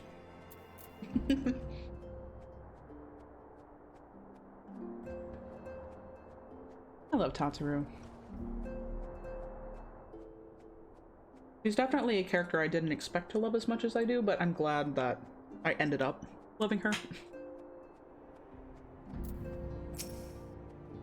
Tataru has grown beyond childish fantasies of becoming a songstress. Now she aspires to be a legendary street performer.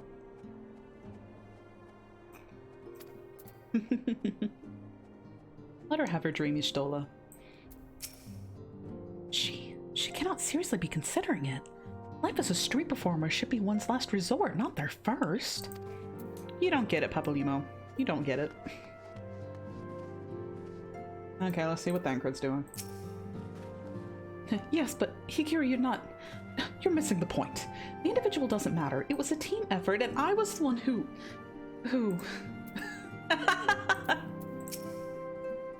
Thancred's tales of Lady Yugiri almost beggar belief. My heart is fair fit to burst from admiration. Girl, don't buy it. A rousing tale of a comrade's valor. Truly, we are fortunate to count Lady Yugiri a friend.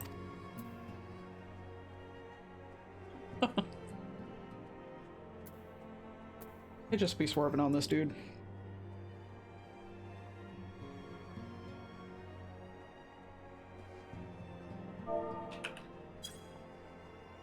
My warrior of light is a tiny bit intimidated by her confidence and competence, to be honest. Oh, that's completely understandable. Tataru is really on top of things. I feel like Rei would find it more admirable and something to kind of aspire to, and she just really endlessly appreciates her and is impressed by that. I'm just now realizing I haven't really talked a lot about like Rei's perspective on things and more just my own.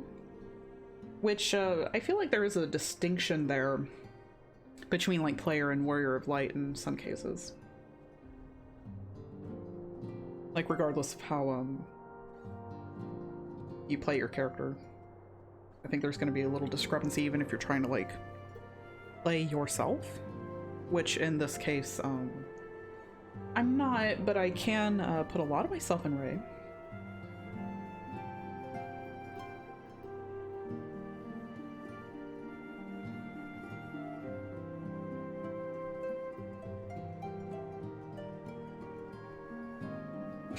She can make him do any chore she needed. Literally.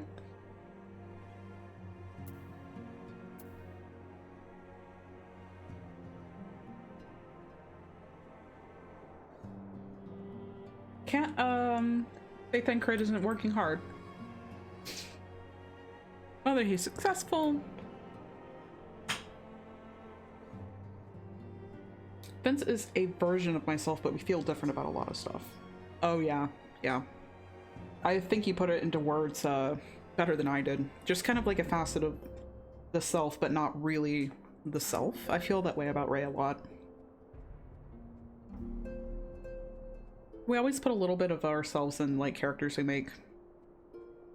I think. But some will get them more than others.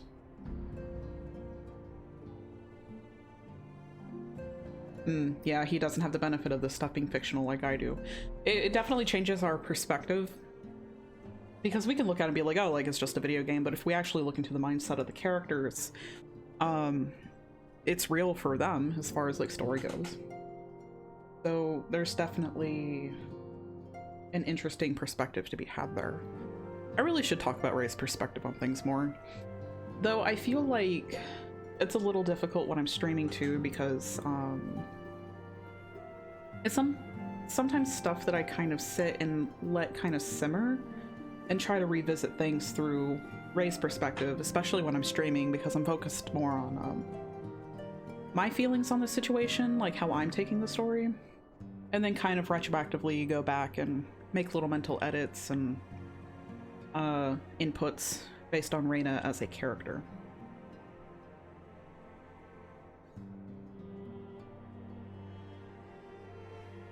Yeah, I mean, I know Vincent is for you, and Hiti is for you two, Puppy Tarts.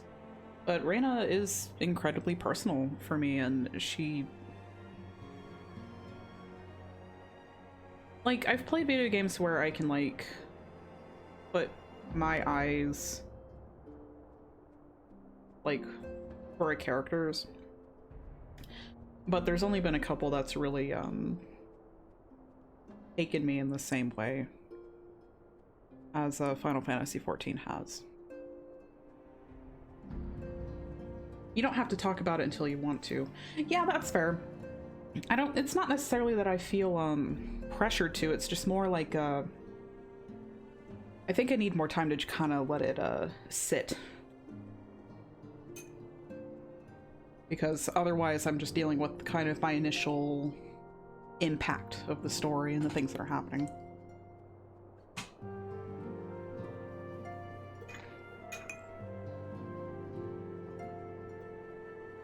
And from what I've seen, I think a lot of people feel the same way about their Warrior of Light being very personal to them, which is really kind of touching to see, and it kind of makes it feel more special to work with other people and their characters or have interactions with them. And this is one of the things that I feel like makes the game like kind of unique and special in its own way, which is the community itself.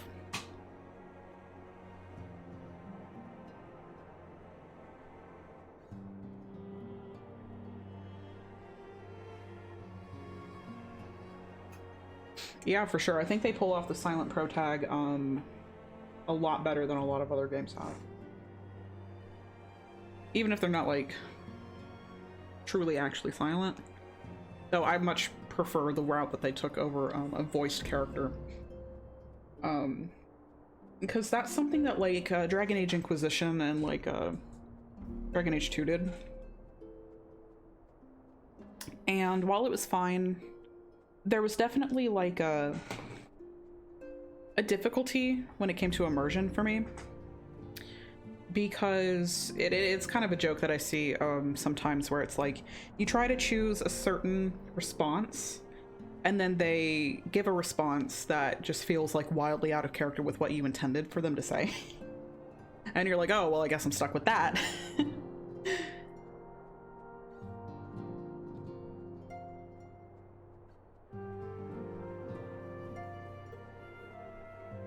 So it made it a little difficult at times for like later Dragon Age games.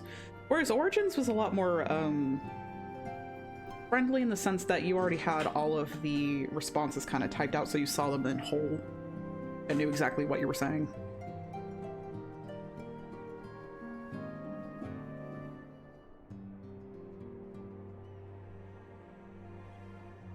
This being said, anyone who knows me will know I love Dragon Age 2. Like Dragon Age the series. So it's not that I dislike it or anything, it's just kind of an opinion I have on the later ones. Either give me a character to play as who is their own character, or a character who I'm supposed to insert on that's mine. Yeah, definitely. I feel like those are like my two top preferences.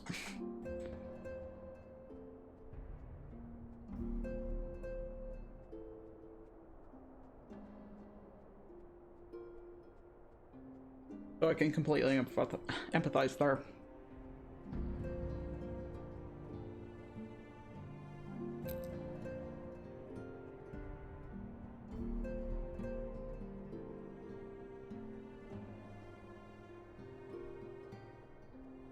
Looking up, I think this is the longest stream that we've done so far.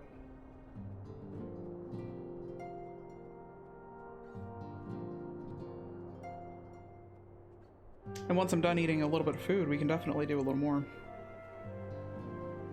Though this does make me want a variation of the idle camera's BRB screen. This one. But one that's kind of set up for eating lunch together. And just kind of chilling with some food. I'll see if I can't make that happen. So we can just throw on the idle camera and chit-chat and have a good time.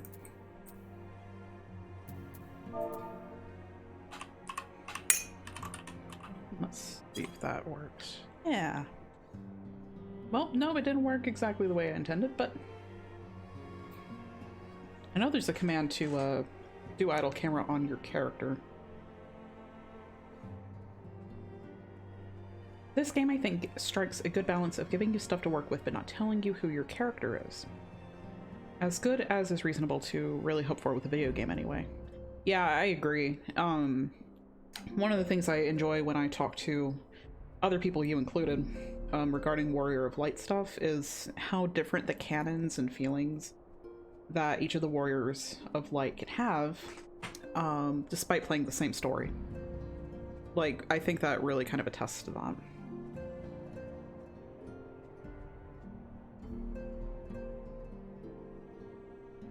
Yeah, I'll see what I can get up to this weekend with the lunch eating overlay.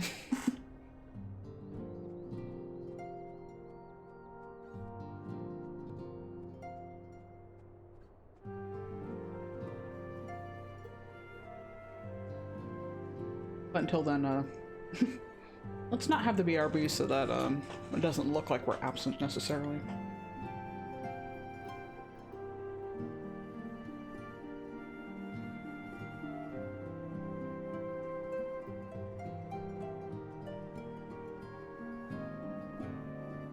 Oh yeah, we're gonna get the custom deluxe lunch cart art. I wonder what I can do for that one. I'll probably have another one of the Burbies, maybe dressed up like a little chef or something. Or eating a little food.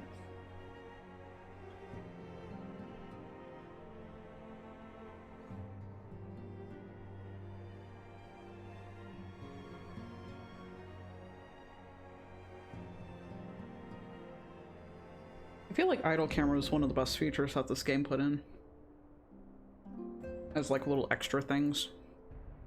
Because the world really does feel alive, so it's nice to see that appreciated. Really great screen for that to land on too, while I said that. Thanks, that really supported my argument.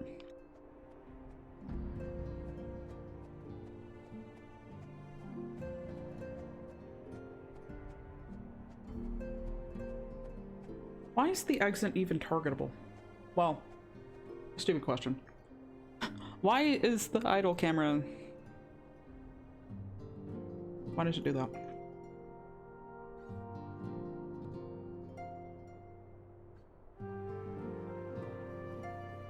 Yeah. Ah yes, my favorite character, glowing blue door orb.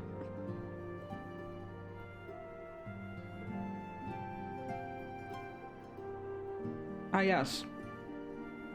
And third, glowing blue door orb.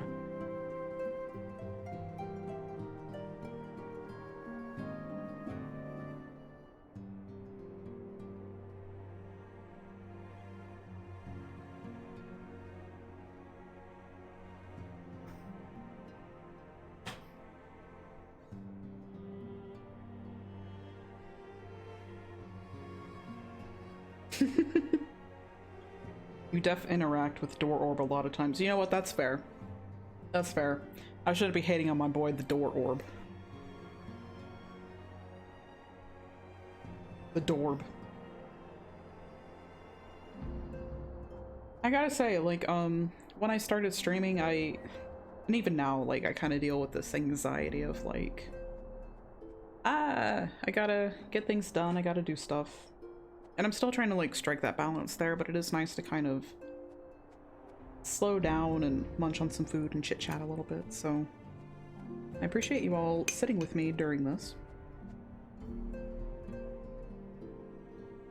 Because it's been nice to just kind of, hang out. Eat some peas.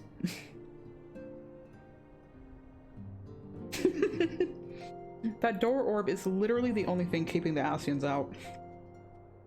Yeah, I was very disrespectful. I'm so sorry, Door Orb. Sitting and chatting part is just as enjoyable as the gameplay. Well, I'm glad. Because it's enjoyable for me too, and a good reminder that I can just slow down and chill. Because otherwise I feel like I unintentionally almost stress myself out a little bit.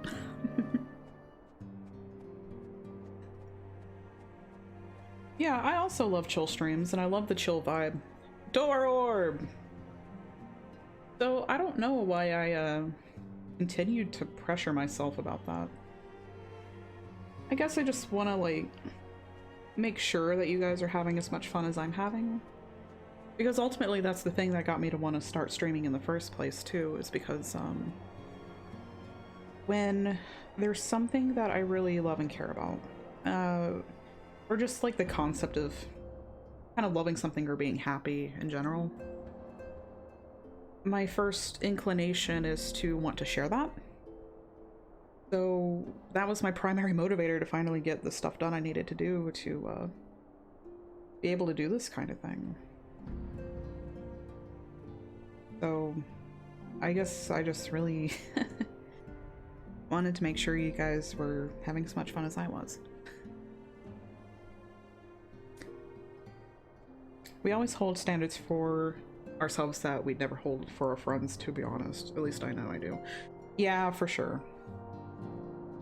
I completely get that, and I definitely do it too. Yeah, like, bro, your streams are so chill, they'd be too comfy to sleep to, you know? Like, you're such a pleasure to listen to and watch. Yeah, I'm getting all shy.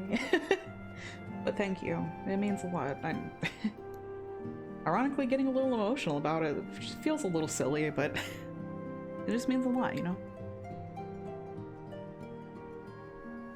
Yeah, and I genuinely appreciate everyone joining in chat when they do. It's really nice, like,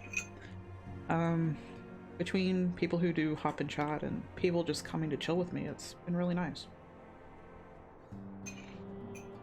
Because of course, like, chat is never a requirement, but just having the company is really good.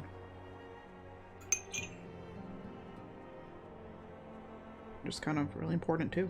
We're literally just all here to vibe and have fun.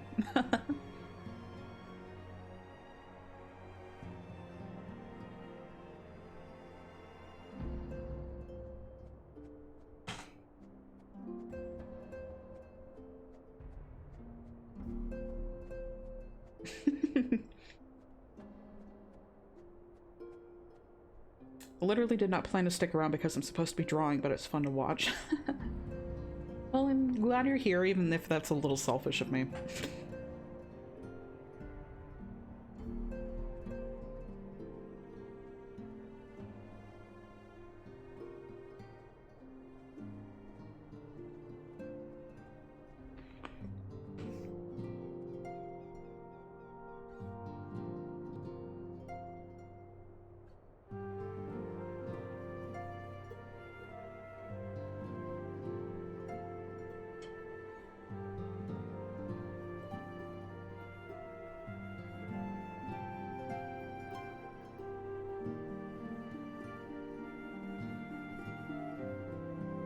God, I just realized and looked at the input capture. I was like, oh no, I hope I'm not, like, giving you guys some unintentional, like, food ASMR. That would be awful.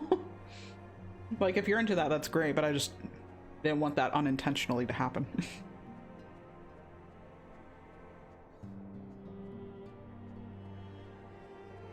Nothing selfish about wanting to see your friends. Yeah, unfortunately for all of you, I love you very much.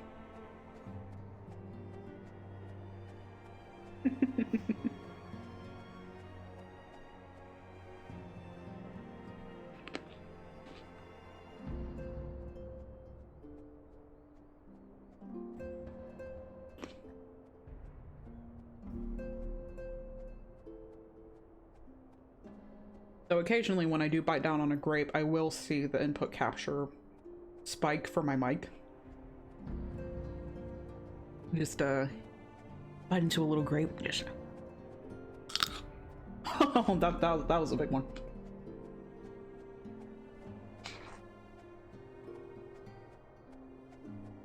But they're pretty good grapes.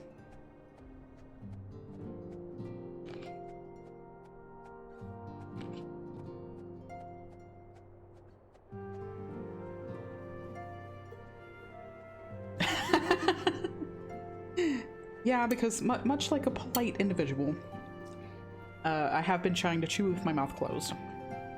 But that one was intentional ASMR.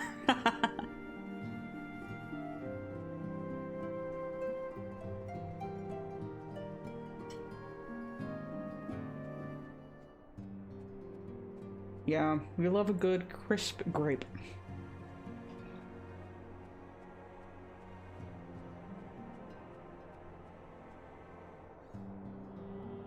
I took like a bunch of grapes the size about like my forearm. That sounds like a lot of grapes, but it was a lot of grapes. And they're almost gone.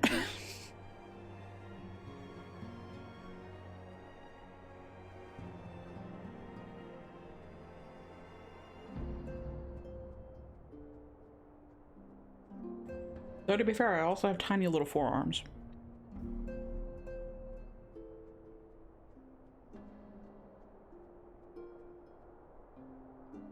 Gonna fix the kale salad when I get off my butt. That sounds pretty good. I do love a kale.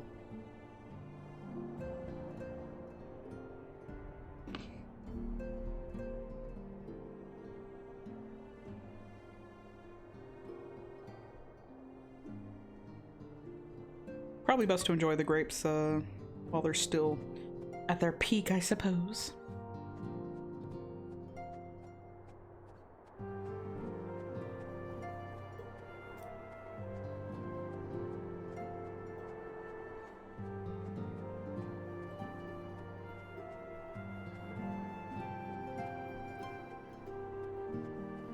I'm excited to see what happens with Shiva and Iceheart. That'd be fun. Like, they're not gonna evoke a Final Fantasy constant like Shiva and not do a trial based on Shiva. I like kale because it doesn't go bad in 2.4 seconds like spinach does. Literally, though. Literally. Kind of the same with cabbage over lettuce.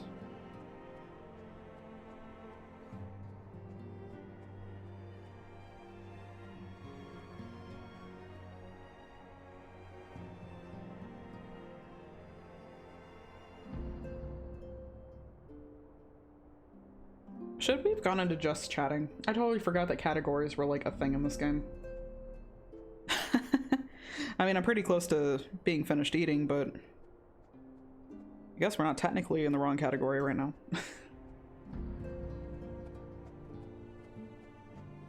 Yeah, lettuce is perfectly fine, but cabbage just has like a better texture and flavor, in my opinion.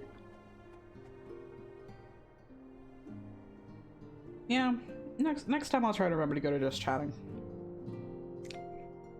Even if we are technically sitting around in Eorzea.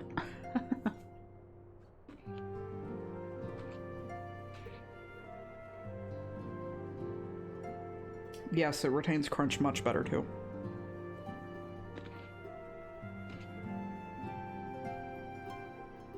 Like for me, I'm a more texture eater than a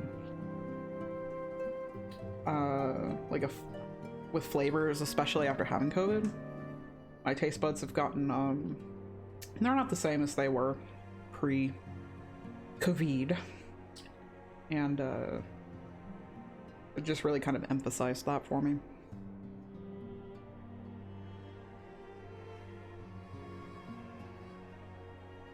Ale's pretty good. I think it tastes pretty fresh and has a nice flavor profile personally.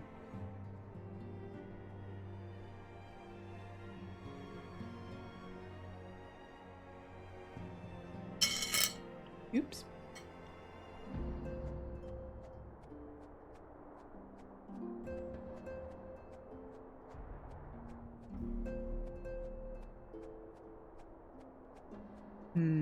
Kale and garlic. Maybe with a little roast bird. Like a large fowl of sorts. Maybe one that's been afield. Get that nice gamey flavor.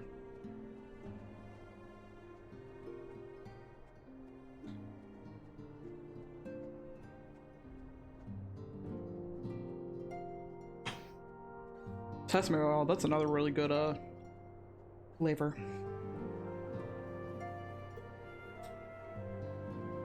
Yeah, some free-range large bird.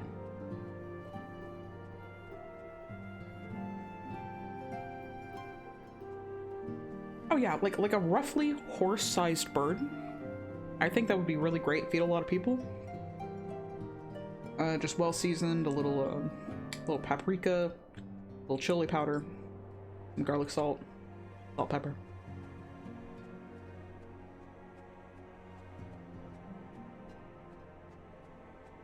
Maybe done with a nice rub, slow roasted over a spit. Well, of course, like no one in particular. That'd be weird.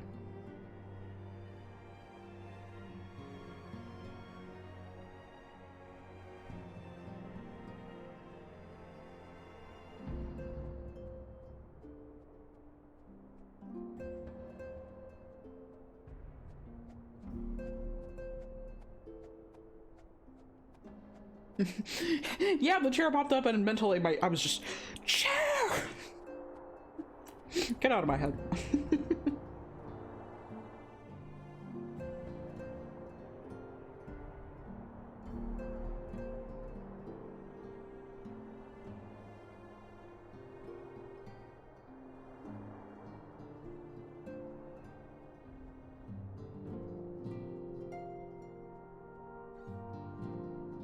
We all love chair.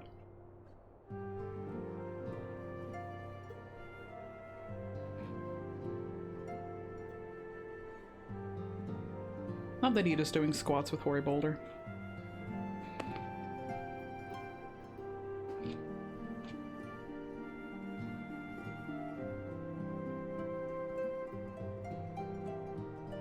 I'm currently enjoying the MSQ, but I'm really... I don't want to use the word anxious, but eager? Eager to get to Heaven's Word.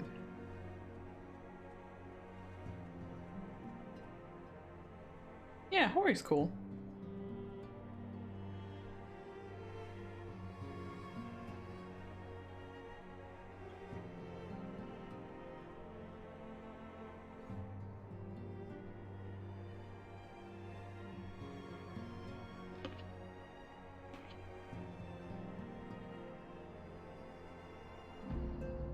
Only a couple more patches to get through now. Wow.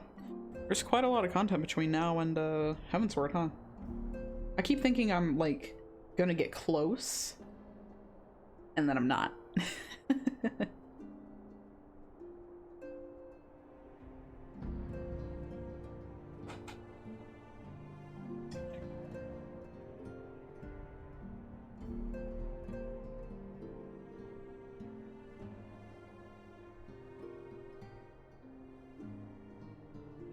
And they cut a lot of quests for brevity. Wow.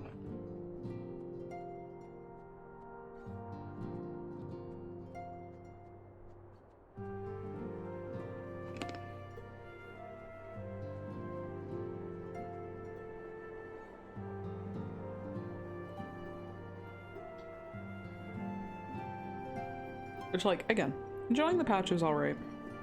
Still want to see Heavensward.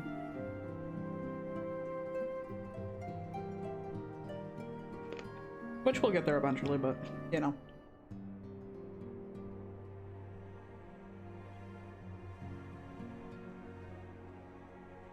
Whoa. Door orb from a new perspective, which he gazes upon everyone else.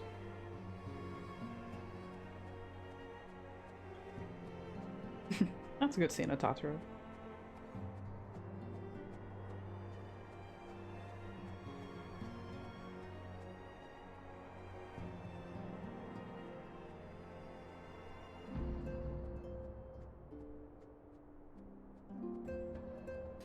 They're laying down a lot of groundwork, so paying attention now will be worth it later. Oh, of course, of course.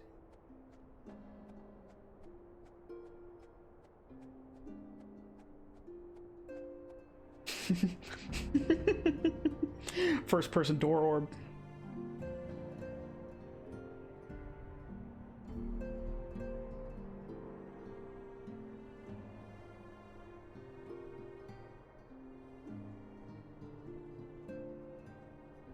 Hey, it's Ray.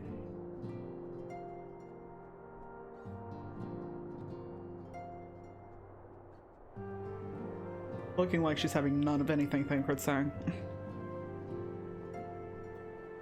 Like, yes, yes, quiet. None of that was true.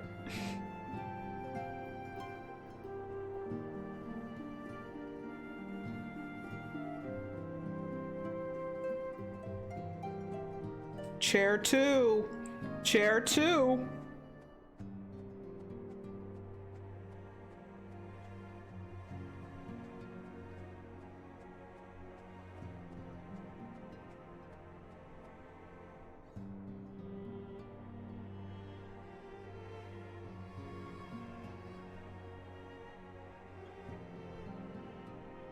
Yeah, even this guy's excited for chair.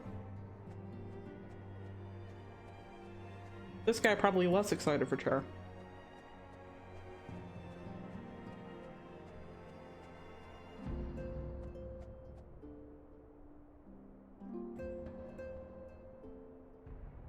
Colonnade X chair. The ship we never saw coming, and the ship that nobody asked for.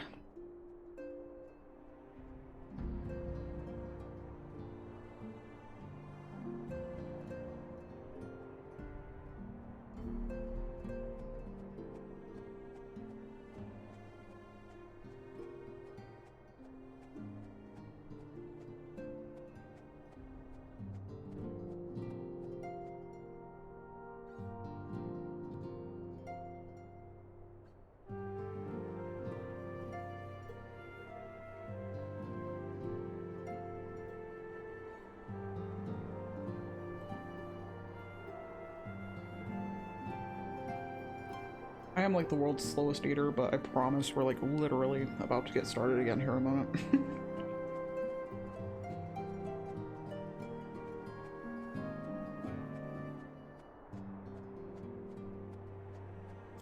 Crack ship indeed.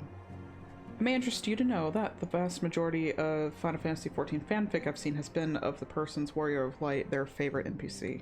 Oh yeah. That interests me a little bit.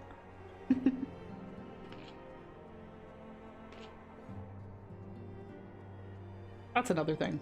Like, and I think I briefly mentioned this to you, Sleepy, like, what, yesterday, the other day. I always feel a little bit, shy to kind of express, adoration for my favorite characters. Otherwise, these streams would be 100% like just me just fawning over Urianger, and then that's it. Fawning on Urianger and then like teasing Thancred.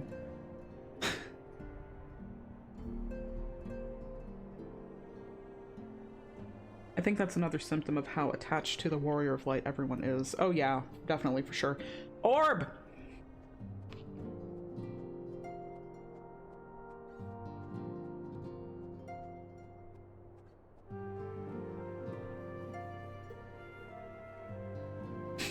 I mean, you gotta keep the MSQ rolling, but...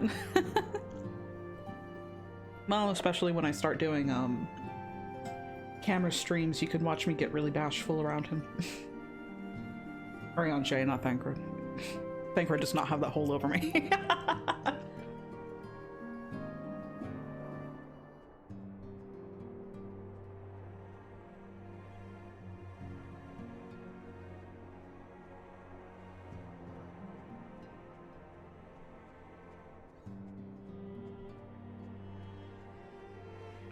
I don't think anyone get mad about it. If they do, they're a jerk. I think part of it too is like, again, less for Thancred, more for Oriange. And this is more of a me personality thing. I can look at like Thancred, right? And I like him a lot. And like, I'll admit, like, I'm into him, but in a very different way.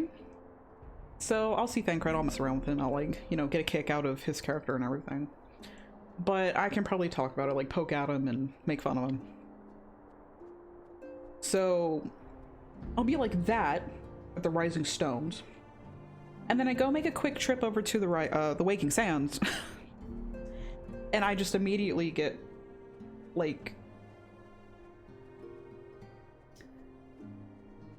I'm not gonna know what to say around him. Like, as a commentator for this game. Because I'm too busy being ooh-woo shy.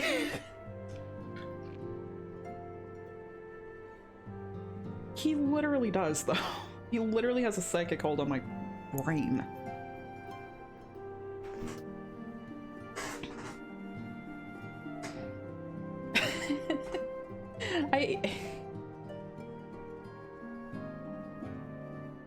Again, I can tease Thancred for like a million years.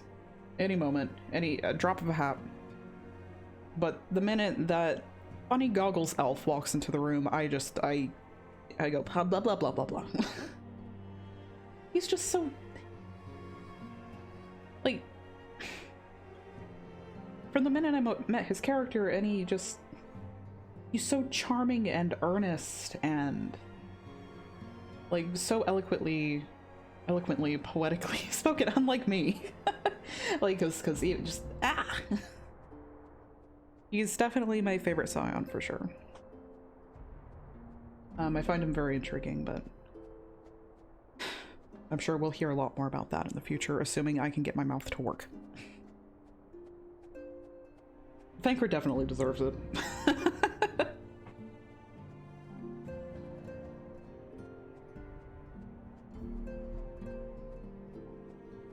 This game is just gonna thoroughly expose me for not being a big tough guy. Not that I feel like I ever really brought those vibes to stream, at least not these days.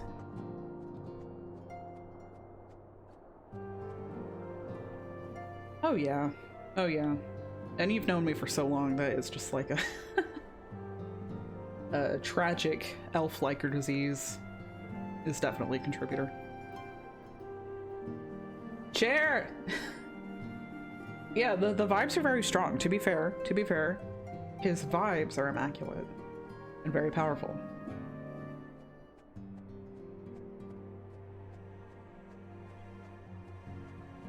Again, I still sometimes just kind of sign out at the at the Waking Sands because like we hear in dialogue with him that he considers the place to be very tragic, and considering what happened, like, he's completely correct. But he's stuck there until he finds out the information that he needs. Ooh, door orb in Minfilio's room. Solar orb.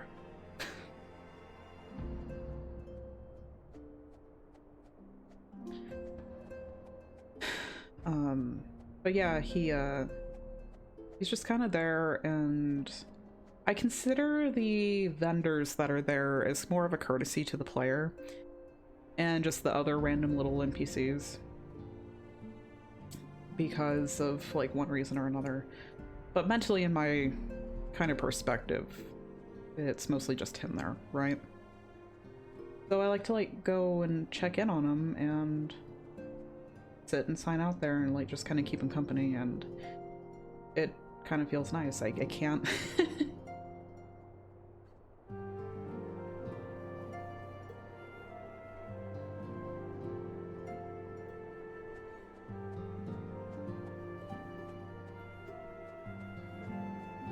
Yeah, and he is very devoted and he has his own way of showing it, and that really wasn't lost on me, and I think that's one of the reasons why I like him so much. And it feels like, on one hand, like, if you told me before I played the game that I would be doing stuff like that, I would think that it was a little bit silly. But the game really has a good way of developing your relationships for the characters and, like, your attachment to your Warrior of Light. And the nature of it being an MMO, it's just really easy to get immersed in those kinds of things and care about those kinds of things.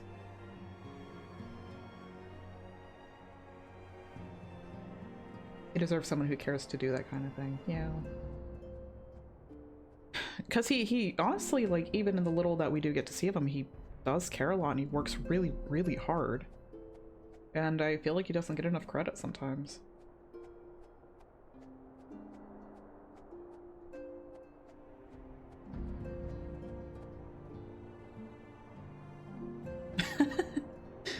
Well, thank you, Puppy Tarts. You're going to try and make me even more bashful on stream, aren't you?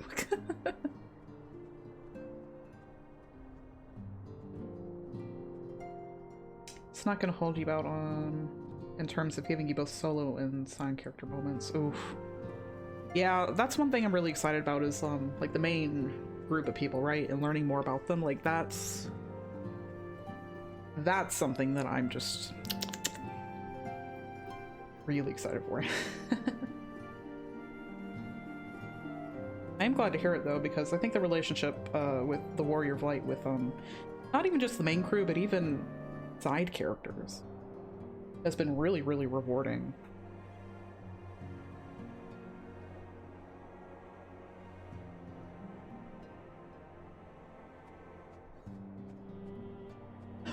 Door orb from afar.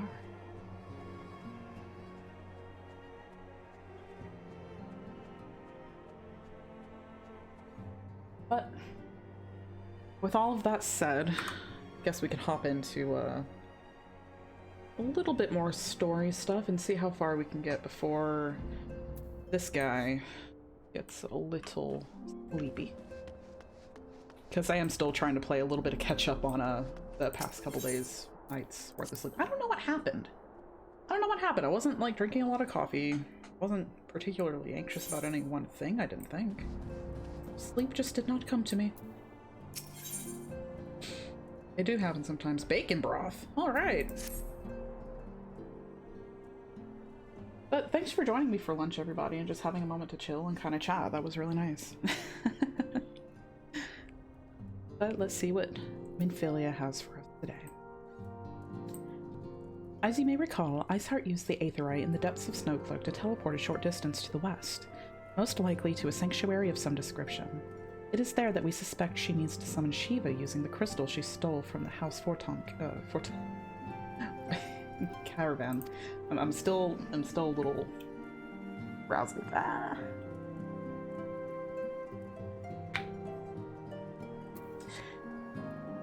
The heretics believe they are bringing about the second coming of their patron saint. But if, as we suspect, they mean to hold a summoning ritual of the kind employed by the beast tribes, it seems likely that the result will be something more akin to a primal. Suffice it to say, they must be stopped, and stop them we shall. First, we must surmount the obstacle that Iceheart has placed in our path. Ordinarily, it would be a simple matter to tap into the established Aethernet and thereby follow our quarry. However, despite our best efforts, we have been unable to ascertain the position of the Aetherite to which she teleported. Our prevailing theory is that she destroyed the second Aetherite upon arrival, a reckless, desperate measure, but also an effective one. After discussing the matter at length with Urian J, speak of the devil, we have concluded that we lack the expertise to develop a solution. Which is why we have called upon the aid of one who does possess such expertise. A colleague of ours who is currently en route to Revenant's Toll from Charlian. She should be arriving within the hour, in fact. Since you are here, mayhap we could welcome her together. I am certain she would appreciate the gesture. Let us make our way to the northern gates and await her coming. Ooh, we get to meet someone new?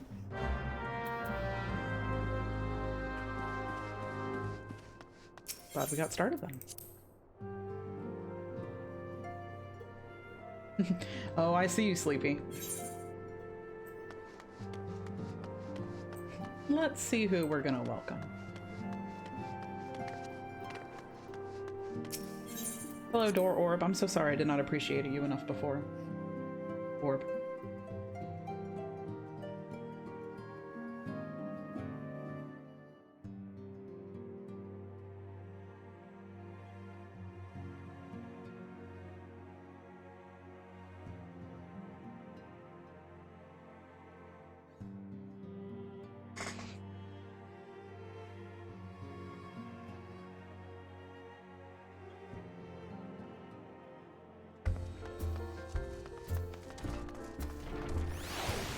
Do we have a bongo out still? Yep, we sure do.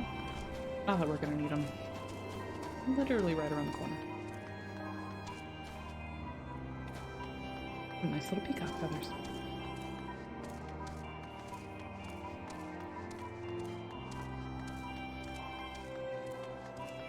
Hey, isn't that a little Fenrir? Oh, very good. Stan Pines! Well, I'll be a son of a bitch. Didn't expect a Gravity Falls cosplayer.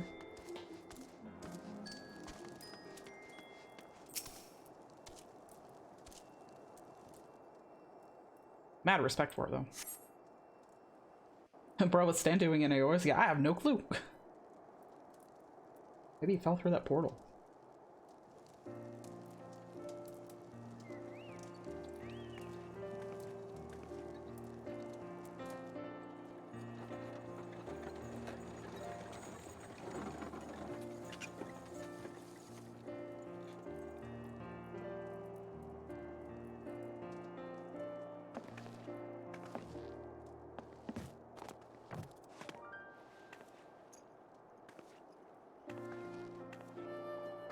Oh. Yeah, okay. I see you, Sleepy. I understand now. Minfilia, am I right? Ooh. None other. I bid you welcome to Revenant's Toll, and to thank you for traveling so far on such short notice. As if I could ever say no to Urianger. Yeah, me too, girl. Moonbreeder is an accomplished Sharlayan scholar and an authority on aetherite technologies. She has played an invaluable role in our search for a means to capture Ascian souls. Charmed, I'm sure.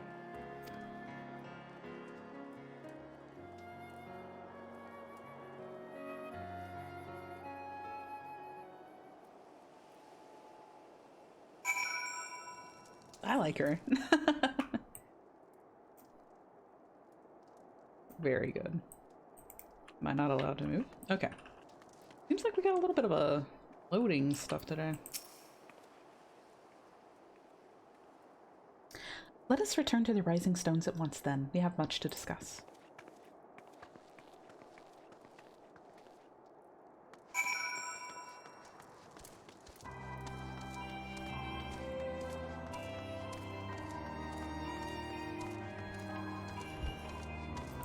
Is that Santa's friggin' sleigh?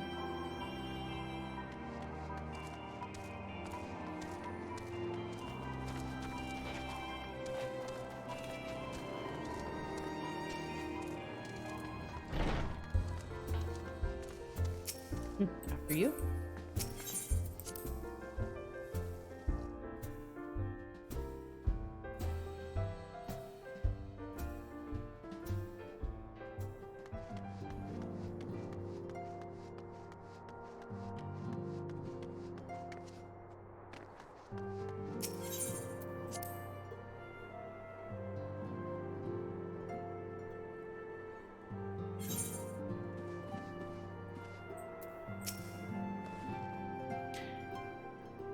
Is that Tup Simadi on the wall back there?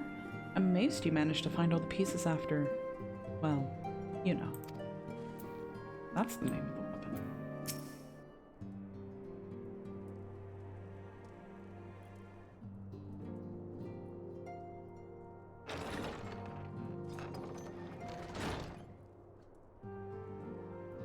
Moon! Gods, it's been ages! longer, sister. A joyous reunion indeed. Well, of course it is. Moon and I are like twin sisters. Save in appearance and aptitude.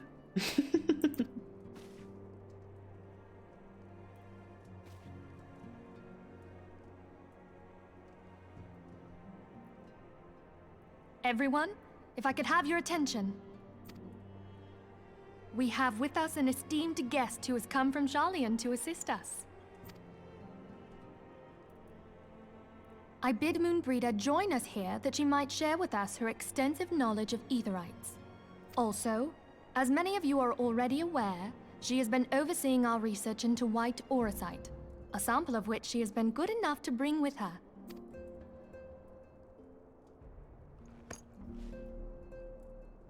Well, I had to come, didn't I? You'd have to be bloody daft to turn your nose up at a chance like this. Where better to conduct my final tests than a land so steeped in ether you can taste it? Her voice actor is really doing well, dang. 'Tis plain the passage of the years hath done little to dampen thy youthful spirits. And nothing at all to reform thy youthful manner.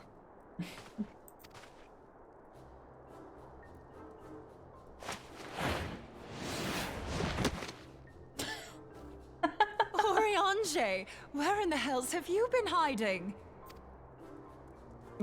Unhand me. I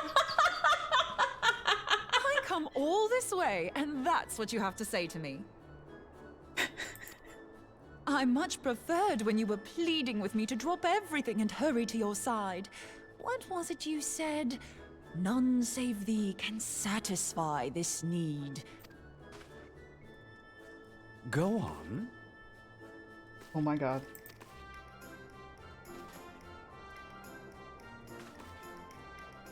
Thine artless attempts to misrepresent mine all too innocent motives do thee little credit.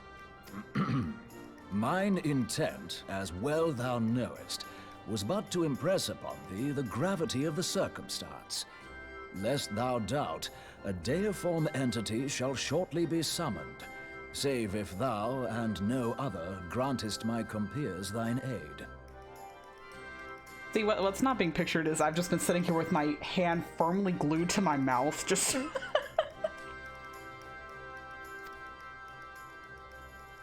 You still haven't found it, then? Your missing Aetherite?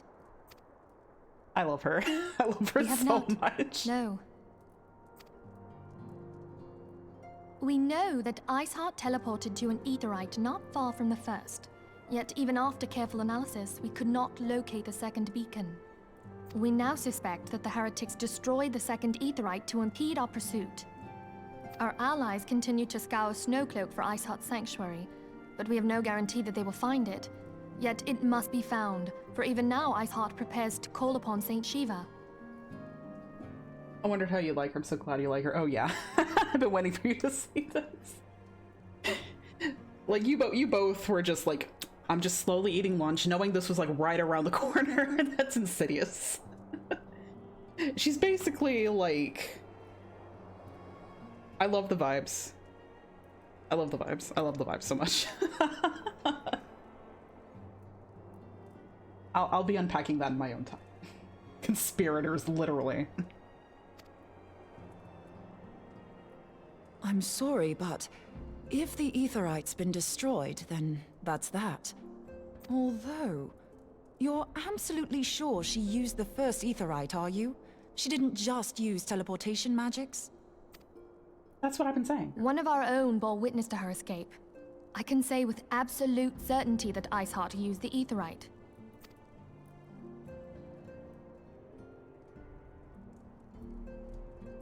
In that case, there might be a way, so long as the ethereal current is still flowing. Truly? How?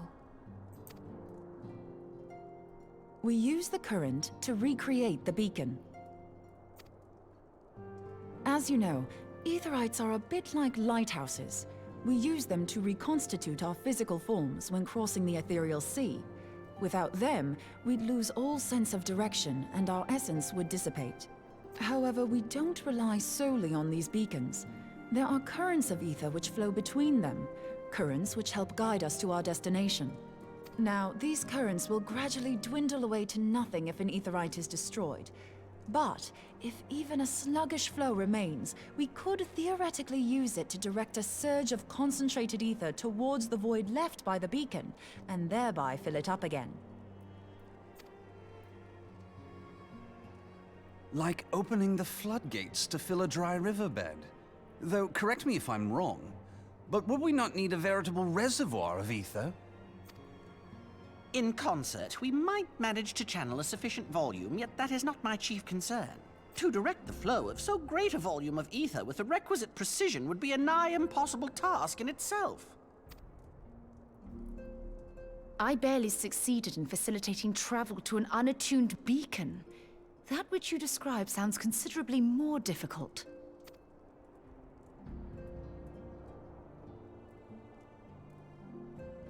And dangerous. Every person who has attempted to teleport in this fashion has died in the process. They, however, did not have wide aura sight at their disposal. Oh, well, thank God. We have some. Of Papalymo's voice. Oh yeah, it's really good for him. I can use it to channel all the ether you can give me into the aetherite. However, white aura sight cannot retain ether for an extended period of time, so we would need to infuse it immediately beforehand. Just so you know, I'd confidently give this plan better than even odds of success. And if the worst comes to worst, your people won't suffer. Is it too early to call Best Girl? Is it too early? I don't think it's too early. Though it risked the lives of our best and brightest, we have not the time to seek other options. If the ethereal current still flows, we shall carry out Moonbreeder's plan. That's the spirit. Let's roll the dice. I love her. Come on, let's go, let's go.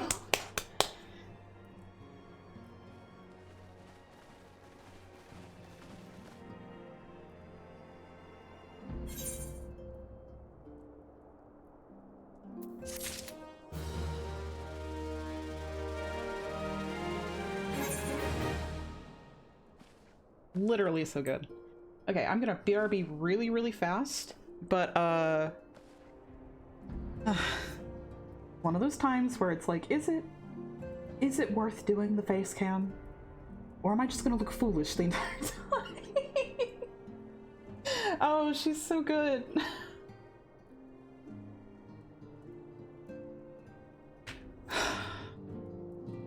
Gonna need a minute. But I'll be back in a short order. And see you in a second.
is it always like between 7 to 10 degrees or cooler in my bathroom than it is anywhere else in the house? What's with that? And I know this for a fact because I actually have 2 hygrometers that measure both the humidity, of course, but also the temperature of each room. It is currently 71 in my room, and it is 63 in the bathroom. I had to put on my hoodie, which I've had off for the past few hours, after taking a brief respite, though I use the term loosely, to my bathroom. No carpet in my bathroom. No, why would that? No. No, there's no carpet in my bathroom. Why would there be carpet in my bathroom? Our heating system is a joke.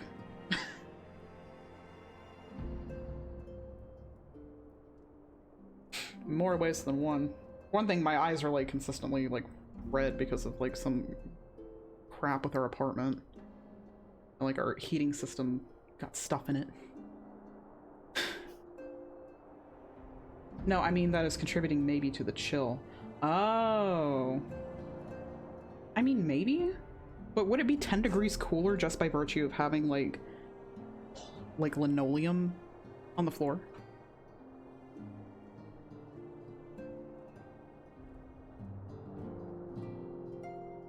Like, it's not even real tile, it's just fake wood linoleum.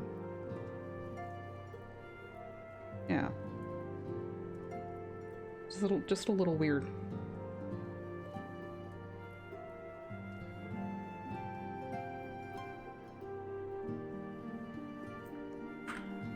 But we're back and we got some more stuff from Infilia.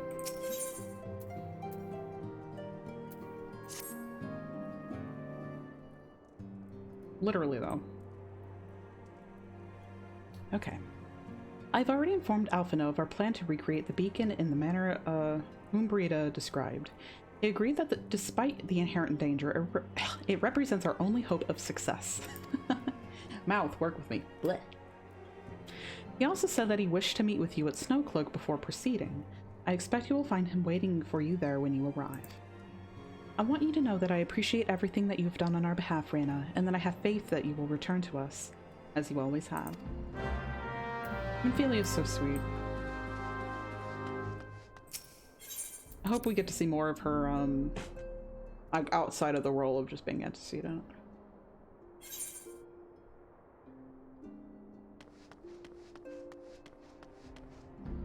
Guess we could just teleport to, Earthus.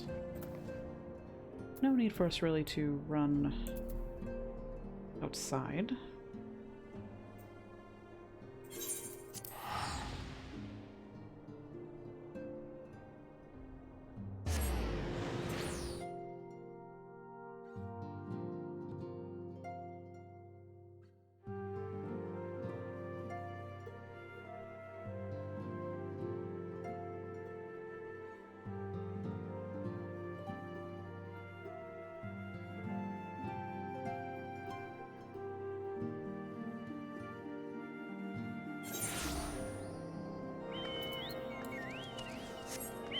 Hey, that's another buddy of mine.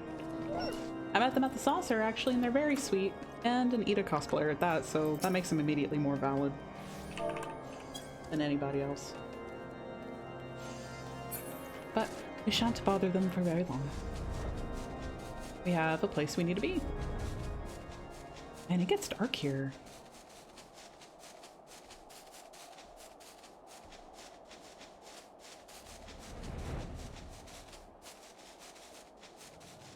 Literally a taste haver.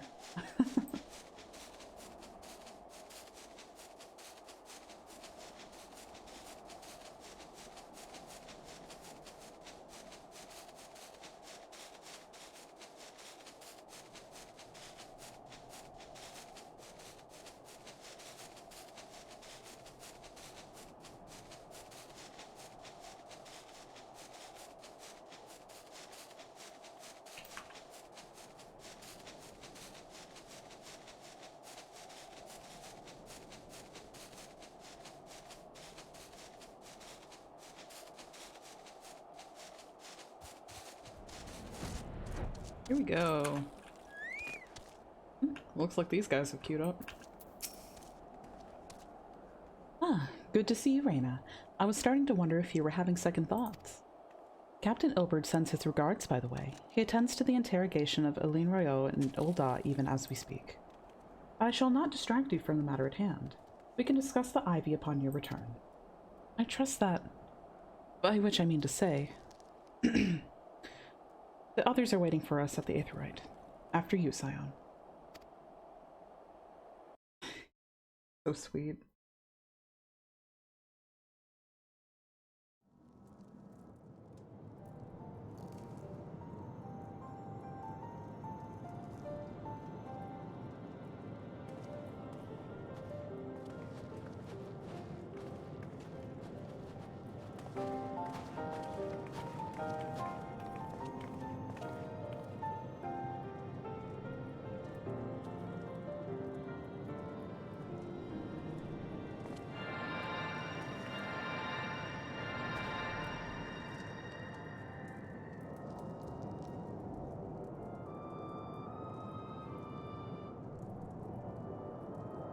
Oh yeah, he cares so much.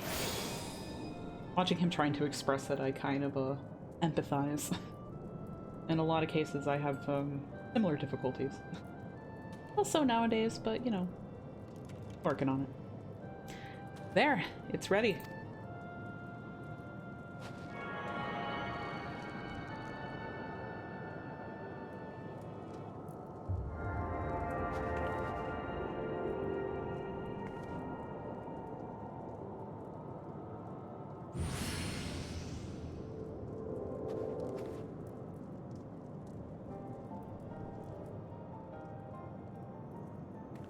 It worked, I think.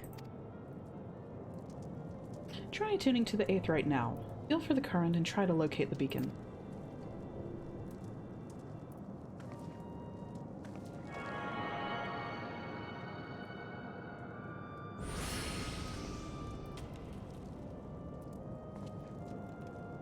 We've done all we can, Reyna. For now, let us withdraw.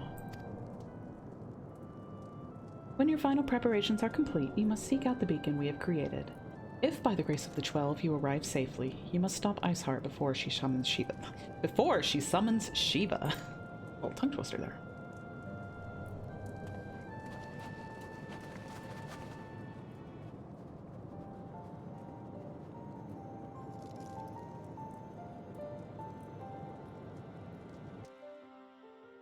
Well, hopefully we don't die. Like, you just straight up die and they have you create another character at that point. Hydrate from Sleepy Corgi streams. I will most definitely do that. We're gonna take a quick sip right now.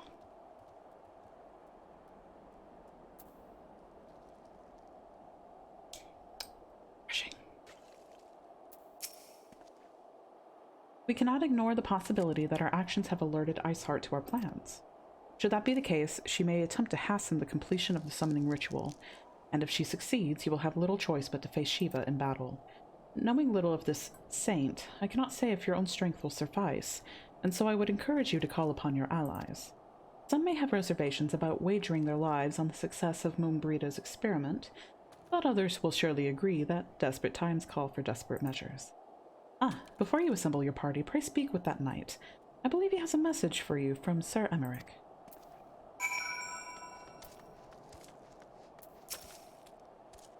Madam, Sir Emmerich regrets that he cannot be here in person and asks that I read you this letter.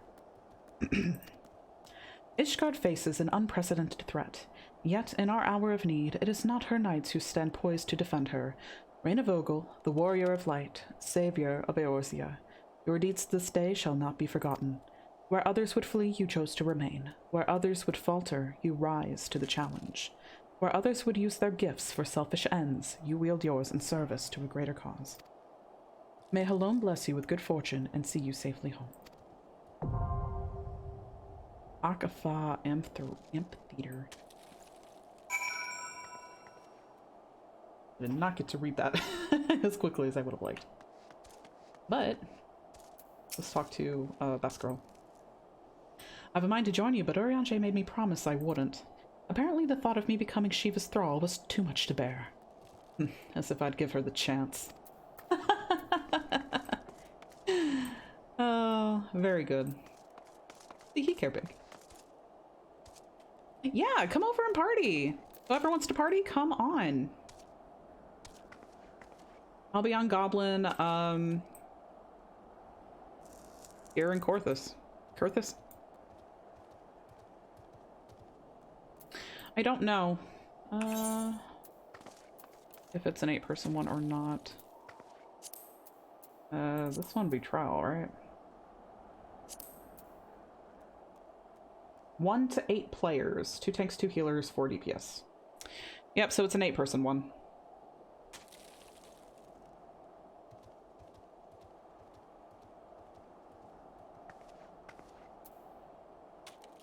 Yeah. Let's go. I'll await your arrival.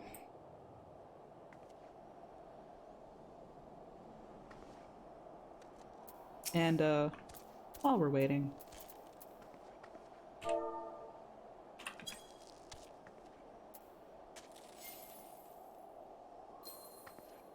I really like her. If it was only 4 and you wanted to tank, I'd say you do it since I did it earlier, but I'm glad we can all play. Oh, yeah! Plus, Matthew, has a bunch of other classes, too. Though I know Ninja is his favorite. Mitty! Hello!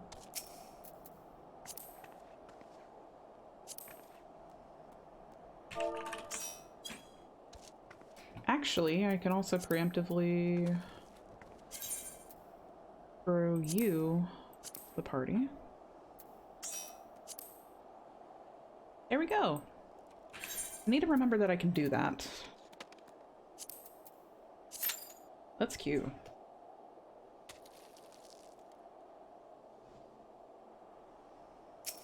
Because, yeah, I guess you didn't really need to physically be here for it, but I am glad to see you. Hey! Oh my god. That is adorable.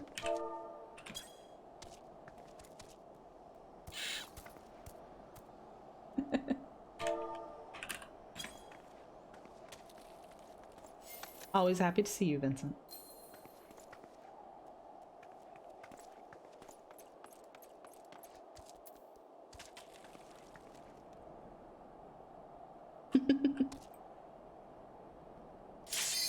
Oh, that was very quick.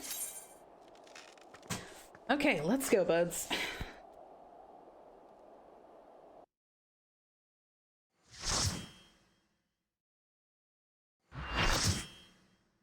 It's our first time all playing together. Very cool.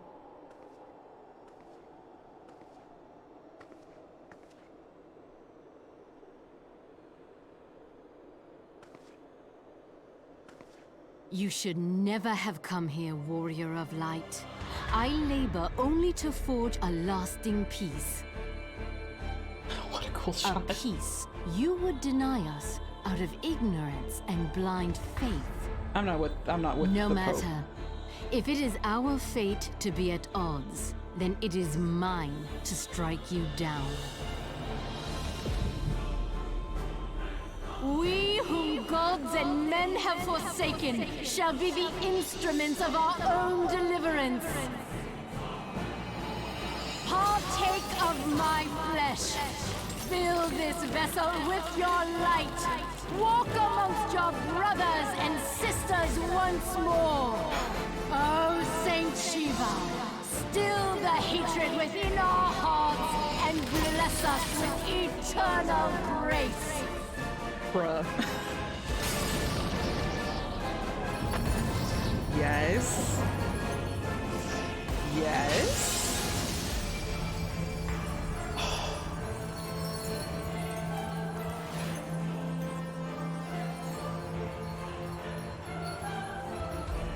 Oh, wow.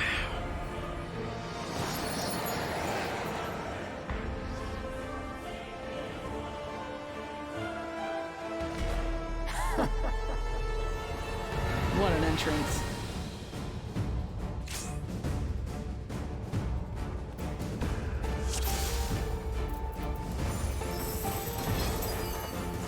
All right, let's go. Let's focus.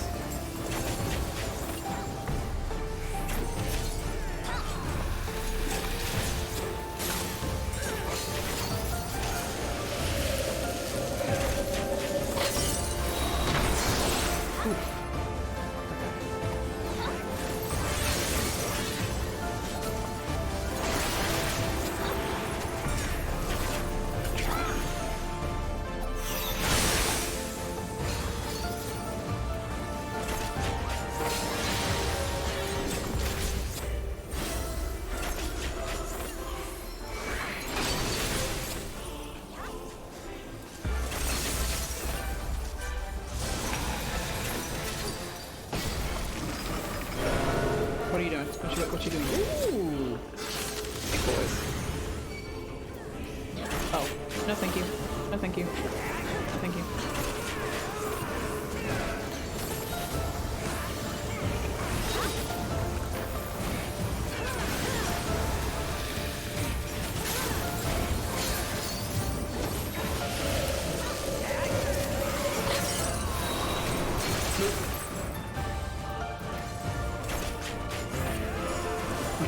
That's all Dancer does.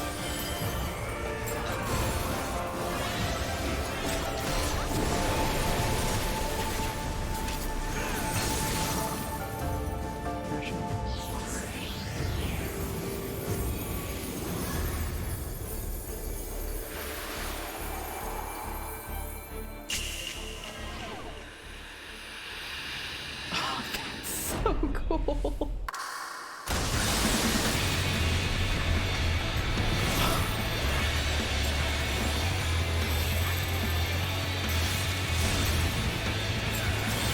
The music just consistently owns. Oh, God.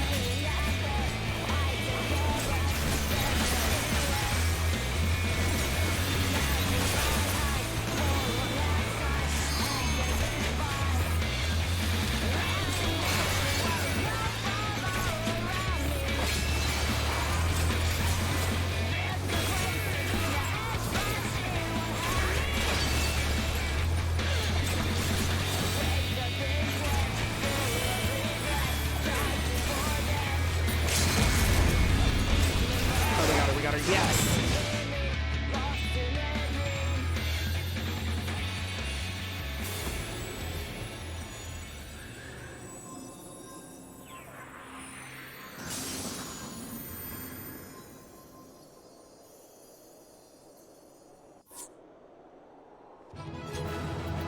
That was so cool. She's literally so rad. Thanks for joining me, guys. That was worth it. I can't wait to do the extreme for her. That is gonna be so sick.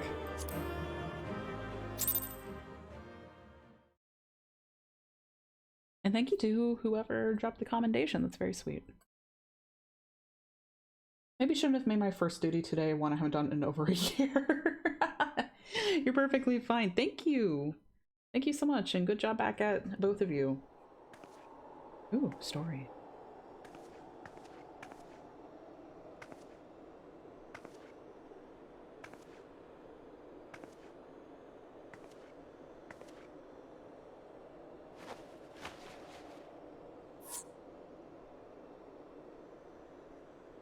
Fool. Blind, bloody fool.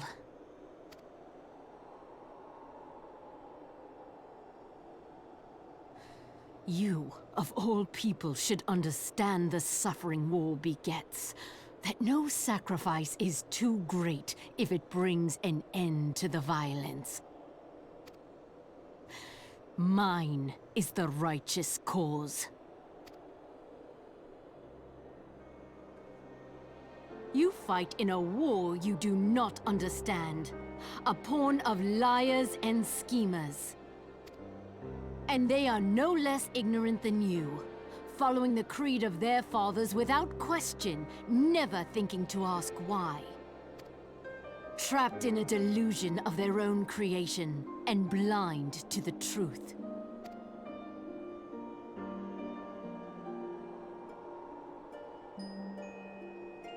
Warrior of Light, redemption is not beyond us. We who walk before may lead those who walk after. Seek the Keeper of the Lake.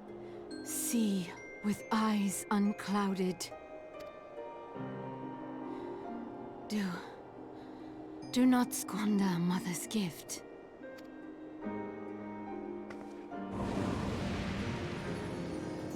Hear, feel, think. Oh!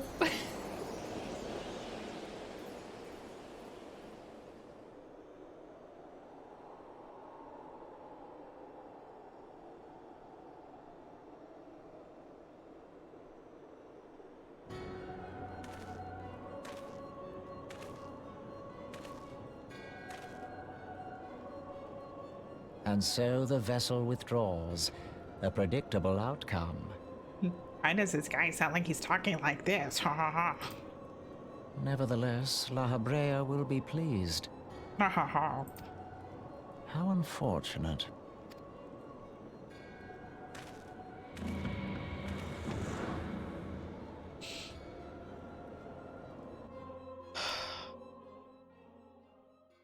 Yeah, that, A, yeah, what a trial. That was a great trial. B, that scene really got me.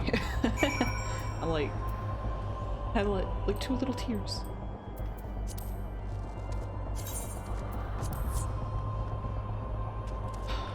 That's a lot. Again, just the way that the storytelling is not polarized. Masterful storytelling. Masterful storytelling. You can have Bill undersize the extreme Shiva for mounts once you have the levels. Ooh, yeah, let's do it. I'll definitely look forward to that. Toddington normal name. Very good. By the 12, you're alive. I mean, of course you're alive. Why wouldn't you be?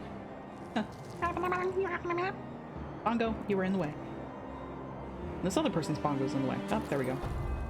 Iceheart did what? And you're certain about that, are you? Dravanians are skilled with glamours, after all. Look, if you say that's what you saw, I believe you. It's just that I've never heard of a primal being summoned like that before. Are you sure you're not injured? Head trauma has been noticed to cause some hallucinations, you see. No? Fair enough. I was only asking.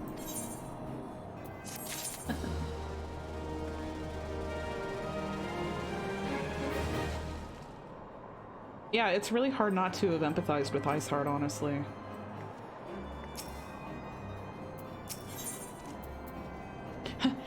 Moonbreeder remains unconvinced that you have not sustained a head injury.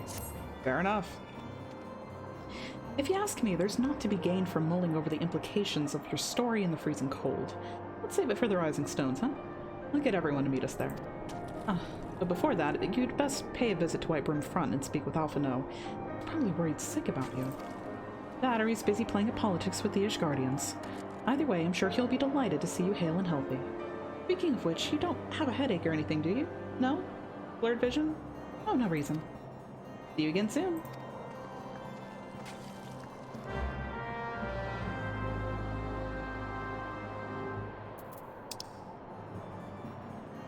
Very good, very good. Anyone else have this like cooldown period after doing a really cool trial for the first time that you just got to like, wow.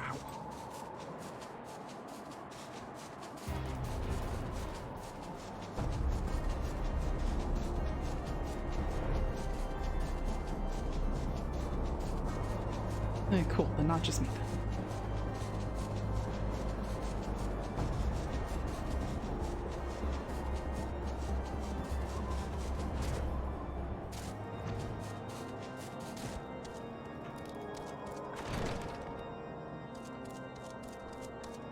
Wait, no, okay. Unicorn.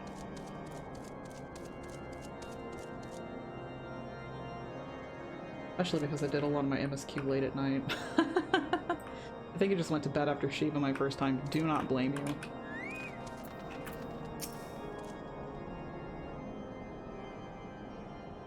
Trying to stay a tick ahead of Ray here so I can watch them stream, so I do it weekends just before bed. Yeah. A little sorry about that, though. Ah, there she is, and none the worse for wear. Was there ever any doubt that the Warrior of Light would succeed? I think I speak for us all when I say that I should like nothing more than to hear the stirring tale of your victory, if you would be so kind.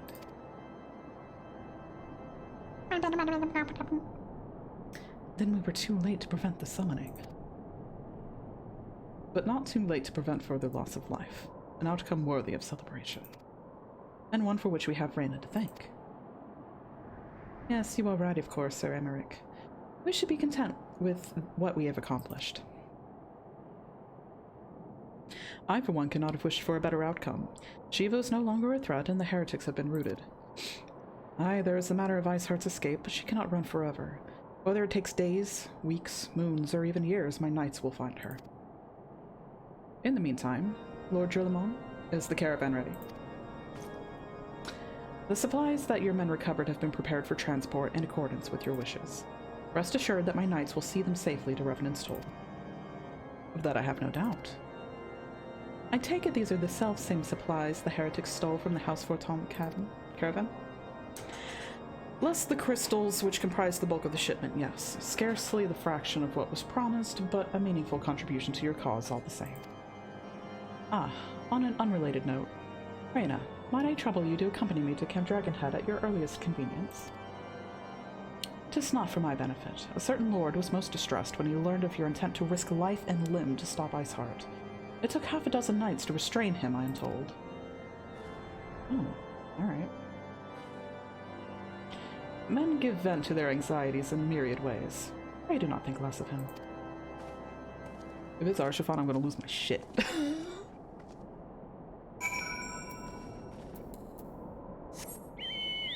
Actually, we can just transport over to Dragonhead.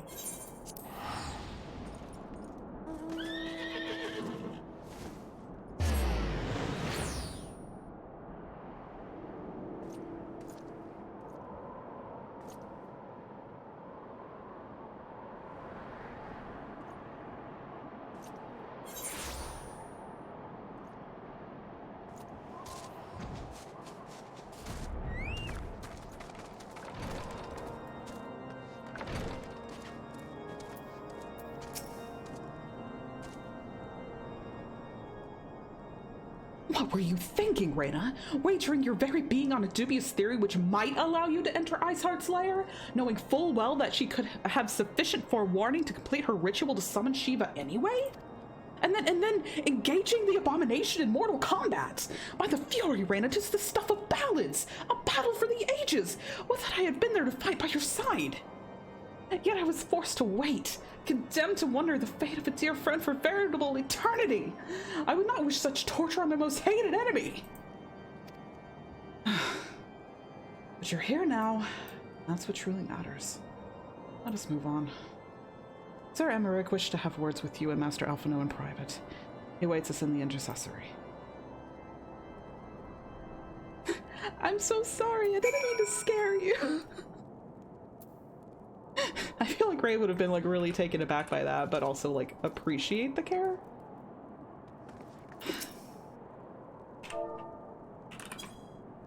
I'm sorry, but yeah. Let's go.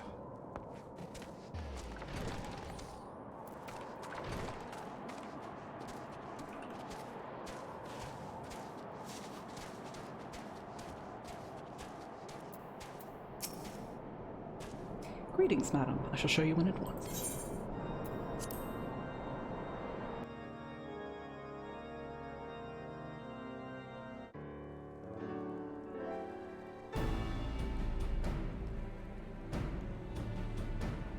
On behalf of the Holy See of Ishgard, allow me to express my deepest thanks. Never before have we been required to contend with a primal. Indeed, there were fears in some quarters that our knights might not be equal to the task. From what we have now learned of these beings, I can say with certainty that we would have lost a great many men had the Scions not intervened. Then the argument for preemptive action should be self-evident. Perchance now you will reconsider my proposal that Ishgard move against Natalan. Ere we first met, a similar proposal was tabled, but the Holy See decreed that we were to observe, and that military action should be taken only in self-defense. All things considered, it was not an unreasonable decision. Since the calamity, 2 vigils have fallen to the Horde, while Garuda has never shown any inclination to storm the gates of judgment. Which is why this unprecedented crisis and its resolution may prompt a change in policy. You who have faced these primals know well the threat they pose. Ishgard did not. Not until now. And there is naught like a brush with death to change a man's outlook. That's my boy. At the very least, this should silence any lingering objections to our arrangement with Revenant's Toll. The Holy See may even feel moved to grant us its formal endorsement. So far as it is possible, the Scions shall be compensated for their service.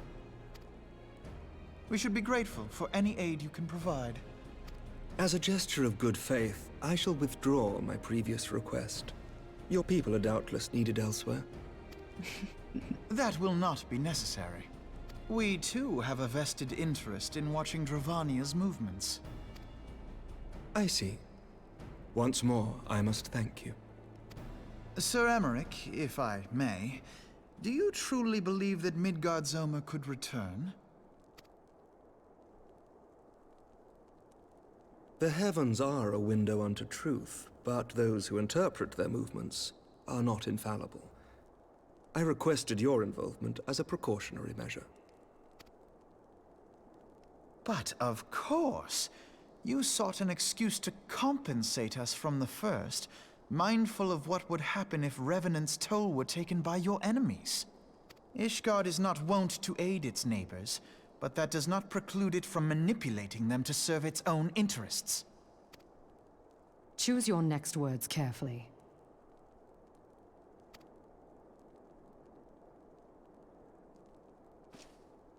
Do you know what sort of man becomes Lord Commander of the Temple Knights? One who comes from good stock. I did not. Yet here I am now. Why do you suppose that is? Because I swiftly learned to tell the difference between words, deeds, and beliefs. You are correct, Master Leveilleur. Ishgard desires to see Revenant's toll flourish, as it would present a troublesome obstacle to our enemies from the south. We are so glad to be of use to you. As we are to you. Ours is a mutually beneficial arrangement, lest we forget, one born of necessity.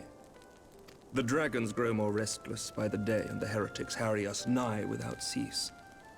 We have contended with such troubles for centuries, but there are limits to even our endurance.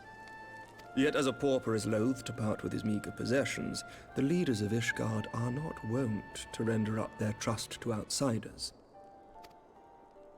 But with perseverance on our part, they may yet be made to see the light. Nevertheless, one must take care when walking the road less traveled. Wise words, Sir Emmerich. I shall make a point to remember them. I must apologize for my earlier outburst. I hope it will not sour our good relations. Not at all. You but spoke from the heart. I trust you understand that at times my duties may prevent me from meeting with you. On such occasions, my second-in-command will speak for me. Lucia, at your service. Pray excuse our reticence. We are but wary of speaking too freely, lest our sentiments be made known to our enemies. Girl, it's all good. Know that the Lord Commander and I are of one mind. For the sake of Ishgard, and of Eorzea at large, I pray our peoples can put aside their differences. Those who dwell in the past risk losing sight of their future. Should aught befall one of our shipments, pray inform Lucia immediately. You may also relay to her any words you might have for me alone. Not being of Ishgardian birth, she owes no allegiance to any noble house, making her as near to incorruptible as one can find in my homeland. Suffice it to say, I trust her completely, and so may you. Very good. Which reminds me, Lord Orchefort, if you would be so kind? Certainly.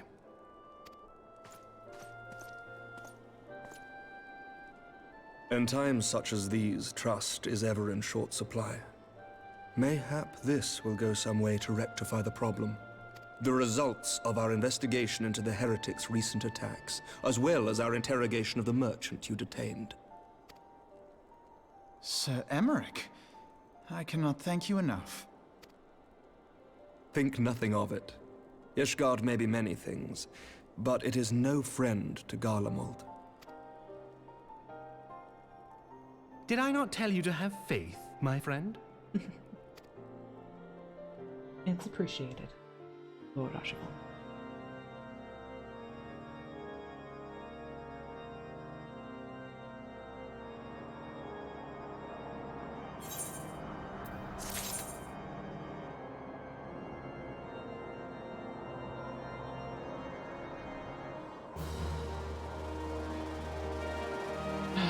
I love this game. I love this game and its stories.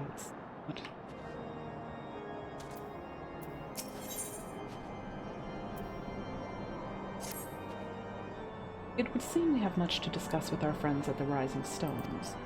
If what you say is true, Iceheart's method of summoning Shiva defies all precedent. It necessitates a complete reappraisal of the primal threat and of our approach to combating it. Moreover, there are grave ramifications if word of this incident reaches Imperial ears. The Garlean Empire believes that primals are an insufferable menace, that their mere existence is a threat to this very star. As such, they deem any action taken against the beast tribes to be justified by default. Imagine then, if it became known that it was not only the beast tribes of Eorzea that could summon primals, but her civilized peoples as well, any lingering objections to the Eorzean campaign would vanish overnight. Where before we had to contend with a single Imperial Legion, we could well find ourselves facing the combined might of all Garlemald. But I speak unadvisedly. Come, Reyna. It is better that we continue this conversation in Mordona.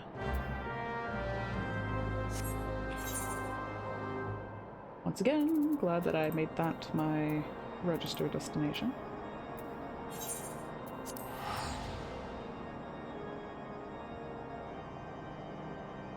Good.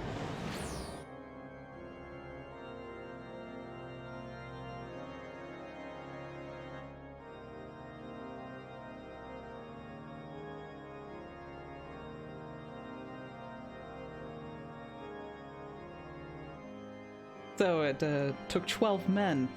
Huh? That's really interesting. That's a really interesting logo, Archibald.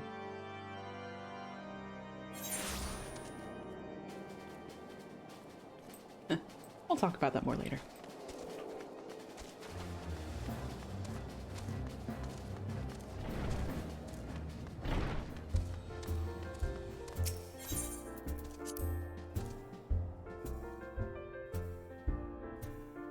Archibald was worried. How sweet of him.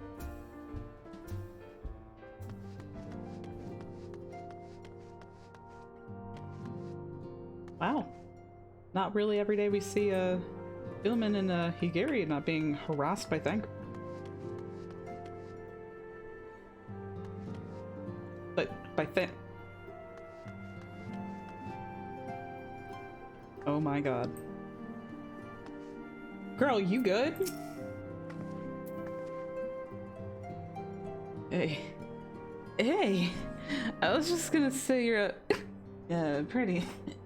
You're alright.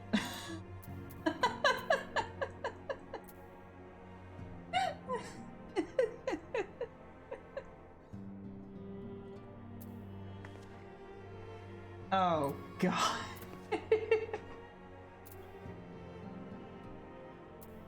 I'm just gonna... Oh my god. Trying to tumble the table now, are we? Don't give up yet, boy. Hida, line him up. Oh no, she's drinking him under the table. What you two do is your own business. Don't say I didn't warn you. Actually, can we just There.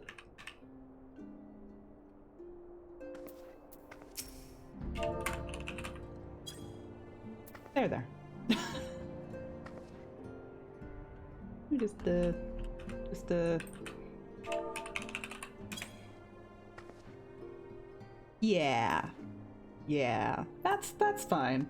That's fine. That's okay. He is weak and Brita strong. What? Ray what?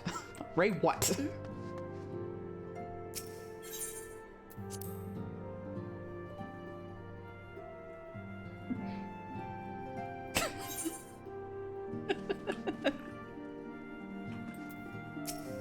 I'm doing nothing but soothing and comforting my friend and comrade Thancred. He's obviously going through something. Words cannot well express how glad I am to see you return to us hale and whole. Needless to say, I am most eager to hear your account of that which occurred in Kurthus, assuming you're ready to speak of it. Excellent. I shall summon the others at once. Yeah, soothing and comforting my friend, my best friend, Thancred. Yeah, see, now he's fine. Thanks to all my soothing and comforting, no doubt.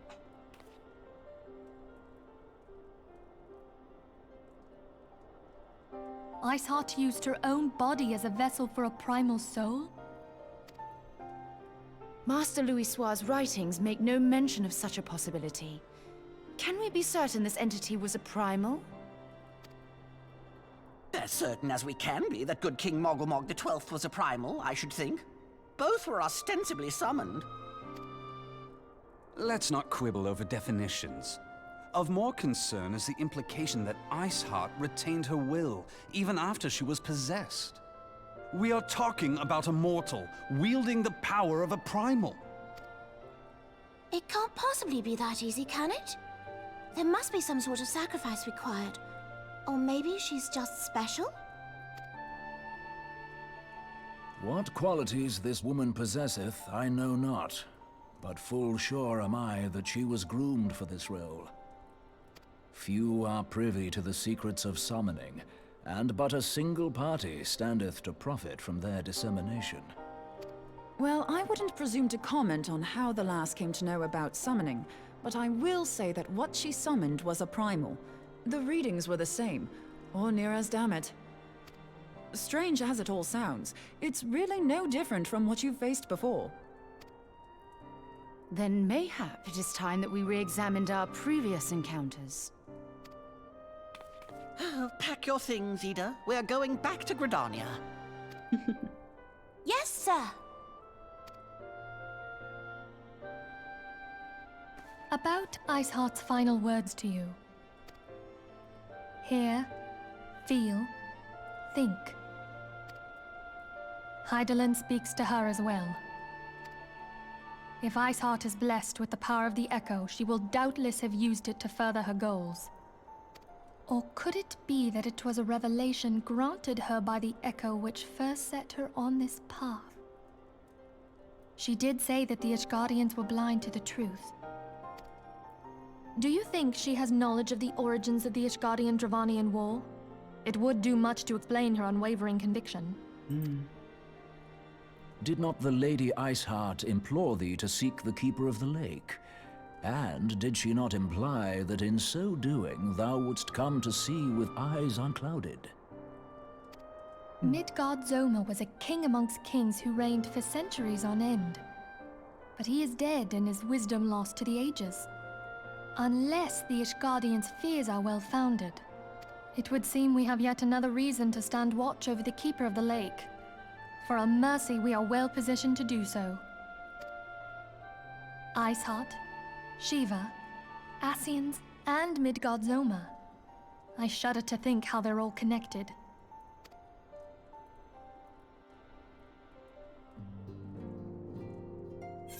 It's like you think you get close to solving problems and just more things, more parts of the web come all together.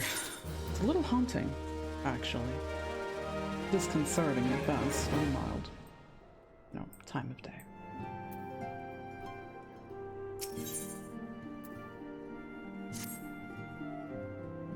I mean to scour the annals for knowledge of Midgard Zormr. Given his great age, I dare say he appears in more than a few. Do you hear that? A commotion outside. Would you see if aught is amiss? Okay, what's going on? Thanks, Door Orb.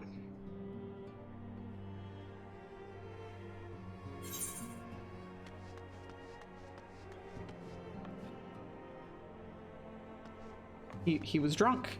He came back in to talk, and now he's drunk again. Shaking my damn head.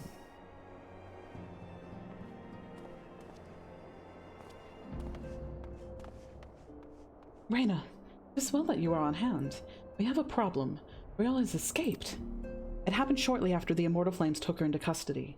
She had been placed in a dungeon cell ahead of her coming trial, but apparently the accommodation was not to her liking. The turnkey was found slain along with 2 guards. 'Tis plain she received inside help. Citizens report seeing Royale quitting the city via the Gate of Nald with a bloodied spear in her hand. She makes for Castra Meridianum, I'm certain of it. With her fate in Eorzea as good as sealed, what recourse has she but to flee to her Imperial masters? Even as we speak, Captain Ilberd and the First are hot upon Royale's heels. Pray make haste to Camp Blue Fog and join the hunt. And hunt we shall. But that'll be for next week. I think I'm gonna call it here for today on that note, but I had a lot of fun and it was great having everybody here. I'm starting to put together an idea for maybe a schedule. I'm not really sure what hours, but trying to set aside time on Monday, Wednesday, Friday, and Saturday. And then on any of the off days, just if I'm feeling up for it for now. I'll try and figure out some hours so that we have a little bit more consistency, so that there's something more to look forward to, I suppose. But that's what I've got for now, and I'll definitely try and work on a little lunch screen as well as poke at the Discord a little bit more so that we have somewhere to kind of go in the off hours and continue planning for any kind of scheduling.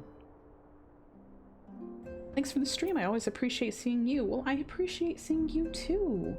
Honestly, it really is a treat to be able to get to do main story quest with everybody, so I do love seeing all of you.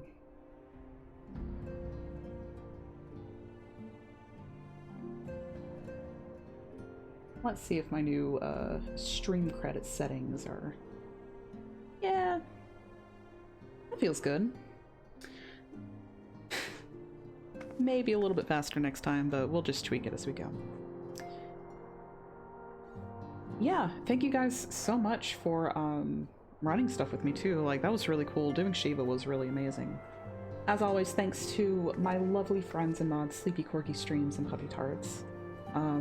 Not only is it great to just have you guys in chat, but I really appreciate your presence and just being little smiley beacons for the rest of the chat and community. But for now, I'll see you guys next time, and thank you so much for watching. See you on Monday. Bye.